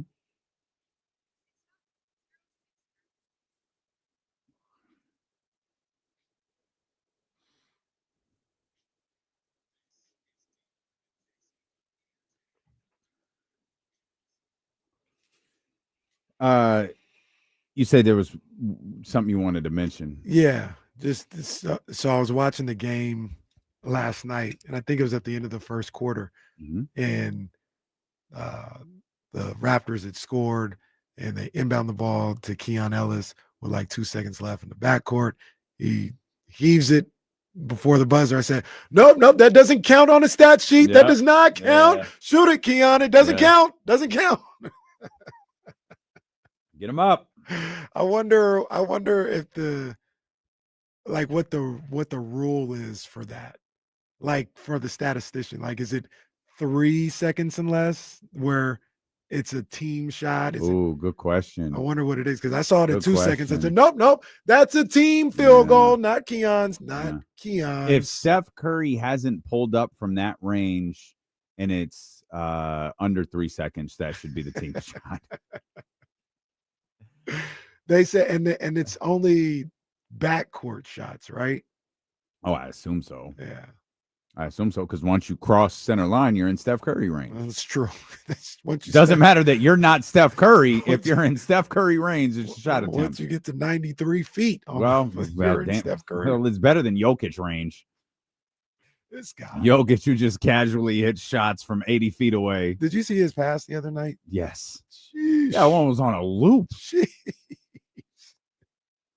We'll talk about it. Where are we at? We'll talk about it later. In fact, I'll save it. But I'll tease it. This is going to anger some people, but it's our show. I don't care. If Nikola Jokic is the best player in the world, if Nikola Jokic is the best basketball player in the world, we might have seen the second one last night. Oh, boy. My God. Hey, she might have heard us. We were talking about in clutch time. Bro. She might have heard us. Bruh. What's up? We're going to the parade. What's up? Where we going? No, we aren't going. You can go. You're aces for life. I like the aces. I like. Who's your WNBA team? I don't have one. We need to get. I have come one. over with the aces. I have one favorite team in all of professional sports, and it's the one we cover. That's my only hometown. The Raiders. Team. Yep. Nothing. Nothing screams Raider Nation like the guy in a Gucci sweater. I don't think they'd have me even if I asked. Love Amy Trask, though. Yeah, she was wrong about Brock Purdy a couple years ago, though. Which she admitted. I think Brock she made it to the though. Super Bowl that year. She did. Yeah, she admitted. Yeah, she was like, "Yep, I was dead wrong." Like Amy's not. Amy's one of those people. If she has a take, like, yeah, she'd be like, wrong. I like seeing Amy. I like hearing her, not just on TV, but I was going to say I like seeing her on when she's on the TV shows. And, she does a lot of stuff on CBS. I think that's where I see her clips. So I like Amy. Always have. Jordan says I show too much ankle to be a Raiders fan. It's Kings for me, man. Though I find it very relaxing to love players like Asia. Kelsey, it doesn't matter if they're on the Aces or the Sparks. I'm not, cheering for any of them people to win. Like we've got friends on the Timberwolves, not the Timberwolves, the Lynx coaching staff. Rebecca Brunson over there, Eric Tebow. Like, just a fan of the game. Yeah, that's it. And the Kings, which is wrong choice there, man. But Sacramento's my home, so that's what I'm a fan of. The hometown, baby. I do root for the 49ers quite a bit, though. And as everyone knows, I am a Bucks fan. Oh, that is true. big time Bucks fan. It's tough, man. Tough this week, man. I'm looking forward to this. Again, liking both teams a lot, not having a real rooting interest. Oh, I'm excited for this game. Very excited. If the Niners can get this game, we are cooking. Because this one is difficult. Yeah, this one's very difficult. And with the injury situation, and I know Mac has played well, but he's still not your starting quarterback. It's Brock Purdy. Being without him, still being without Kittle. I'm assuming, nothing's official, but I'm assuming Ricky Pearsall isn't playing. He didn't practice yesterday. I'm not sure what happened today. But good question. If they got this one, oh boy. Will you start to believe? Like in the bit? I will start to believe. I'll put it to you right now. In all seriousness, I don't think they're like a Super Bowl contender today. I don't think that. I think they're a good team. I think people are sleeping on them. I think they can win a game or two in the playoffs. I think they're going to win their division. I thought that since August. But I never said, no, this is a championship contender. Mm-hmm. I'm not there yet. Mm-hmm. But if they win this game, mm-hmm. combined with what I have been saying, me and Kyle have been saying, is I think this team is going to get better as the season goes along. It's like, oh, well, they didn't clear a couple of hurdles already, mm-hmm. and they're just going to get better. I may look at them as a Super Bowl contender if they can get this one. To follow up on, obviously we're aware Brock Purdy did not practice. It doesn't appear he's going to play on Sunday. Not Kyle Shanahan. John Lynch told, I think it was KMBR, they want to get him to back to full strength. They don't want to keep putting him out there in compromised positions. Ricky Pearsall did not practice today. Yeah. Both players were doing conditioning drills on the side. Jawan Jennings did practice today. That's a good look. He was limited, but John Lynch said he's going to play on Sunday. There we go. That's a good sign. Or at least that's the plan. The plan is for him to play on Sunday. Yeah. So there's your update on the 49ers. Again, Brock Purdy will not play. Mac Jones will be good to go as the starting quarterback against the Tampa Bay Buccaneers. This terrific 4-1 matchup coming up this weekend. Big shout out to our man Logan, who said, very Gen Z take, D-Lo. Fan of the players, not any teams. Well, if there's one thing everybody knows, I'm Gen Z, Logan. I am definitely Gen Z. So salute for that, Logan. Appreciate you, brother. I think that's the same thing they say about Douglas Dale Christie as well. Very, very Gen Z. Let's check in with Doug after today's practice ahead of their travel to Portland and what he had to say about his team's performance last night. How do you, when you go back and look at last night, do you give it the same kind of critical eye that you might during the regular season, or do you not because it's a preseason game? Well, it's more about habits right now. So you're looking at it, but I was coming in with the same energy if we'd have lost by 15 or won by 15. Like we're building, and when you're building, you got to look at what you're doing and you got to correct it. And that's really what we're doing more than anything is going, looking at the film. What are we doing? What drills do we need to continue on? What parts of the habits that we're trying to break have they not got yet? Last night you mentioned communication might have been one of the things you could clean up, but did you see that on film as well? Yeah, absolutely. There was some times when two smalls were coming together and they were supposed to red, which means switch, and they didn't. It was clearly communication because as my guy's coming, I gotta let you know, here he comes, red. And when you do that and you speak with your outside voice, all of a sudden good things happen. But when you don't communicate and you just expect each other knows it, then all of a sudden two guys go with one guy and Ingram is shooting a wide open three. Stop right there. Hang on, Doug. Hang on, Doug. Woo! I don't think he used Brandon Ingram as an example by accident. Oh my goodness. We had the game on earlier. Well, you and Hammer were looking at a specific clip. I just put the game up on Synergy and let it run, and the amount of open shots that Brandon Ingram had is why Kings fans, it's why you saw the reaction you did yesterday while you were doing the coaches show. That's why you saw that reaction on Twitter, because it was so familiar. Like, it's not even like, oh, all right, so the Kings aren't perfect. They corrected a few things. They just have different problems. All right, let's see if they can tighten those up. It was like, no, man, it's the same problems from last year and the year before and the year before that. And there's Doug talking about communication. Yeah.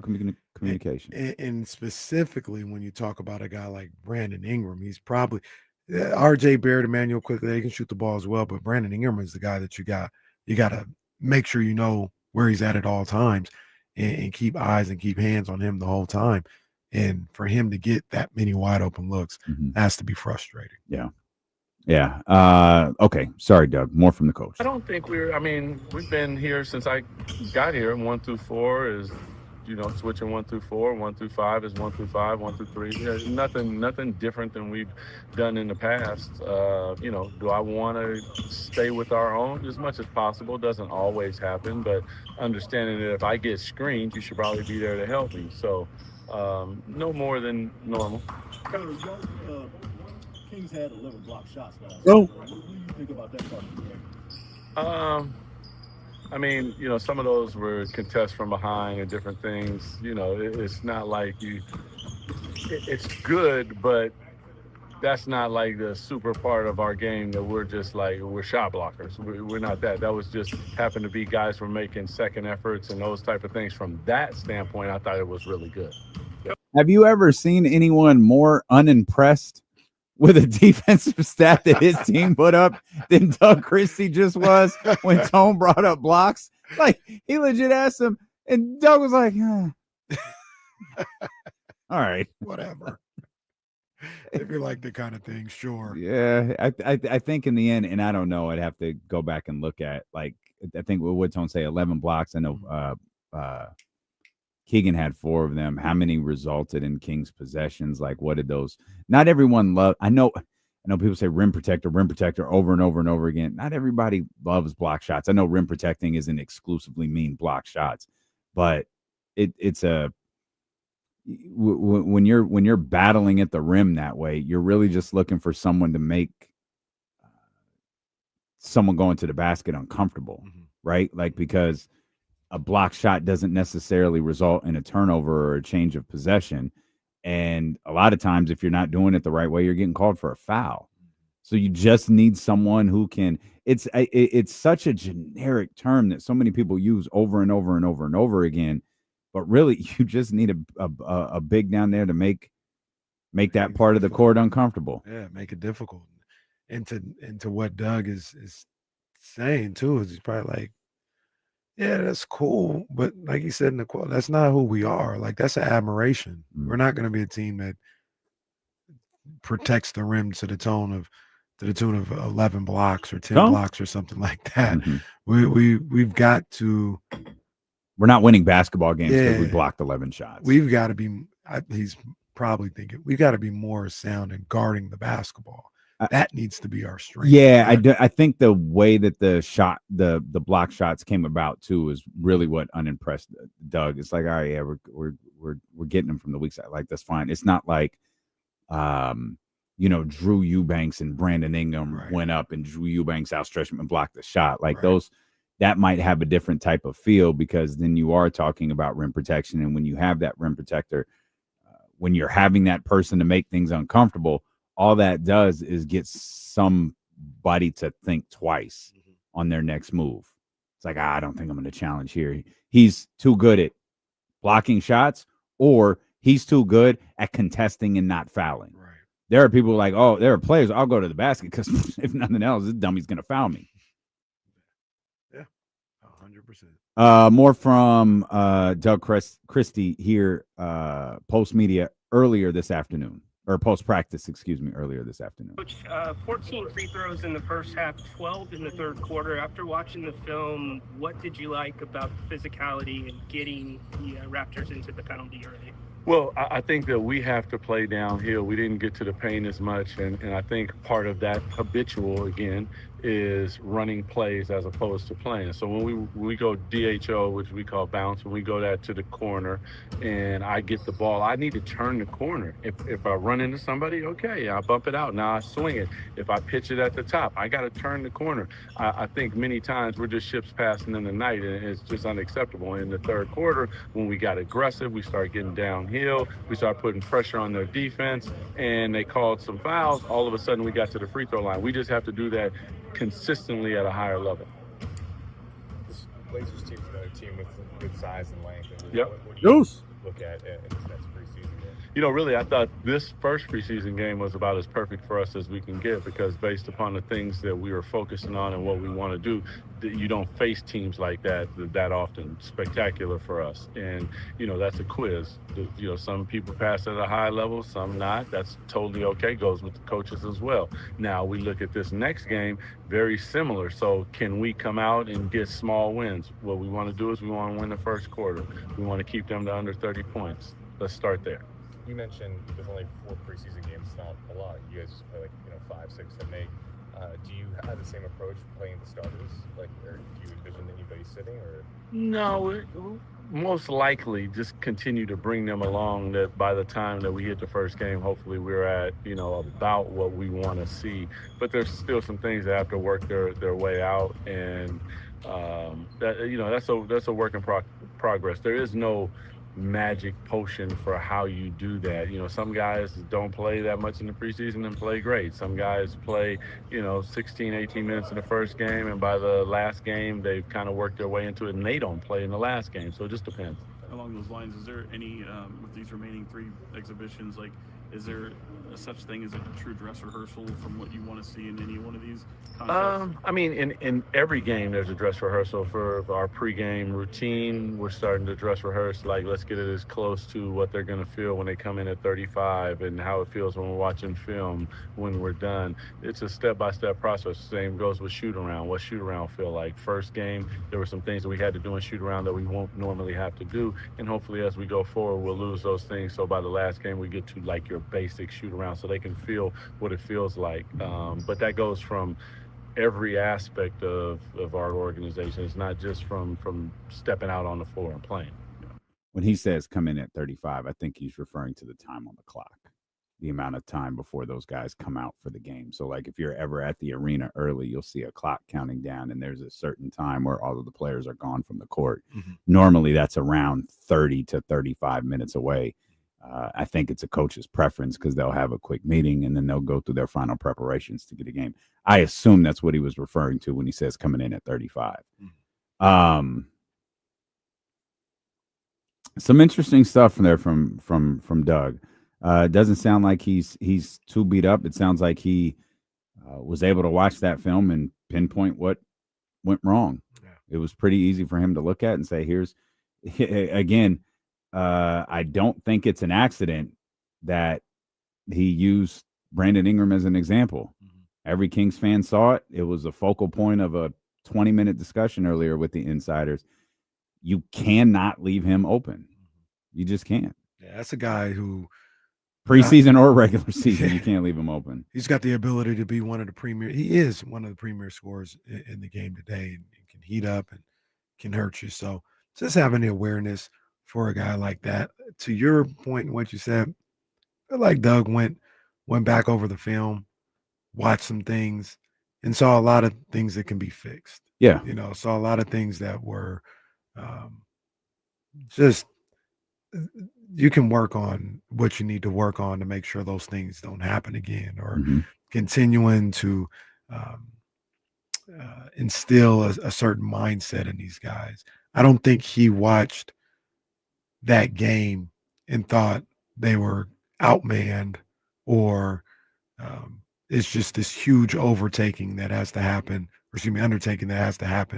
to change who we are and the things that I want to do and think that we're capable of doing as a coach. If I'm Doug Christie, we just can't do because of the personnel. I don't think he thought that. It was like, all right, I saw what we did wrong. Those are correctable. Those things are correctable, and let's work on correcting those things. I believe for the first time in 23 years, LeBron James is going to miss the start of the NBA season. I don't think he's ever missed the start of a season before. But Shams Charania had tweeted LeBron James is sidelined for at least 3 to 4 weeks due to, is that sciatica? Yeah, that's what I on his right side. Yeah. He is out for the start of the 2025-26 NBA season. Again, I don't think LeBron James has ever missed the start of a season. I don't think LeBron James has ever been injured. Except for the Lakers. He got a case of the Waltons. Literally the only time in his career. Sidelined for an extended period of time. That man got a case of the Waltons. A case of the Waltons. He got a case of the Waltons. Yeah, man, he got a case of the Waltons. Goodness gracious. So, yeah, but to your original point, I don't think he has missed the start of the season. It always feels like, and this may be true or close to true, or I don't know. It feels like he has been part of opening night his entire career.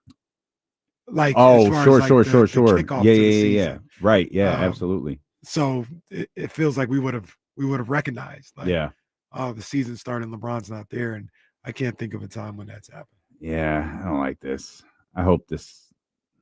Yeah, I don't like this. What exactly is sciatica? So Shams mentioned something the other day, and he in the midst of all of this. What was the big thing? Giannis in New York. Yeah. He kind of brought up LeBron, and he was like, "Yeah, LeBron hasn't been practicing. He's but he's ramping up on the court." I was like, "What? Was he hurt?" And he said something like, "Yeah, there's like a nerve." I don't remember if this is exactly what he said or if this is just what was written, but he was having a nerve issue like in his glute. And so I had to pull this up. Sciatica, that's what it is. It's a nerve that runs from the lower part of your back down to your butt and into your legs. I feel like I've had that before. Well, you would have played. No. It's not I can still, like, I haven't had it to the extent of LeBron James and for as long as he has either. But there's sometimes you probably dealt with it too. Oh, I'm sure. Where I'm getting up and I'm trying to walk around and there's just this nerve that is almost debilitating. Like I can't stand up straight. I got to walk slower. Yeah. And it's from the lower back to, for me, it's probably about like mid thigh, mid hamstring. So it's the way the human body works is like just so bizarre. I used to have a really good ATC who's just brilliant at like manipulation and figuring out things. And I'll think, I'll go in and I'll be like, "Hey man, my back is really bothering me." And he'd be like, "Okay, walk to the wall and back." And you'll walk to the wall and back. He'll be like, "Oh, it's not your back, man. Lay down, watch it." And he'll grab your hips and he'll like lengthen out your hips. And then he'll be like, no. See this little thing right here? And he'll push down on it. And it's like up here. And I forgot what this is called. I think it's the psoas or something. And he'll push down on it and go, "You feel that? No, right there. Now I'm going to take your leg and I'm going to move it over here and then over here. No. I know it hurts. Shut up. And I'm going to put this back." And he's like, "All right." And then he'll always go at the end, "Got it." And he'll say, "Get up and walk to the wall." And all of a sudden you'll feel fine. And you'll think that this back pain that you had is gone, but it wasn't back pain. It was something originating. I remember James was talking about this the other day because James obviously deals with back stuff. He was talking about, he was like, "No, I popped the rib out of place." And it like, I used to, again, you feel like that's back pain because it just radiates, but it's like, no, something popped right there and it just put that back. Take a breath. And like sometimes your stomach will like turn sideways. Oh, awful. But like the amount of times that back pain is actually not back pain, it's caused by something else just causing pain in your back is incredible. So I'm sure first order of business is trying to figure out the cause of whatever LeBron James is dealing with. And I'm very curious to figure out, because I don't think this was a topic of conversation on Media Day. Oh, I don't remember this coming up at all. Yeah. The first I heard about anything going on with LeBron was 2 days ago from Shams. And where he was just like, "Let me tell you all about Giannis. By the way, LeBron is ramping." Wait, what? No, and he even said, which he said it, I just completely dismissed it. He was like, "Yeah, the hope is that LeBron's ready for the first game." Yeah. LeBron James' 23rd season, he's going to be ready for the first game. Like, what is even going on? Clearly, not so much. 3 to 4 weeks puts him, what, 2 Oh, weeks into no. the second Oh, game. no. No Bron. No Bron. That sucks. He's got LeBron will not play in Sacramento on October 26th. They'll be here one more time too. I think it's like in March or something like that, or maybe February. But that'll be right here. Boo! They come back to the Golden One Center in January 12th. That's a Peacock game, by the way. So it's a Wednesday It's or a Thursday? Monday. Oh, it's a Monday. Yeah, Peacock games are Monday. All right. Man. NBC games are Tuesday. Oh, okay. Well, okay. What's Thursday? Thursday's Amazon? Well, I don't know if they have a Thursday. Isn't no? Because Amazon's Friday, isn't it? Or is ESPN? Well, what's Friday? ESPN? Wednesday. Didn't they used to have Wednesday and Friday? Forget. I don't care, man. Whatever. Amazon. I think when is Thursday? I think Amazon is Thursday. Whatever. Stupid. This is going to be the first year I don't get League Pass. I need to. I can't. I don't know how to navigate all of this yet. Yeah. Because it's not just different channels; it's different apps now. Mm-hmm. Like there used to be, if you get with League Pass through YouTube, you can't do that anymore. You could do the multi-screen. You could. There's a lot of things you could just go through between games. Now I got to go to the Amazon app to use League Pass. Right. I don't know if I'm going to do that when there's a nationally televised game on every day. Plus, we got to watch the Kings. Yeah, every day. I can't. I think it's had to have been at the bare minimum 15 years since I haven't had League Pass. Man, I'm just not doing it though. I think the first time I had it was 01 with the Sixers. That was crazy, bro. By the way, explains why you know so damn much about that basketball team. By the way, real quick, did you see that video of Tatum dunking? Like recently? Yeah, I think it's like today. No. I'll tag you in it, and then we could talk about. Well, we got Coach. Well, yeah, we got. Yeah, we'll talk about it. Brendan Marion's going to join us. Coach Brendan Marion is going to join us next here on Sacramento Sports Leader ESPN 1320.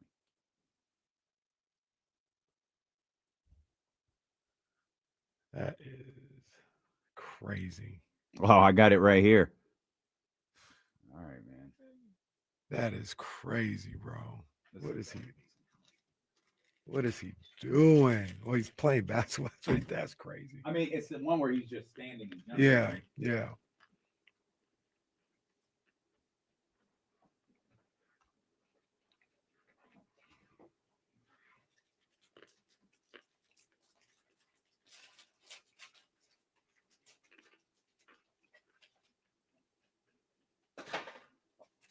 Yeah, man. It's gonna be a good fight. It's a good scrap, as they like to say. It's a good scrap.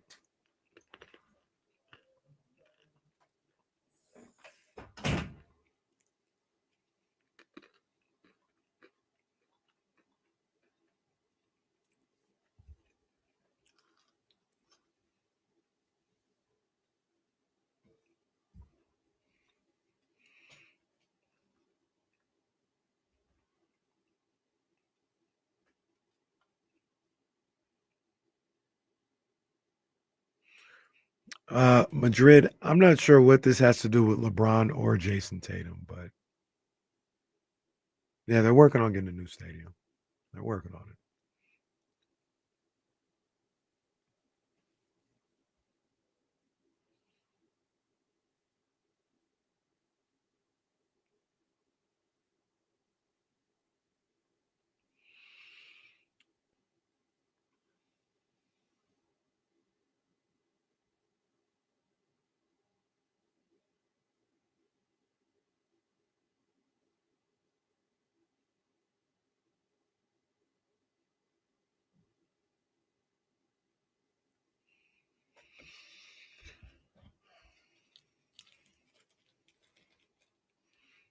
Oh, that's what you're referring to. Okay. I still don't even know like what your comment has to do with anything. Like Coach Marion's about to come on the show. Don't they need a new stadium and they've never won anything? All right.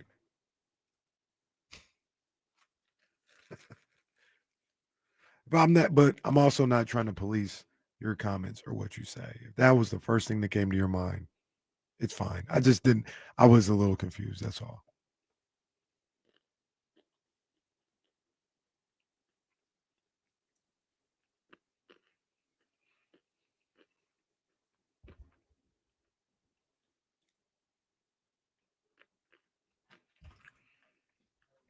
Steven, I've never been to Dallas. I'd like to go. I heard it's a good spot.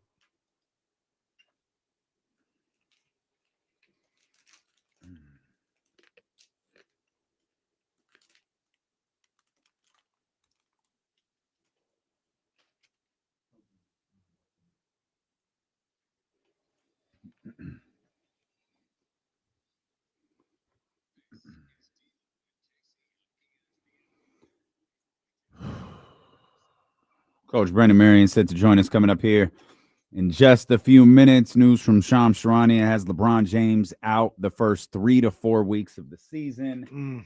That means LeBron James will not be here at the Golden One Center when the Sacramento Kings take on the Los Angeles Lakers, the third game of the season on October 26th.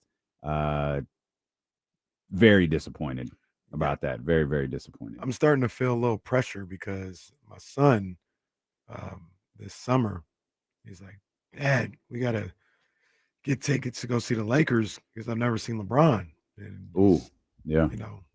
We're getting You got to towards do the it. end. Yeah, you got to do it. And that is a very tough ticket to get. It's going to get even more difficult in the next year or two, but we're going to try and make it happen. But he won't be there on what's that, the 26th? 26th, yeah. Yeah, LeBron James will not be in Sacramento he might be in Sacramento. He will not be playing at the Golden One Center when the Lakers are in town again, the third game of the season. As Shams Charania said, he's out for the first 3 to 4 weeks of the season with dealing with a sciatica issue, I believe is the proper way of saying Get well soon, Bron. Yeah, and that's an interesting thing. Like we saw what the dumb people did when they thought LeBron was retiring a couple of days ago, and someone bought like a $500 ticket to see the Utah Jazz and the Los Angeles Lakers. You do got to get get Reese to see the King. Yeah, you got to do it. I never got to see Jordan in person. Same. Yeah, I never did. For some reason, I keep telling myself, no, you did. You were at the Kings Wizards game. I don't think that's true, and I don't know. That wasn't Jordan. He didn't play for the Wizards. Oh, of course, he hit that shot against the Jazz, and that was it. Never played basketball again. You saw Eddie Jordan. You didn't. That's See. well, Wasn't Michael. Kings fans saw a lot of Eddie Jordan. That's for sure. That's for sure. Boy, does that change? Oh man. Well, I'll still go to the Laker game. See Luka. I think because I've kind of committed, and I've fully committed this morning to going to SAK State on the 24th instead of the home opener. Let's go. Because Kevin wants to go. So it's like, all right, like Kevin wants to go on the 24th. He wants to see Quavo. He wants to, he's a SAK State alum. So it's like, all right, okay, that's for sure what I'm going to do. And then I'll go see the Kings on Sunday when they play the Lakers. But I'm definitely disappointed LeBron's not there. Yeah, me too. I was trying to see. I think that's the only time that's the only time. Well, for this particular injury, hopefully but this is the only time they'll miss LeBron. They play the Lakers again late December, so he should be back. And that's at that one's at Crypto. Yeah, that's at Crypto. They come back here early January, and then they play the Lakers again March 1st. And let's be honest. I mean, by the third game of the season, the Kings are going to be hitting on all cylinders. So, LeBron. The Lakers actually dodged a bullet. Yeah, the Lakers. LeBron did. Yeah. I mean, LeBron probably saw us like, you know what? I don't want that. Two things. I don't want that smoke, and I don't want to be asked about my first home game as I'm nearing retirement. By the way, always trust your gut. This is a real-time life lesson to always trust your gut. Okay. I believe the text originated from Jake Gayden. I believe Jake sent me, you, and about 15 other media members a text. Yes. And something said, hey, man, you might want to mute this thread. You might want to mute this thread because clearly you're the only ones working and you can just deal with it later. The last time I opened, there it is. 34 messages. Oh, all on that text thread. I was like, that's it. You always trust your gut. Some of the names in there. Sean, this is terrific. Sean Cunningham named the conversation unnecessary group chat. Brendan Nunez renamed the conversation Cunningham's unnecessary group chat. There is oh wow, I found that there's a middle finger in here somewhere. There's a disappearing text message. The names are crazy that are floating through this group chat. There's so much going on in here. Drew, the local guy, is in here. Yeah. My man Chris is in here as well. Deuce Mason says, this sounds awful. James took a dig at Jake, and we're talking about his birthday. He said, I couldn't make it. The Yankees game is going to be on. What? This disappearing text message. Oh, there it is. Yep. Someone says, Brendan, can I get a ride from Oakland? His dude says, this sounds awful. The only person, the reasons none of these are popping up on my computer is because someone has an Android and it's Matt George. Oh my gosh. Bro, you're messing up the group chat. Seriously screwing up the group chat. Drew says, half the people in here are like, who are you? Then he responds to himself. This is great. That's great. That's one of the names. Oh boy.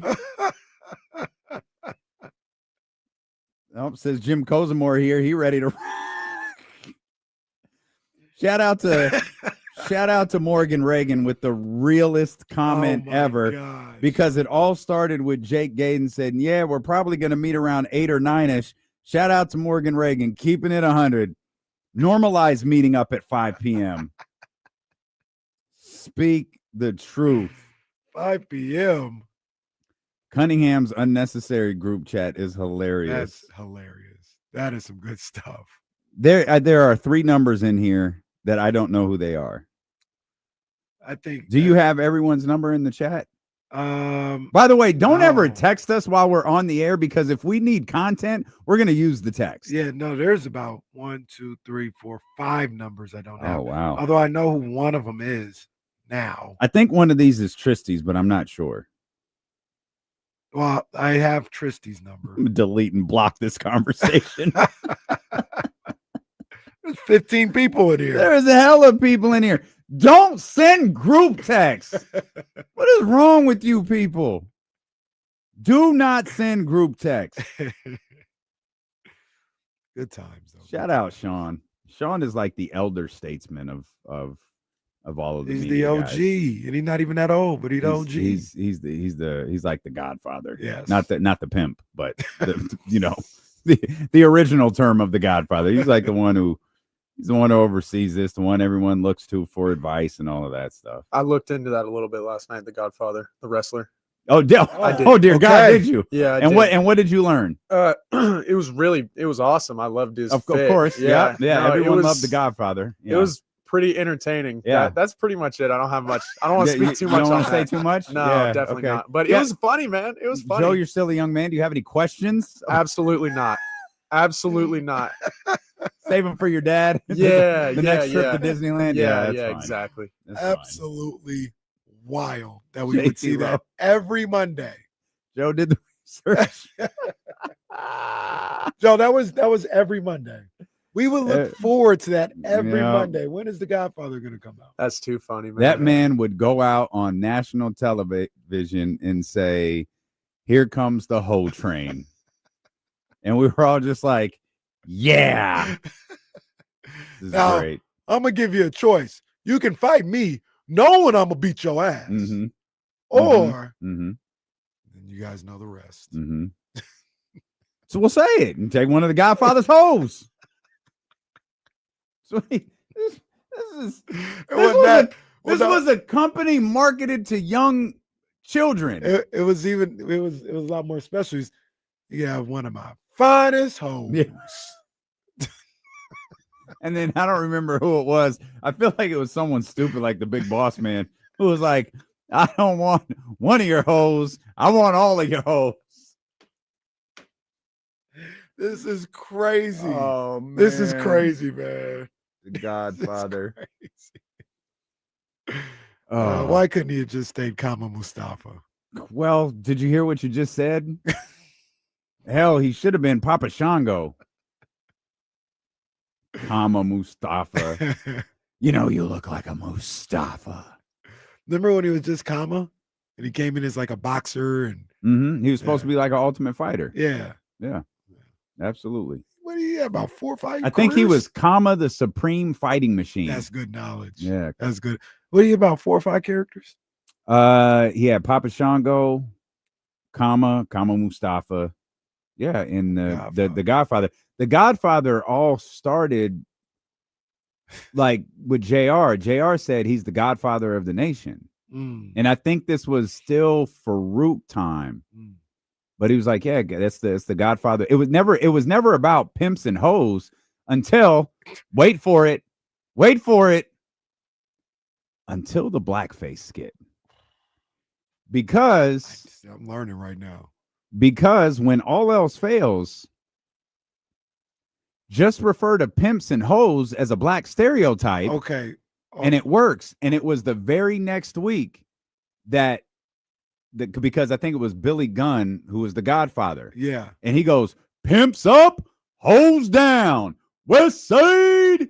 And it was like, he did. The Godfather has never said anything like that, ever. And it was the next week when they cut their promo, when the nation cut their promo, that he said, I'm going to show you that pimping ain't easy. And it wasn't cute or funny. It was like, oh, you want to be a pimp? I'm going to show you that pimping ain't easy. And then it turned into whatever that was. Now, this is crazy right now. I never knew that. Yeah. I never knew that's not who he was when they did Not that. at all. Mm-mm. It makes it 5 times worse. And it's Think already about, the think worst about, thing they've ever done. Think about that. We just found a way to make blackface worse. Oh my gosh. I never knew that. I guess. Wow. I don't know. Like, I'm just, I don't know. I'm And just Trips trying was like, to, yeah, this is great. Well, it's go not ahead. even, it's not even Hunter or Vince. I'm trying to get past Dwayne, but more specifically, D'Lo, the Godfather. Did they ask them though, or did they just ask Dwayne? So the story has always been they asked, and Dwayne tells the story. The Rock tells the story. Like, okay, like, all right, we'll go along with it. Don't paint your lips white, but like, we could go along with this. And obviously, Mark Henry was like the X-Pac Mark Henry thing was just the worst. But yeah, that's great. Because I just wonder if they just asked Dwayne and didn't ask the other ones, like they didn't go up to him as a group. Yeah, Say, they'd be smart to ask Dwayne about. Hey, Dwayne, how do you feel? How do you feel if we did a little blackface out here? Oh, no, that's fine. Yeah. Go ahead. Go ahead. It's fine. Oh, Dwayne. Did you see Dwayne went to the movie premiere with his daughter, the wrestler, and her partner, who's a girl. She's an NXT star. I didn't know who. I don't know who it is. Like it's a shoot. I'm not watching, but yeah, that's his daughter, and I guess the other girl is a huge star in NXT. Huh. I didn't know that. I haven't watched NXT in a while. The Rock hasn't been seen since that movie came out. He's desperately trying to put weight back on, I'm sure. Yeah, because they were on his head. They were like, look how skinny he is. Well, I'd advise everybody to be careful with that. They did the same with Chadwick Boseman. Man, and great, while I don't believe The Rock is sick, I believe he lost weight for the role that he had. Let's be careful. Although for this movie? No. Oh, for another movie. For yeah, another I was movie. about to say, because this movie, he looked gigantic. Yeah. Yeah. He was gigantic. I might try and watch that this weekend. It's a theater movie. Okay, never mind. It's fine. It's fine. I don't have one of those. I don't know what he's talking about, No, ladies it's and fine. gentlemen. One day it was like, hey, man, I got one of these da-da-da-da-das. Never heard again. I do. Now all of a sudden, KC got all the movies. I do. I told you where to. I got I'm the sure- phone number. I it's think right- I texted you the It's phone right number. next to my SAK State jersey. I texted you the phone number. Let's get TC in here. 916. You know what the number is. 916-909-1320. What's up, TC? What's up with my two brothers? What's up, man? How you doing? Oh man, I'm just vibing, man. Just out here. Hey, I'm not gonna take nothing too much from that. Hey, this is how we gonna start. I'm not gonna take too much from that game, not because I want to jump right into it, though, right? 'Cause I'm not gonna lose my mind. I'm not gonna do nothing. What I took from that game last night, right, is Scott, Terry, Doug, Christie, and BJ are all on the same page, bro. And it might be a conspiracy, but I believe BJ and Scott respect Doug enough to say, hey, we just ain't gonna practice what we preach. We all on the same page. I got trades in line, and I probably got a couple people I'm gonna bring in, but I got enough respect for you, Doug, that we gonna see what we got right first before we start busting moves. So that's what I took from that situation. Then when I heard Monk, the whole situation today on his interview, I don't know if you guys heard it or not. He said, look, man, it's the first game. He said some people in this gym gonna be here and some ain't. So y'all take what y'all take from that. I said, man, you know what? I'm going to fall back and watch how it play out. I still got the Kings being successful. I'm not going to lose my mind. But Scott Perry got something brewing, but he respect Doug Christie. Okay. I didn't hear the Malik Monk quote. Can I agree. I think they're going to let him play. I don't think any deals are going to be made right now. I think they're going to let it play out a little bit. I love Terrence. I don't believe that Scott Perry is not pulling the trigger on a trade because he has respect for Doug Christie. Scott Perry's job is to build this team into a sustainable winner. Those are his words. Mm-hmm. And he has a reputation in this league that he has to uphold. And I do believe he has a very high level of respect for Doug Christie. I also believe if he has the opportunity to improve this roster, he's going to work with this head coach and he's going to improve this roster. I don't believe that Doug sat down across from Scott Perry and said, Scotty, this team is perfect. This is exactly what I need to get the job done.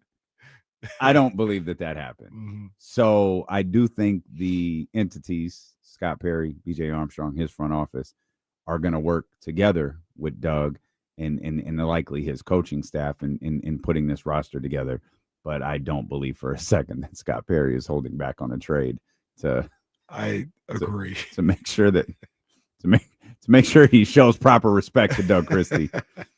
Doug Christie has been in the basketball game for a very, very long time. Mm-hmm. Scott Perry has been in the game for a very, very long time. Scott is not new to his position. Right. Doug is. Right. Scott's going to do everything he can to make sure that Doug has a winner. And I don't. I am curious what Malik said, though. Yeah, and much like you talked about, I don't think Doug is sitting there like, yeah, everything's great. Don't do anything, Scott. Don't do nothing. I've got everything I need. Perfect. Just leave it. I don't think that's happening either. I think there are places where Doug would like to improve the roster. I don't know where it's at. I don't know who's that supposed to be. But yeah, this isn't a finished product by any means. The roster, what they're trying to learn in training camp, all this stuff, it's not a finished product. It is literally just the start. The last clip from Malik Monk I found was 7 days ago, so I'm not sure what TC is talking about. I don't really want to run a clip back from 7 days ago. I feel like we either played it or heard it, and maybe I just missed it.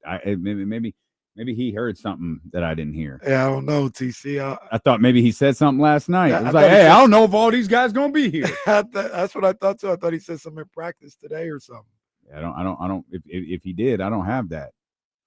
In fact, I'm working with Sean Cunningham outside of his unnecessary group chat. No. Here's Malik. I'm sorry. We got Malik today. Okay. I'm sorry. It's my bad. I had to refresh the browser, guys. I'm sorry. Well, let's see what Malik talking about. Well, no, we'll wait for two reasons. Coach is here. Also, Joe's not in the studio, and I have. Yeah, we got it. There's no chance. There is absolutely no chance I'm running sound from Malik Monk without our board operator in the studio. You can't run. Nah, I can't do it. I was gonna say something, but I don't even know if that's right.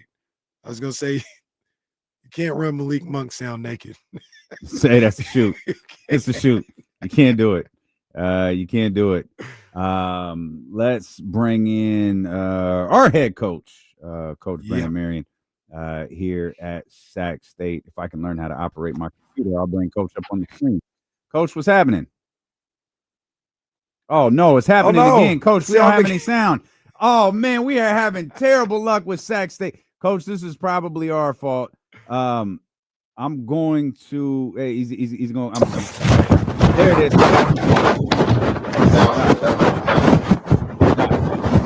Hang on, Coach. There was something going on right there. Okay. Yeah. I think we got you, Coach. Good? Nope. Okay. No sound. Yeah, we can't hear you, Coach. I'm gonna remove you from this, and I'm gonna have you click that link again. So I'm gonna throw you out of the studio. This is embarrassing, by the way. This is the second coach. The league's been hating us, man. This is the second coach I've had to kick out of actually kick out of the studio in one day. Kicking the coaches out, man. We're never like. It's probably so easy to. SAK State is showing up on 11:40 tomorrow. Goodness gracious. This is my fault. It's because Jesse's not here. No, this is why Jason Ross won't come on the show. This is it right here. ESPN 1320's Jason Ross. So you can hear him this weekend. Yeah, I can. Weaver State. Goodness gracious. So as we wait for Coach probably to rummage through his email and click on that link again, Coach, I'm so sorry. Ryan, Andy, Mark, Dr. Wood, if you're listening, I'm so sorry. Dr. Wood be tapped in too. My boy Dr. Wood be tapped in. What a nightmare. We're going to make it, though. We're going to make it. Yeah, we're going to make it. A couple people might hate me along the way, but we're going to make it. Casey going to show up to the next coach's show. Hey, what's with your boy? They're going to say, your boy ever used a computer before? When you go on the 24th, they're going to be like, hey, ain't you the guy to kick me out of the show? No, because it's just going to be a sign at the door. Hey, don't let D-Lo in. Ryan and Andy are printing the sign right now. Hey, don't let this guy in. Don't let this guy in. Wow. Yeah, I don't know how we do this here. Maybe we just go. Let's go to commercial. I know it's a couple seconds early. Let's go to commercial. We'll come back. If I still have a job, Brandon Marion will be with us here on Sacramento Sports Leader, ESPN. Yeah, Sports Leader, ESPN 1320. That's fine. It's a 4-second commercial anyways. Oh, my goodness. They went through with that game. Oh, my gosh. Did you see that, the email? Oh, no. Oh, my God. I'm trying to run the board, guys. No, you're good. You're good. It's not you. It's obviously something wrong. Coach, you there? Yep. Can you hear me? Yeah, Coach, we still can't hear you, man. I don't know what it is. We had Something this to do with problem. StreamYard. We had a similar issue with Mike earlier. Can you hear me? Yeah, we can hear you good. All right.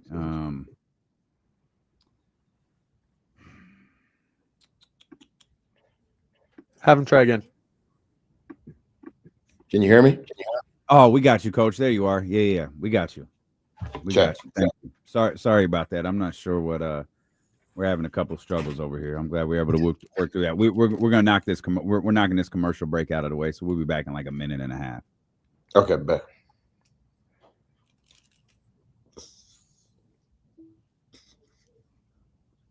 Oh, what's up, man?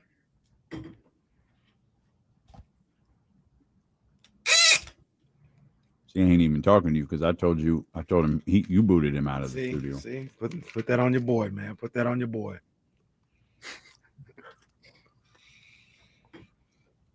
Yeah, Justine told me. I was like, she told me this morning. She was like, yeah, I think we're doing that Raiders Cowboys game. I was like, wait, what? And I'm like, who pitched that? What? All right. We'll be Raiders there. Cowboys. Coach, you got an NFL team? Or are you too close to everything now? Like The Pittsburgh Steelers. There's only one team in the NFL. All right, well, settle down. Settle down. He looked up from his phone like you were insane when you asked him. Oh, he got him tattered for life, man. Right. Look, it's the hometown team, so I got you on that. But settle down. We There's only one team. We talking about the Niners over here, Coach. I had a cousin. He's doing life in prison now, but he used to fly all the way from Hampton, Virginia, every week to every single Niners game. Like he loved the Niners. He flew to he had season tickets to Niners. Great. I thought you were gonna say Steelers. That's far even to go to Pittsburgh, PA, but to come across the country is wow. Yeah. So I get the acclaim with the Niners. They had a couple good years, but it's really bet on black. You know what I mean? I'm so mad we haven't been able to get number 6 yet. Yeah. Well, they got 5-2, right? They got 6. Oh, they got 6. Yeah. That's what I said. If you just be a Pittsburgh fan, you're already at 6. You know what I'm saying? You're coach.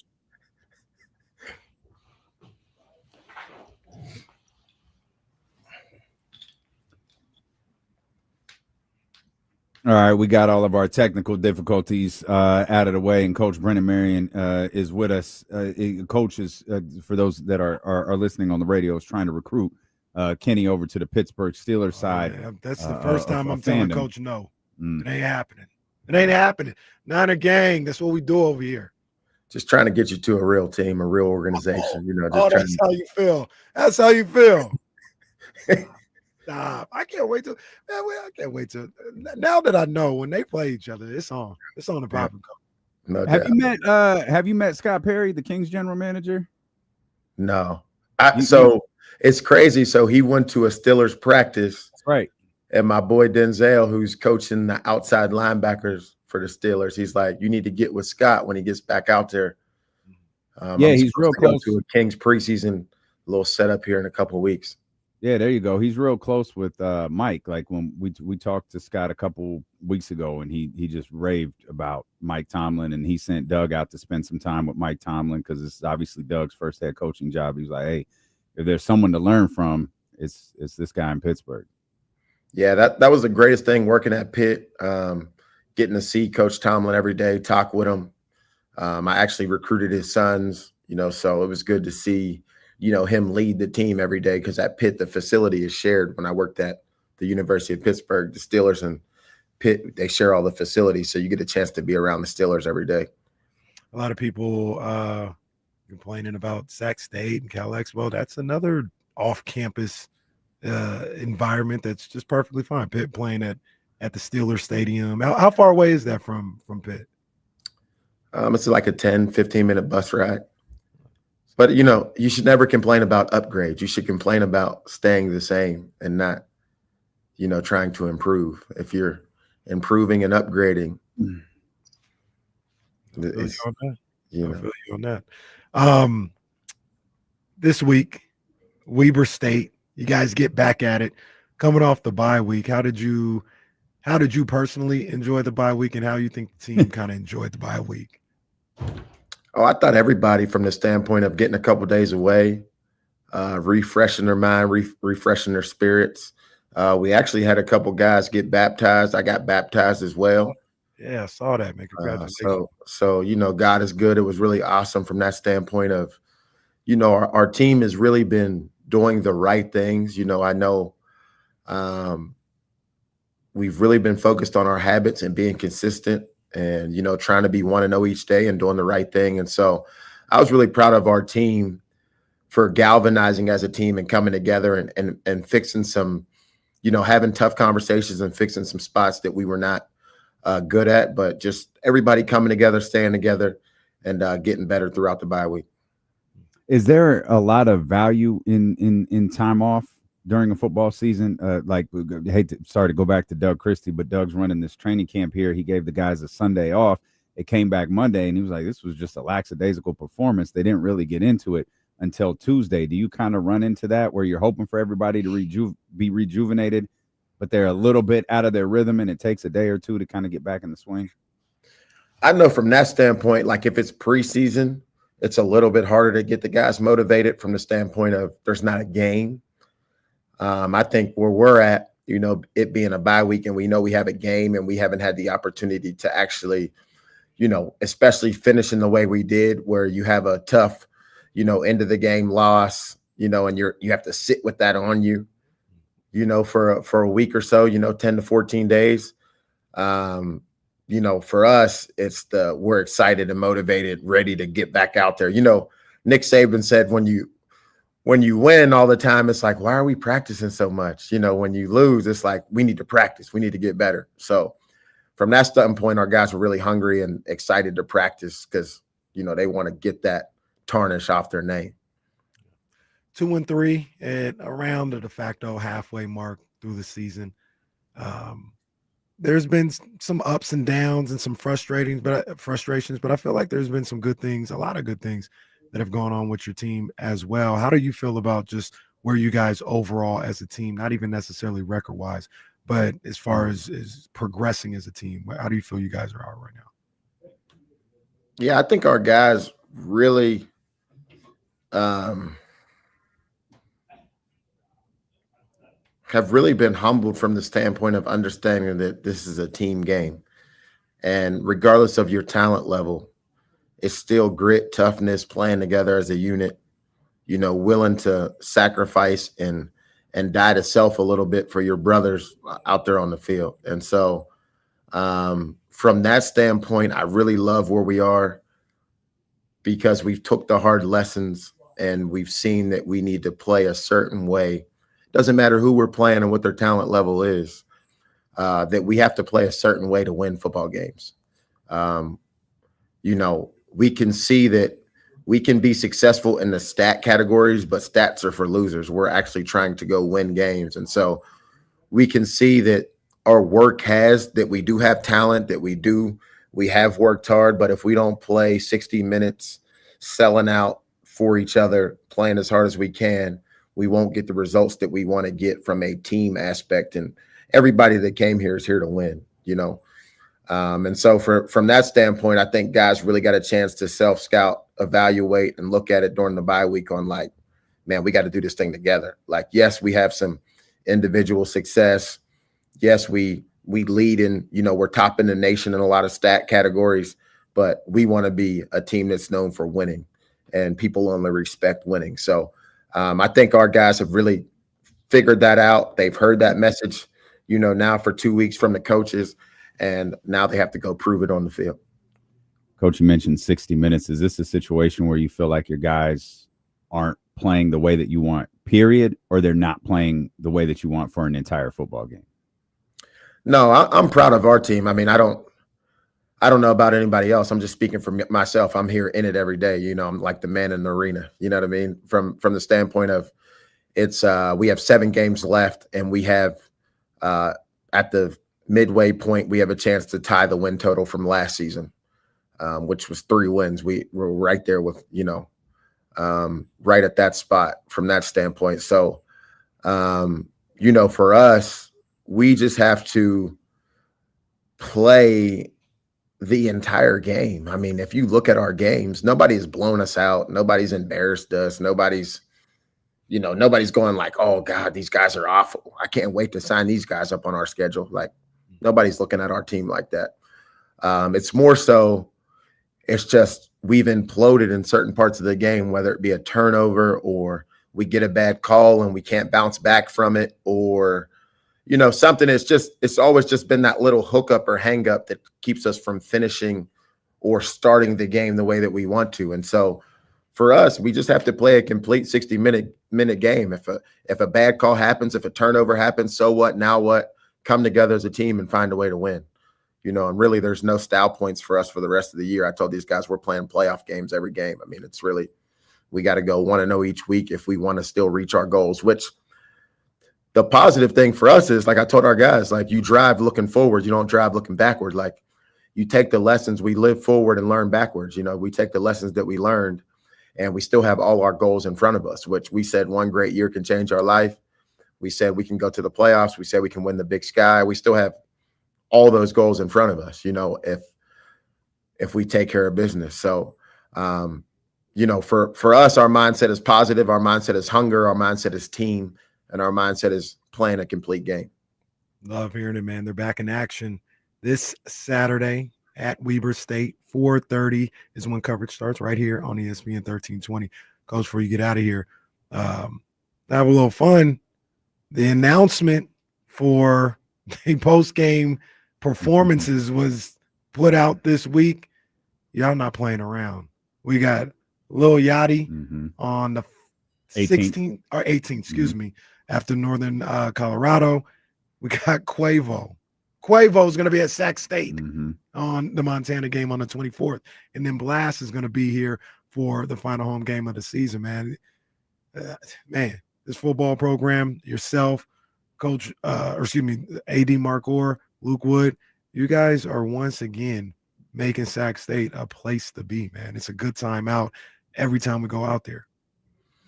Yeah, shout out to President Wood and my man Shockey, young CJ over here.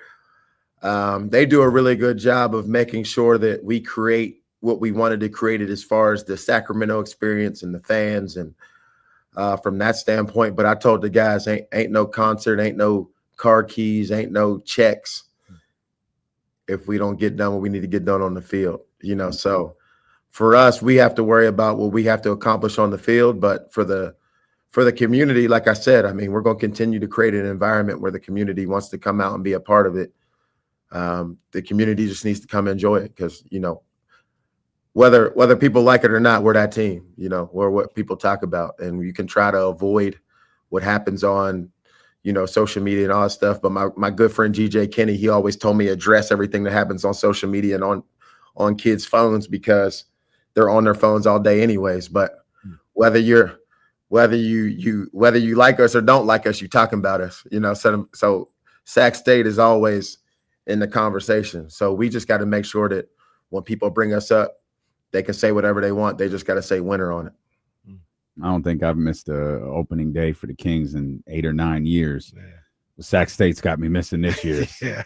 I'm gonna be out there. I'm gonna be out there for that Montana because game. It's the same night. It's the same night as Kings opening night. Gucci'd out too. Gucci'd out too. You roll, Coach. You see how he roll. You see how he doing it. Yeah, we're gonna be out there. We're gonna be out there. Right. Coach, we appreciate you as always, man. Good luck this weekend. We'll be excited to talk to you next week for sure. No doubt. I appreciate y'all. Likewise. Fingers up. Man, Coach Mary. Yes, sir. It's man, Coach Mary right there. Shout out to the light skinned crew over there at SAK State too. Always. Mark Orr, Dr. Wood. Come on, man. Y'all act, man. The way y'all act, man. Y'all act like we ain't. Y'all got to pop it. What you talking about? Y'all got to pop it. We got Quavo. We got Quavo and Lil Yachty. Huh? Always out here making us prove something. The amount of people hitting me up when that announcement dropped, like, yo, what y'all doing at SAK State? Well, right. That's like, people out of the city. Yeah. It's like, what y'all got going on at SAK State? Well, see, I think that's why Kevin wants to go to the Montana game. I think he wants to see Quavo. I think, yeah. Yeah, because it was like because obviously you're Mr. SAK State. You hit me to what was going on. Yeah. I was like, well, decision made. Yeah. I know what I'm doing. And went home and make that move, man. Told the boss, was like, hey, this is what we're doing on this day. Like, I'm gonna miss you guys on Sunday. Yeah, I guess to watch Luka Doncic now. It's good. Not that that's a bad thing, but I watch Jake LaRavia. Like, I don't think. Oh, does he get a video? Christ. I swear to God, Jake LaRavia getting a video. Standing ovation. So happy for Jake. So happy for Jake. It's just great to see him playing so well. There was a stretch of like 3 days. I don't want to exaggerate. I'm being like literal 3 or 4 days on Hoops Hype, where every day I'd open up and Hoops Hype covers the entire league. Mm-hmm. Like Hornets, Wizards, Lakers. Like, it's not ESPN. It covers the entire league. I kept reading interviews with Jake LaRavia. Who was interviewing him? The Hoops Hype interviewed him. The LA Times interviewed him. It was like, what are? Why is everyone talking to Jake? Did everyone else say no? With all due respect to Jake LaRavia, but God bless it. Hey, I wouldn't think to see that so often. Newest Laker, though. Newest Laker. Newest Laker. You could see him on the 26th. Can't see LeBron James. Yeah, he's gonna be starting and replacing LeBron James probably. Oh man, that's a shoot, right? Yeah.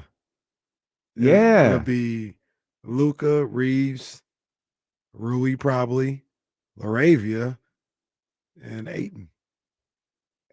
Yeah. Man. Jake got to fill the shoes of LeBron James.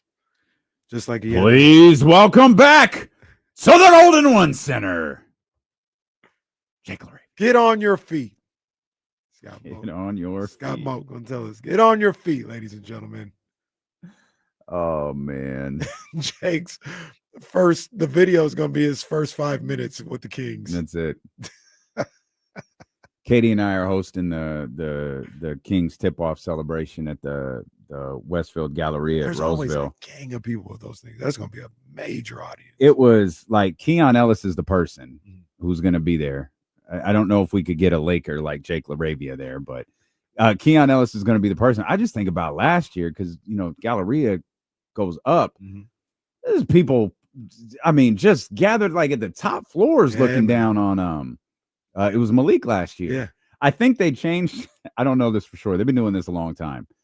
The itinerary is a little bit different than last year.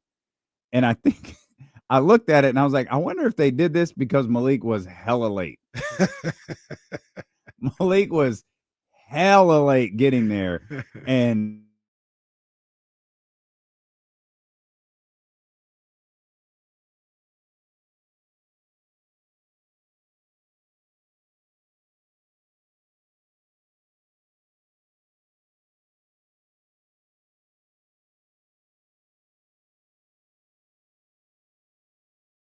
here. We're here. We're here.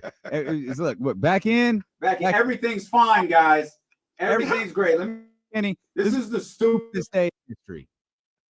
Stupidest day in history. Radio has no clue anything went wrong. The entire stream just went down, but it's back up. It's back up. And we only lost our entire audience. So good. Is this considered 2 shows? Or did the other one No, it's still one show. It stayed up. It stayed up. Oh, hey, look, Jonathan knew something went wrong. Jonathan walked right into the studio. What's happening over here? Oh man, we're back. Well, we're back. In my Coach Christie era says, well, the FCC got us. Because Mike Bibby earlier. Well, I caught that. I just tried to keep it going. That's sometimes if you just ignore it.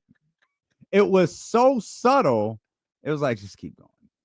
Keep going. Just keep it moving. We can dispute that. And David, grow up. Oh, grow up. Oh, it's filthy and nasty. Vamos, Tilo and Casey. Are you gonna have another push-up challenger at this? Oh, I'm not doing that again. Why not? Would you get like 50? No, that was the most humiliating defeat of my life. Who'd you go up against? I have no clue. I think it was some behemoth they found out in the crowd. Smashing machine. So this is what was told to me. Uh-huh. Went last year at the behest of Complex. It was really to set up this year, and went out Fresh, who knows Scott Fresh very well. Fresh was like, "Hey, you want to do something? You want to do something on stage?" I was like, "Yeah, like of course, I'll do whatever you want." He was like, "We're going to do a push-up contest." Didn't bother to ask why. So we're going to do a push-up contest. I think it would be fun, like if it's you and Slamson. Oh, of course. And I'm thinking, I know Slamson is probably jacked. Yeah. All right. Okay. So I go up there and Fresh is like, "Yeah, man, you might want to take that bag and jacket off. Like, this is going to be some work." Like, oh, okay. So I do the whole thing. And like, no direction. I have no clue what I'm supposed to do. So like, there's me, a bunch of kids, another adult, and then a bunch more kids. Yeah. Slamson's talking to the dance team. And so I'm kind of like looking at Fresh, looking at Katie. Katie has no clue what's going on. And Fresh is just like, okay, go. And I'm like, am I supposed to like let the kid win? Or what am I supposed to do? So I'm just doing push-ups, and these kids is just doing the most half-ass push-ups, but they're falling out and like they're done. And I'm like, yeah, this is nothing. Like, it was like I can't win. So I'm waiting. I'm trying to like not look around but catch peripherals as to like how many kids are left, and then I'll drop out. Well, like 5 kids drop at once, including the kid next to me who wasn't even doing real push-ups. And so it was at this moment, again, I'm trying not to look around, but out of the corner of my eye, I realized, oh, that's a grown man next to me. And then I hear Fresh say, we're down to 2. Oh. And I'm like, where'd he come from? I don't know. Jail? I'm like, I'm not losing. Now there's some odd thousand people here. I just started seeing Katie. She's right behind me. I'm not losing. Then Fresh gets cute. All right, guys. You guys are cooking right now. We were we were approaching 100. My man says, all right, just follow me. Down, stay. So he hits you with and I'm like, okay. Now the beads of sweat are really forming. And I can, just out of the corner of my eye, see, like, okay, he's down there. And then Scott goes up, and I'm like, yeah, that's tough. Okay, that's tough. And I could again see out of the dude pops up. I'm like, what was this? Fresh goes down. All right, up, and I'm like, and I'm struggling, and I finally look over, and I see this guy's arms, and I'm like, forget it. Oh no, I was out. I had nothing left. It really was the smashing machine. Well, pause. I don't know what it was, but yeah, bro. I don't know who I asked Scott to test him. The Kings did not test him. I think they gave him tickets or something. And I just walked to the back, shamed, lost in front of 1,000 people. So no, I ain't doing that again. No, you're right. That's not happening again. Let's get to work. I'm gonna call Al, and we're gonna get to work. We got what, about a week? Don't call week Al. And a half? Don't call Al. We got time to work. Let's go, because you're right. That's not happening. If Al heard that story, he'd show up here like right now. He'd be like, hey, man, you might want to take that stupid-ass hoodie you're wearing off, because this ain't going to go well for you, Bubba. What's the date of that again, by the way? It's Sunday, October 19th. Sunday, I wasn't sure if it was the 18th or 19th. Roseville Sunday, Galleria. October 19th. Yeah, the Westfield Galleria at Roseville. They're big into using their full name. The Sacramento Kings Kickball begins at 2:00. Keon Ellis will be there. Come get your pictures with Keon Ellis and Slamson and whatever else is jumping off there. It'll be a lot of fun. Great event. Do it every year. Since everything got shut down, we got to pull back up Malik's clip. Oh, again, 'cause I wanna hear that. oh. But while we're doing that, I got 2 things. Hey, Joe, be on alert. We're going to air a clip from Malik Monk, and we don't really know what it sounds like. Just be ready. Be ready. 2 things. Do you want door A or door B? Oh, man. Door A. Okay. Door A is baseball. Door B, we'll talk about in a second. We're definitely going to talk about. Okay. So, look, it doesn't matter. They won their little game yesterday. Mm-hmm. Phillies aren't doing anything. They're just delaying the inevitable. But did you see that home run by Kyle Schwarber? No, wait a second. I was talking crazy about him. He hit one damn near out of Dodger Stadium. That's the game you were going to start with? Yeah, well, that's the only game that really matters. Okay. Okay. Well, no, I only say it because the Dodgers and Phillies are about to play right now. That's what reminded me of it.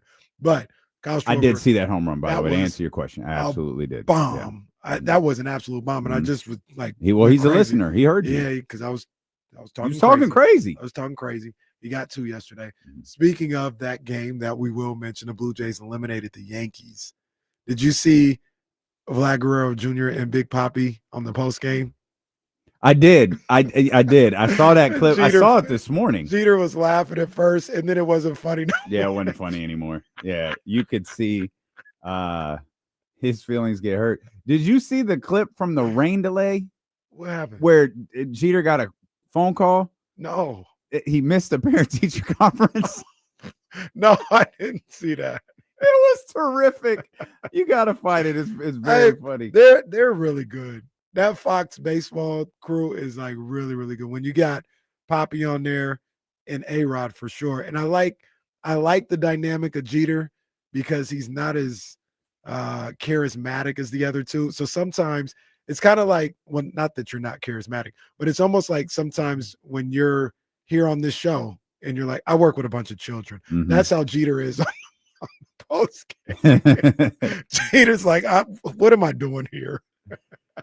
Jeter, he's not with the Marlins anymore, right? I don't think so. Yeah, I didn't think so either. Yeah. I didn't think so either. All right. Door B later. Door B later for sure. All right. Let's hear from Malik Monk. This was today after practice. Malik Monk before the team heads to Portland. What was your biggest takeaway, I guess, from last night?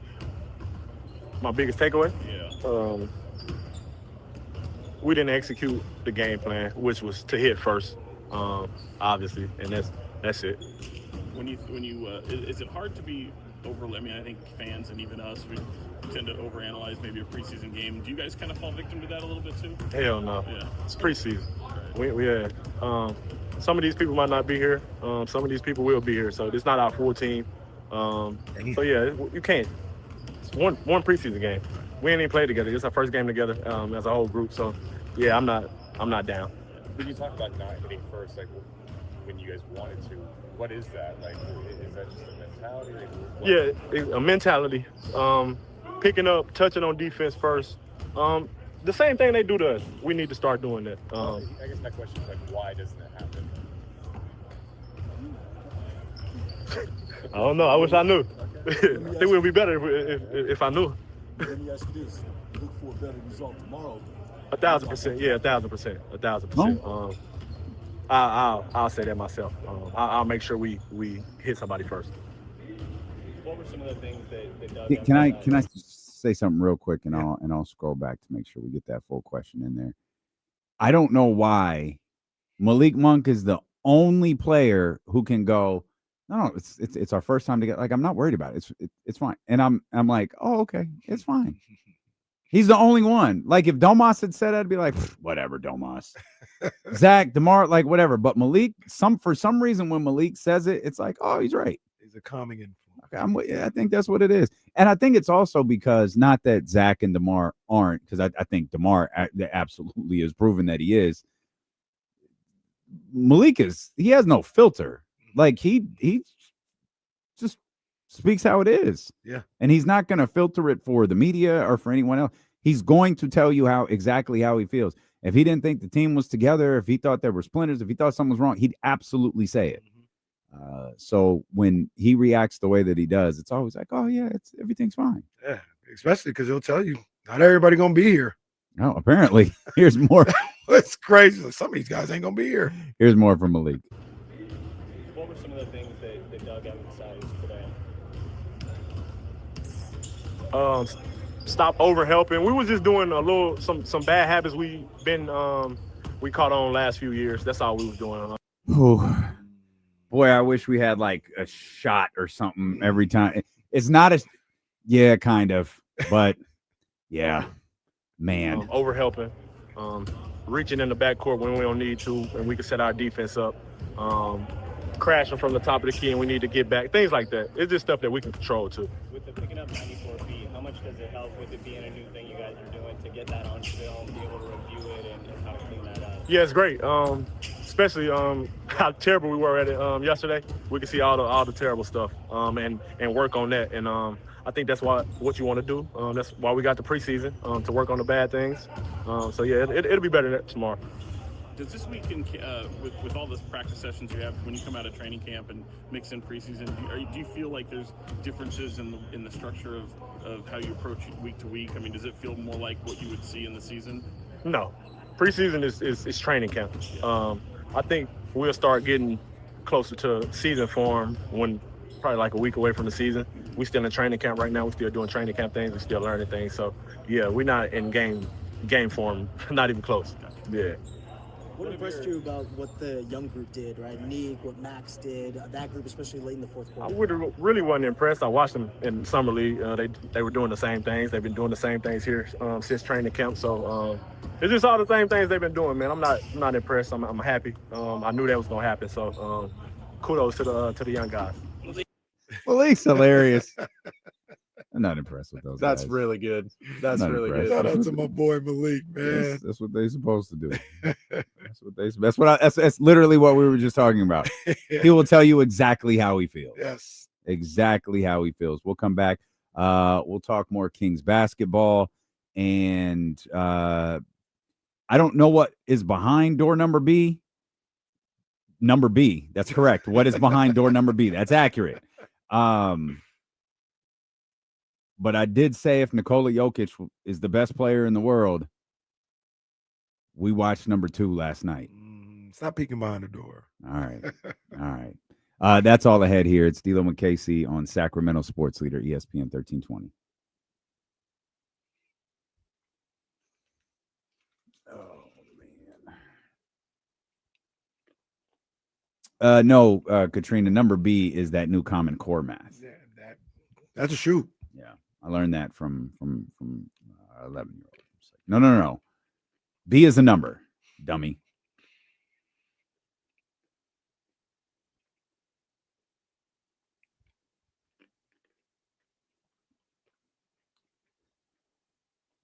Is there you said the Dodgers Philly, is that on now? Yeah.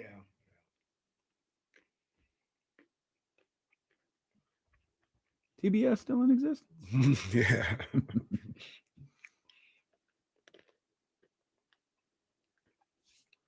Interesting decision. That guy at the plate looks like he is 7'2".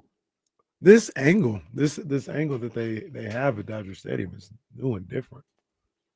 It's almost like a ground level angle.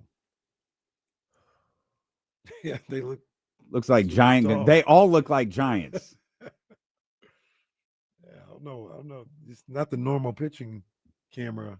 Big Show pitching to Giant Gonzalez from Dodger Stadium. Look at this bum. He's not even playing. He's not even in the field. Did you just refer to Shohei Ohtani as a bum? Yes. Look at this bum. He's not even in the field. He don't need to be on the camera if he's just sitting there in the dugout. Your guys' behavior is sad. And you. Oh, I'm part of it. Yeah, I know. Joe knows. Sounds like a Nike campaign. Joe knows. Interesting decision by Major League Baseball and TV networks. The Dodgers, who were in California on the West Coast, yeah, they put them at 3. Yeah, saying the prime time is the Chicago Cubs, who are playing at, I believe, 5 or 6 today. Well, because you could have the Cubs right now. This would have been what time are they playing? 5. They're playing at 6, I believe. This would have been a 5 o'clock start in Chicago, and you would have had a 6 o'clock start in LA. Do you think they expected someone else to be playing? No, because the American League, they had the off day regardless. Oh, okay. Yeah, even if the Yankees would have won, they would have been off.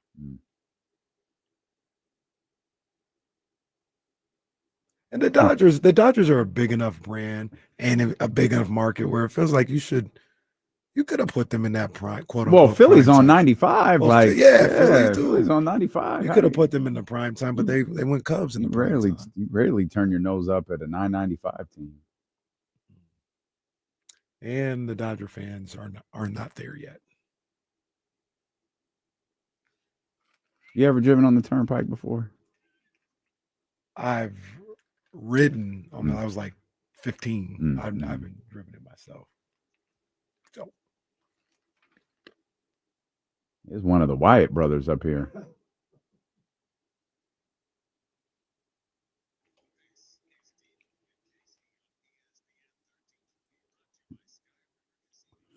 As good old JR would say, we got our last commercial break out of the way, folks, and we are with you until the top of the hour. What would Michael Cole say? What did he say? What did he say? I forgot. Oh my God! I can't believe Dr. King said that. They got Michael Cole in there. It's crazy. Michael Cole on the call for Dr. King's heel turn is spectacular. Just spectacular. Keep It G said they have a Malcolm X Dr. King video. He said he's going to tag us in it. Oh, Don't forget to tag us in it because I'm going to need to see this. No. I'm going to This need AI has to to stop. see it. It does. After I see this. It's common belief that Nikola Jokic is the best basketball player in the world. I think they just did the general manager survey that said the general managers expect Nikola Jokic to win the MVP this year. He's just constantly in that category. It's him. It's Giannis. It was Joel for a while. Shea has worked his way into that conversation. He's not going anywhere. All of them had valid claims to the best basketball player in the world. But, man, I don't know if she's literally second, but she is in the conversation. The last 2-month stretch that A'ja Wilson has had is one of the most incredible stretches I've ever seen from a basketball player, regardless of gender. And she hit the game-winning shot in Game 3 of the WNBA Finals last night to put the Aces, your Aces. That's right. One game away from what feels like an improbable third championship, scoring her 33rd and 34th point of the game to go along with 14 rebounds, 4 assists, and 3 blocks. Goodness gracious. I'll always be partial to Maya Moore and Diana Taurasi because I got to watch them, particularly Maya, up close at UConn. I was in Connecticut through her whole 4-year career. I never saw Maya lose. But something about watching A'ja Wilson is just like I'm watching someone who is significantly like Maya was like an assassin. I remember in the tournament when they were tied with, I don't know if it was Notre Dame, maybe it was Louisiana, it was somebody. They're tied at like halftime. And or no, they're down by 4. And Maya comes out, or UConn comes out. Maya ties the game, and I just kept thinking on like as she's walking the ball up the court, I went full Kamara here. I was like, she's gonna pull up. She pulls up, drains the 3. Everyone in that arena knew it was over, and the route was on. And Diana is that same assassin. Like that is what she, the white mamba. Like she is a killer.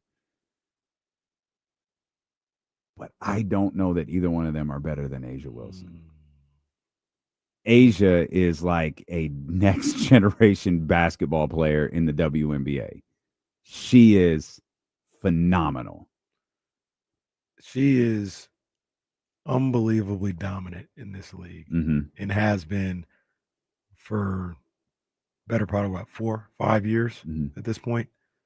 And what she's done this year and what she's been able to do with this Aces team. Well, I want to say she's been the best player in the league for the better part of 4 years, 5 years.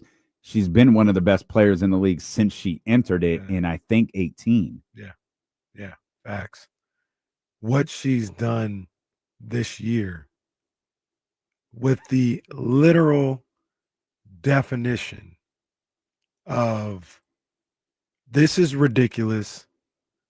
How are we playing this way? I'm sick of seeing this. I'm going to change everything. She actually did it. I can't remember seeing an athlete do something like this in a team sport. The Aces, what you say they lost by 50? On August 2nd, I believe. Yeah, August 2nd or August 3rd, they lost by 50 to the Minnesota Lynx. They were how many? What was their record? They were below 500. I thought so. I thought it was like 2 or 3 games. I was going to say 4, but it might not have been that many. And at that moment, she said, I'm done with this. Her numbers go through the roof. Go through the roof.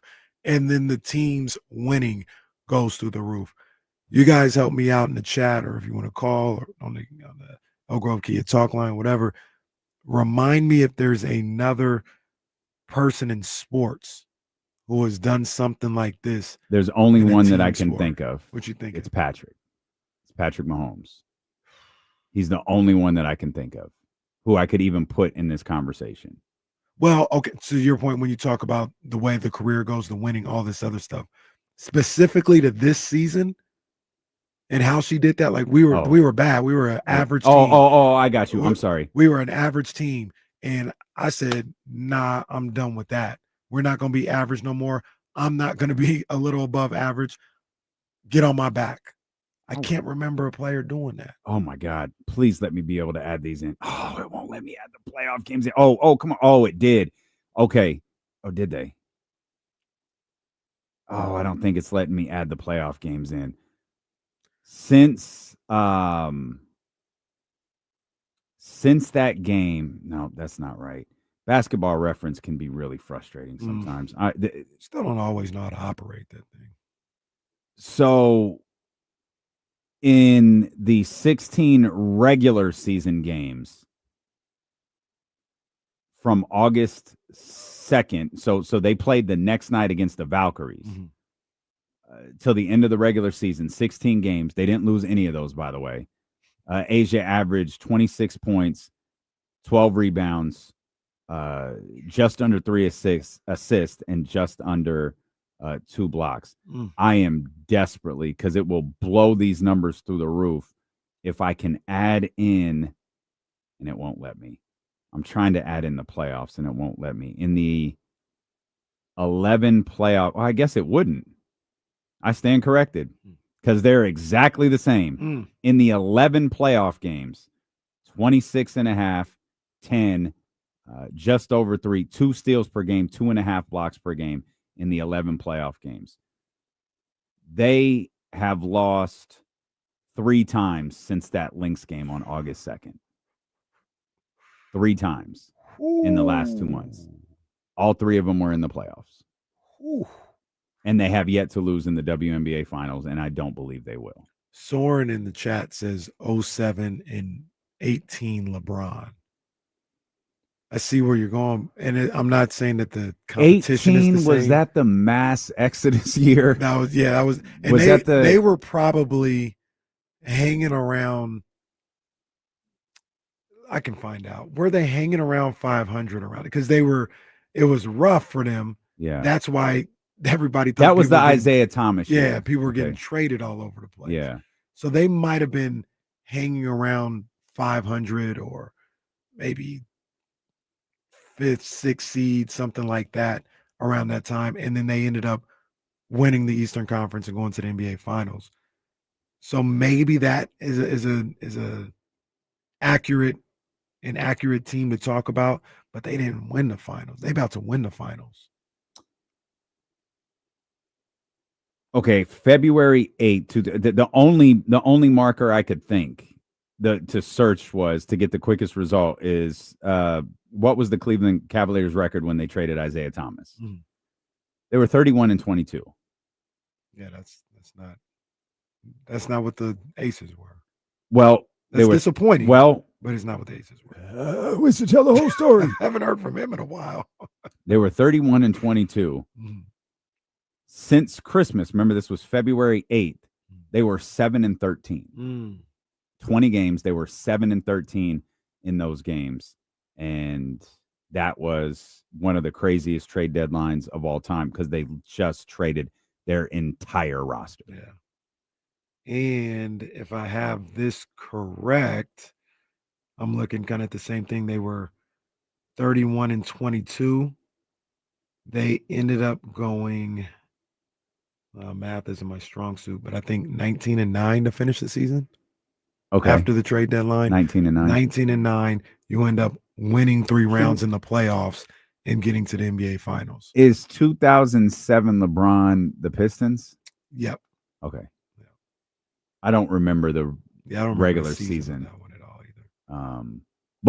But to Soren's point, the 2007 LeBron encompass, like we're talking Asia Wilson right now.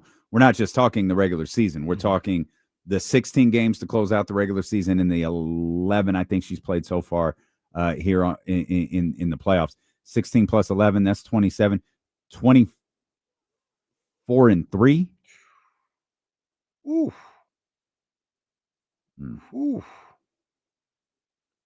The ironically, it looks like the low mark for that 2007 Cavs team was 31-22 on February 15th. LeBron was like, I've seen this before. Hey, they got to go. All right, I'm not scoring 27 straight again. Say their last loss, they ended up going 30-22 at one point, and then they kind of took off. That was the loss. I don't even remember them taking off in the regular season. I don't either. I want to say they were like a 4 seed, maybe. Yeah, but I remember LeBron taking off. Point in being, game 5 of that series.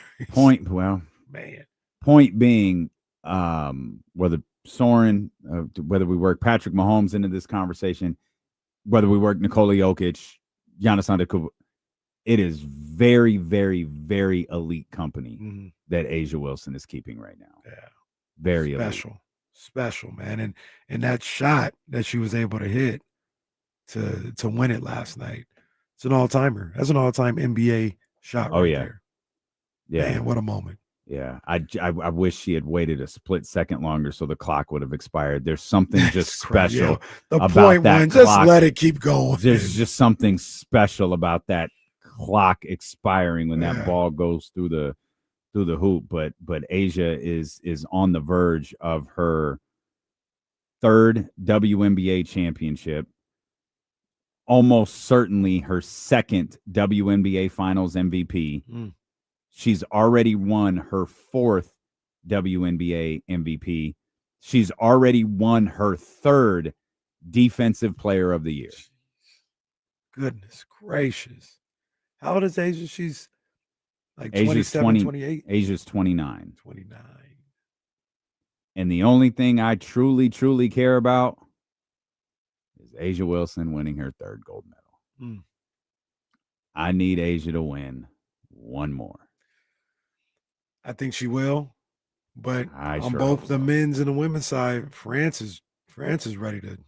It's a 1-point game 2 years France is ago. ready to play. Everyone, and understandably, I get it. Everyone goes to Steph and that incredible 2-game stretch that Steph Curry had, that game against France, the game against Serbia. The women beat France by a point in the gold medal game.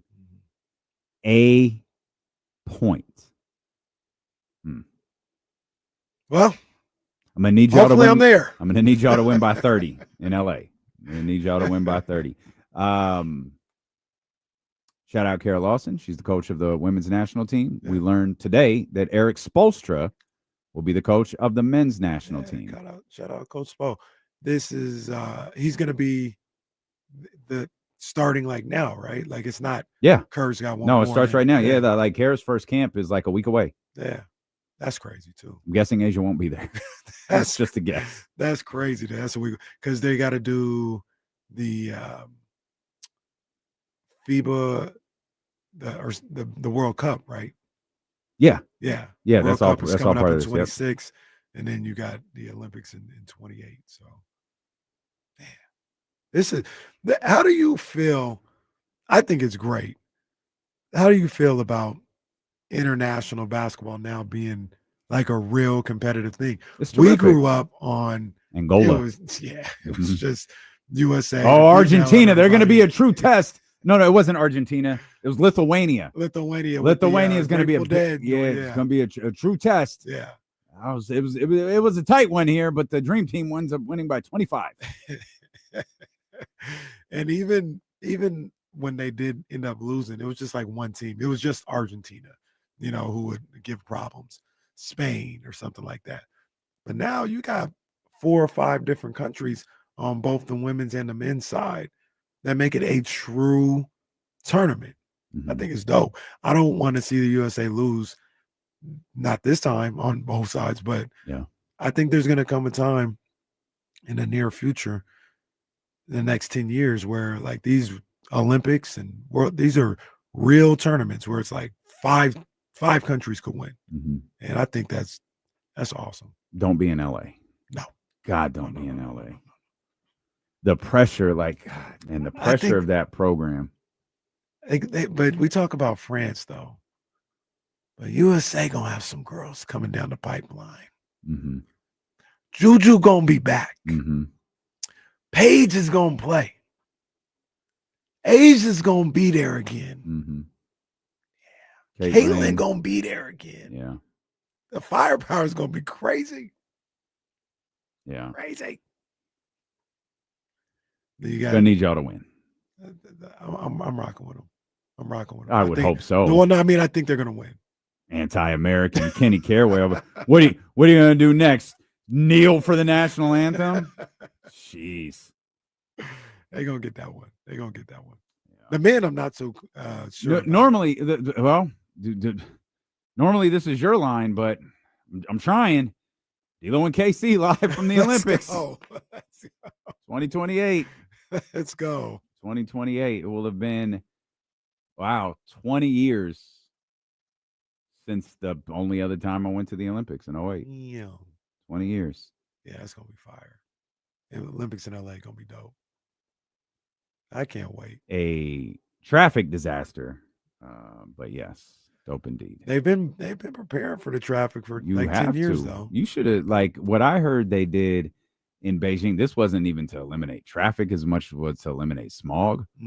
This is a true thing. You could only drive on certain days. So if you had an odd number license plate, you could drive on these days. If you had an even number license plate, you could drive on these days. And that reduced the smog. And when it started to get bad during the Olympics, you talk about incredible timing. Sometime in the second week, there was a massive rainstorm and it cleared all that stuff out. All that smog and nastiness and everything was just cleared out for a handful of days, and it got you to the closing ceremony. Lucky them. Yeah, that down there they were working on the roads and the public transportation and stuff when I was still living there. I've been back here for 8 years. And they were okay. Lake Show. What does that have to do? Well, I just context. Like you were from LA. No, I'm not from Reese. LA. Where's Reese from? He's from LA. Technically. I'm not. I'm from Sacramento. Me and Ryan, no, we're from Sacramento. That's how it is. I was just living there, just working down there. That's all. Where's the missus from? She's from Fresno. Closer to LA. Well, it's in between. I think mileage wise, it's closer. I want to see the miles. I want to know. I want to know which one's closer. Well, no, because it takes 2.5 hours to get to Fresno. Oh, and from Fresno to LA is like 4 hours, 3.5. All right. Yeah, she's Sacramento. She's Sacramento. Don't tell her that though. But that's crazy. They were planning that probably about 10 years ago, and they've got 3 more years to go. And everything should be good to go. We'll see. I don't know what it's going to look like. I cannot imagine that place with just public transportation. Just hop on the L train. Like I can't. No. But that's what they're going to try. God bless Southern California. I was really hoping they would. Because did you remember they had the talk of maybe they would go as far up as here in Sacramento for some events?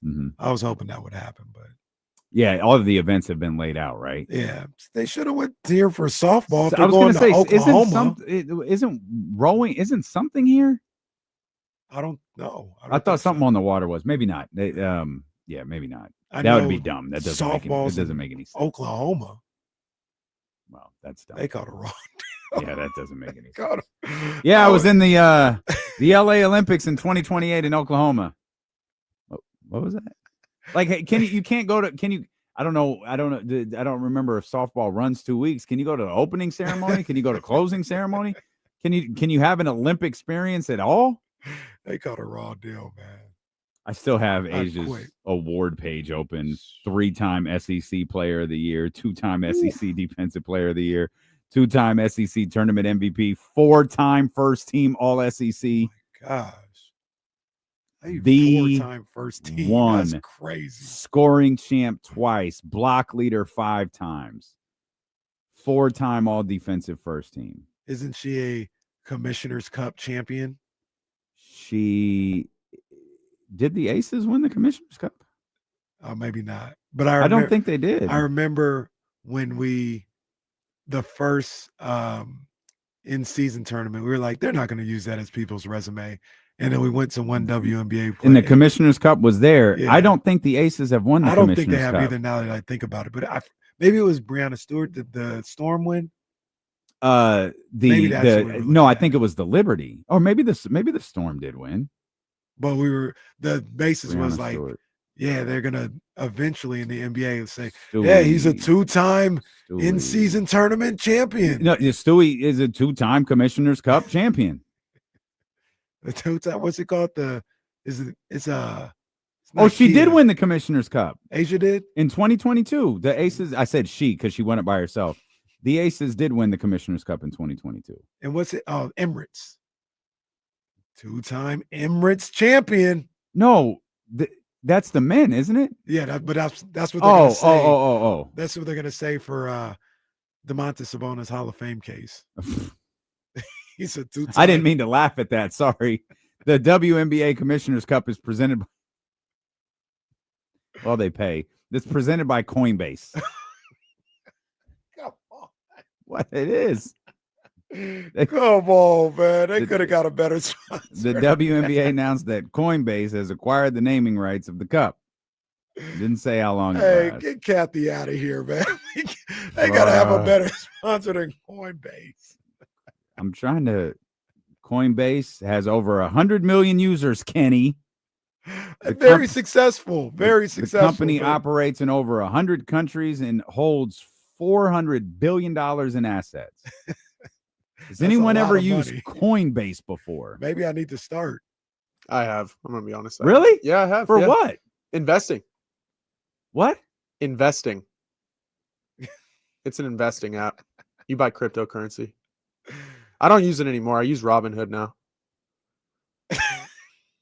Do I sound that you probably didn't expect me to say that at all? No. Yeah. I first of all, I'm proud of you, Thank you, young man, for man. investing. Thank you. I appreciate that. You're also speaking a language I do not understand. Yeah. I do not understand the investment like in or with cryptocurrency. People have been my homies have been talking about it for years. The Kevin Durant story where he was locked out of an account that had like millions of dollars in it. I was like, I don't know what you're saying. Yeah.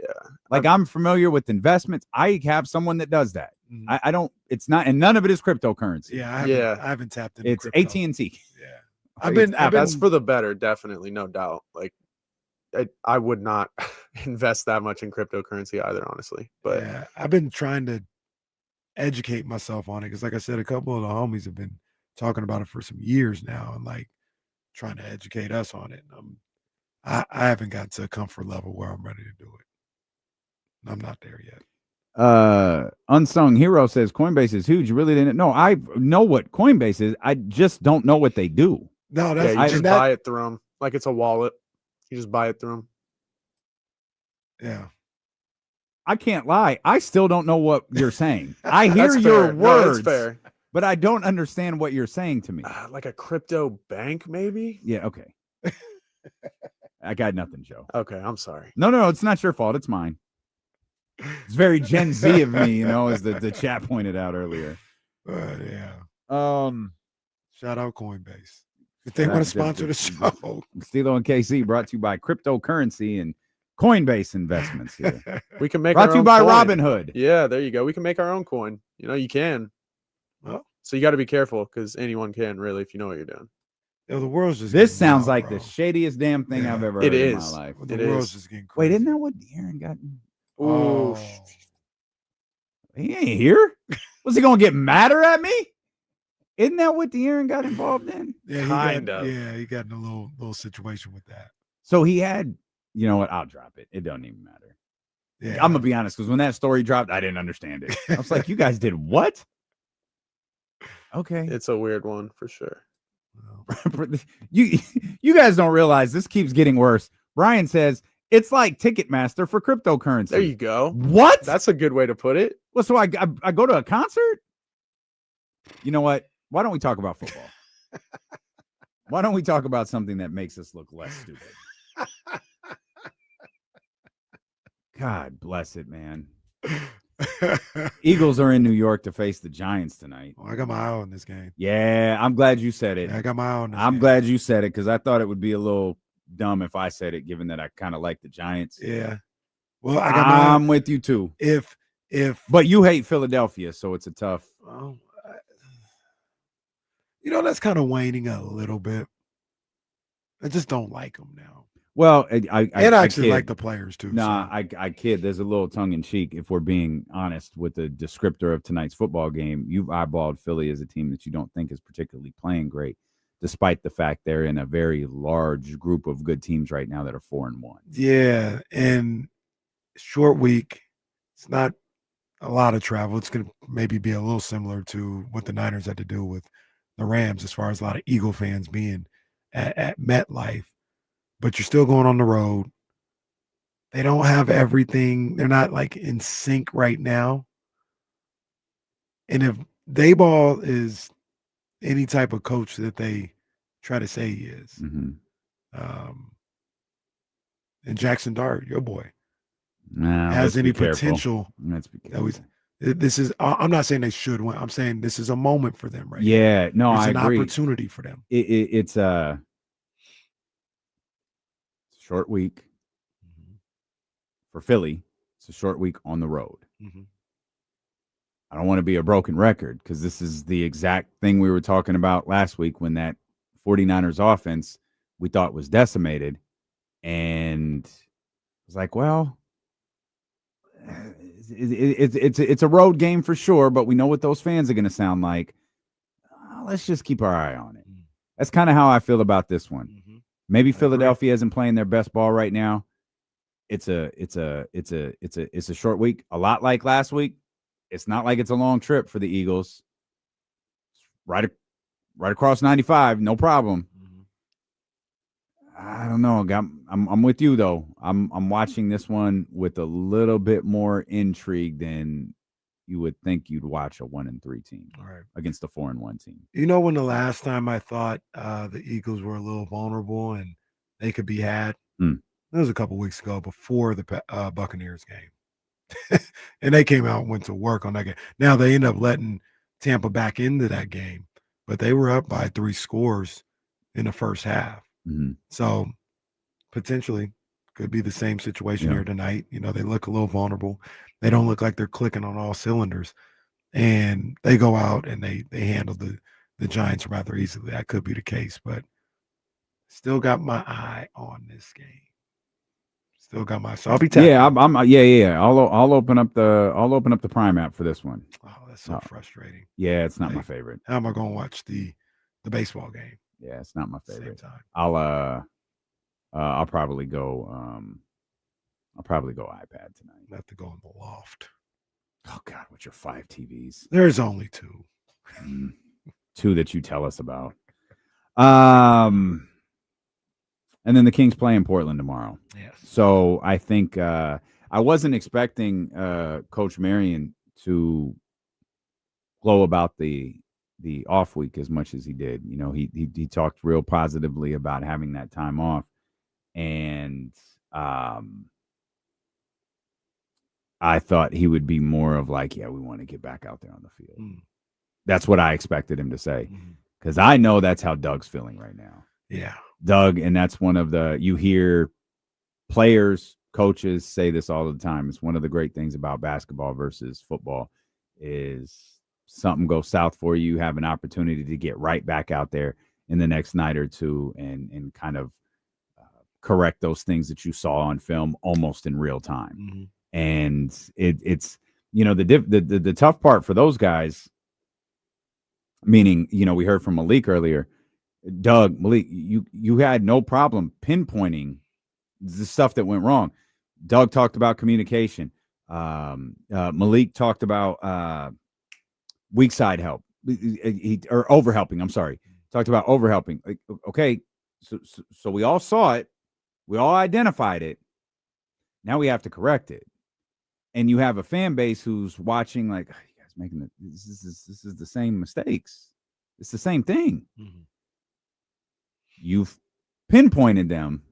Now you've got to correct them. I think it's sometimes easier to spot mistakes or as Malik was saying, spot bad habits than it is to correct them. It's a lot longer of a process to correct something than it is to spot it. Right. And, it's just something that the fact that they're able to see it, identify it once again, I think is a good sign, because we talked about it all day long and talked about it earlier. They're correctable mistakes. It's not, for me at least, not looking at this team and saying, hey, it's just a bunch of bums out there. They can think all they want, or they can correct or coach all they want. They don't have the talent. They're just not good enough. Kind of, and I'm not trying to be like a smart ass. And it's like how I say about the Raiders, right? It's like the Raiders, yeah, they can coach them up and do all this other stuff. They don't have the talent. They're not good enough right now to beat the Colts or beat Washington on a short week or something. Like, they just don't have the talent for those moments. That's not how I look at the Kings. They have the talent. The mistakes that I was seeing yesterday in that first preseason game were all correctable. Hey, trust that these guys are guarding the ball. Don't overhelp. Offensively, we need a little bit more time. We need to work together. We need to get a little bit more cohesion on the offensive end. That's something that could be fixed. That's a positive to me, and that is a sign for me, and I think for Doug Christie and those guys on the team that, that last night isn't who we are, it's how we played. And I think there's a difference. I think there is a difference. I hope that they show us that they aren't who they were last night. Again, it's great to identify the things that you do wrong. It's a whole different animal to correct them. And I think there are easy things that can be correct. Like DeMar was really passive last night. That's not DeMar DeRozan at all. Right. I don't expect it. And, I don't expect that to be even remotely the case, 13 days from today. DeMar is not going to be passive. Zach was terrific. Keegan, the Kings got on the board with a Keegan Murray dunk in traffic. That was sick too. I like that. It was a good dunk. Yeah, I saw that. I was like, ooh. That's so outrageous. Prize Picks wouldn't put that on the app. Keegan Murray dunk in the first 2 minutes in there's no Prize Picks wouldn't even put that on the app. No. And as we outlined earlier, like Dennis was tough. Yeah, Dennis did not have a great preseason debut with the Sacramento Kings. So even there, you look at that, and Dennis will play better, and DeMar will play better. Yeah, absolutely. You know what I mean? So you just look at those two things alone and say, that's not what's going to happen next year. And still, it's a team that scored. I have the box score here. I feel like it was 30 something. Oh, it was 27. Well, that shoots that. Never mind. I was going to say they scored 27 in the first. That's not a bad number at all. They scored 44 in the fourth when the game was essentially over. And we didn't really talk about this, but like Max played the entire fourth quarter. I think Devin made his debut maybe like 4 minutes left in the third. And I think he got a dunk or a lay-in right away because of some work on the defensive end. Like, you had some guys in that stretch play pretty good basketball. I walked away from that. I walked away from last night's game not being really clear as to where we're going with all of this, other than I do think Nick is going to play a lot. Nick was the only one. And they played a lot more than I expected. Like, the starters played well into the second half. Yeah. With the exception of Zach. Zach put us close. Yeah. Neek started the second half with the starting unit. And I think that's probably when you talk about offseason storylines where you look for a takeaway, Nick's going to be a part of what they're doing. I totally agree. Honestly, so a couple of my buddies as well, they came to me and they were like, dude, Nick Clifford looks good. I'm like, yeah, I mean, I like the way he was distributing last night. I mean, especially for it being his first game with us actually on the floor. I'm really interested to see what he's bringing this year. Like, I think he might be a big playmaker for us, and that would be huge. That would be so good. Yeah, having a reliable rotational player like Nick who can play a couple of different positions would be amazing. No, absolutely. And a guy that can, like you said, play a number of different spots on the floor, can handle the basketball from a number of different places on the floor, can create for others. You know, we saw that last night with what he was able to do when they were making that run. And, you know, he was getting his buckets. He was also dishing out. He had 9 assists on the night. So he was dishing out to his teammates as well. That reminds me. If you downloaded the PrizePicks app and you had more than, I don't know, 7 assists for Nick Clifford, would have won you a couple of dollars last night. Would have won you a couple of dollars. And you can do that all NBA preseason long. You can do that all WNBA finals long. You can do that all NFL season long, NCAA football, Major League Baseball playoffs. You can do it all year long. There's so many things going on right now. You can handle anything that you need to on PrizePicks. Download the app, put in the promo code KIFM. That'll get you $50 towards your first $5 lineup. Just put in the promo code KIFM, and right then and there, you get $50 towards your first $5 lineup. Must be present in certain states. Go to prizepicks.com for more details. PrizePicks, it's good to be right. It's great to be right. Scooter. All right. Hey, Scooter, you're participating in this? Yeah, Scooter is. Scott, I expect better from you. I think this is Scooter's first win of the season. Yeah, because he normally doesn't participate in this nonsense. He's right there next to WSKF. What does that stand for again? West SAK Kings fan. Okay, you talking about preseason. I'm kind of flirting with tonight's game. Oh, the football game? Yeah, they got I saw that. They got a demon for Jackson Dart at 199.5. That feels, one, really high for Jackson Dart. Two, it feels really high for a Thursday night. Yeah. But I'm going to take it. I also took a Saquon Barkley more. What's that for yardage? Receiving yards. They got a demon for Saquon at 39.5 receiving yards. Huh. What's that history looking like? He had 58 last game. And a demon for 39? Demon for 39. What do they know? They got a goblin for both quarterbacks at a half touchdown. Yeah. See, I feel like I would take that for Jalen, not for Jackson for some reason. Jalen, what's this get me up to? 10.5 times my money. That's a power play. I'm not that confident. Let's go to a flex play. Let's flex. You could go. I got 2 demons and a goblin. You could go demon on the Jalen Hurts touchdowns at 1.5 passing touchdowns. Yeah, not gonna do that. Don't you Not worry about gonna be able to do it. Watch your own money, pal. Who they had? Oh, do they got AJ Brown on the books? Ooh, well, they had a little meeting. Did you see that? I did see that. They had a little meeting. They got him. He was like, "No, it's not a players only meeting. We was just talking." AJ Brown, I don't know. Half a touchdown. 0.5 receiving or rush touchdowns. That's a demon. You can go more or less on targets. Less. He's got 8 targets. Do they go more or less? Less. You think so? Yeah, less. What's the history? 11. I'm gonna say. Oh, that's yards. 6. I'm sorry. Oh, Joe's making us end the show. Oh man, I got to get AJ Brown in here somewhere.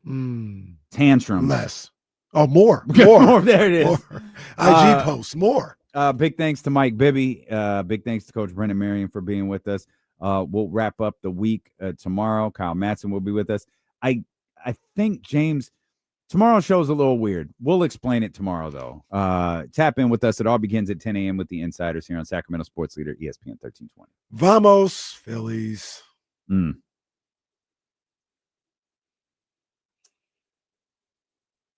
Appreciate you guys. As he mentioned, I will be out tomorrow. Kyle will be taking over, but I'll be back on Monday. My dog. Yeah, you're gonna be sick of D'Lo and KC by the time next week is over.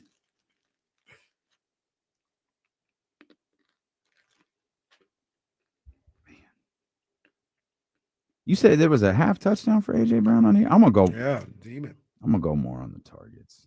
The Demon was a half touchdown. Mm-hmm. Yeah.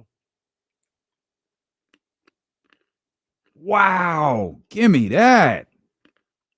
Oh yeah, has he scored a touchdown this year? I don't think so. What's that He get my has money one. up to? That gets the flex play up to 260. That is crazy. He's got one touchdown. What's the power play? I ain't doing power. That's stupid. I'll have some fun. Let's get this out there. Prize Picks, run your game. It's good to be right. It's good to be right. All right, y'all. We have got to go. See y'all tomorrow, man. Thanks for not leaving when the stream went down. That was great of you.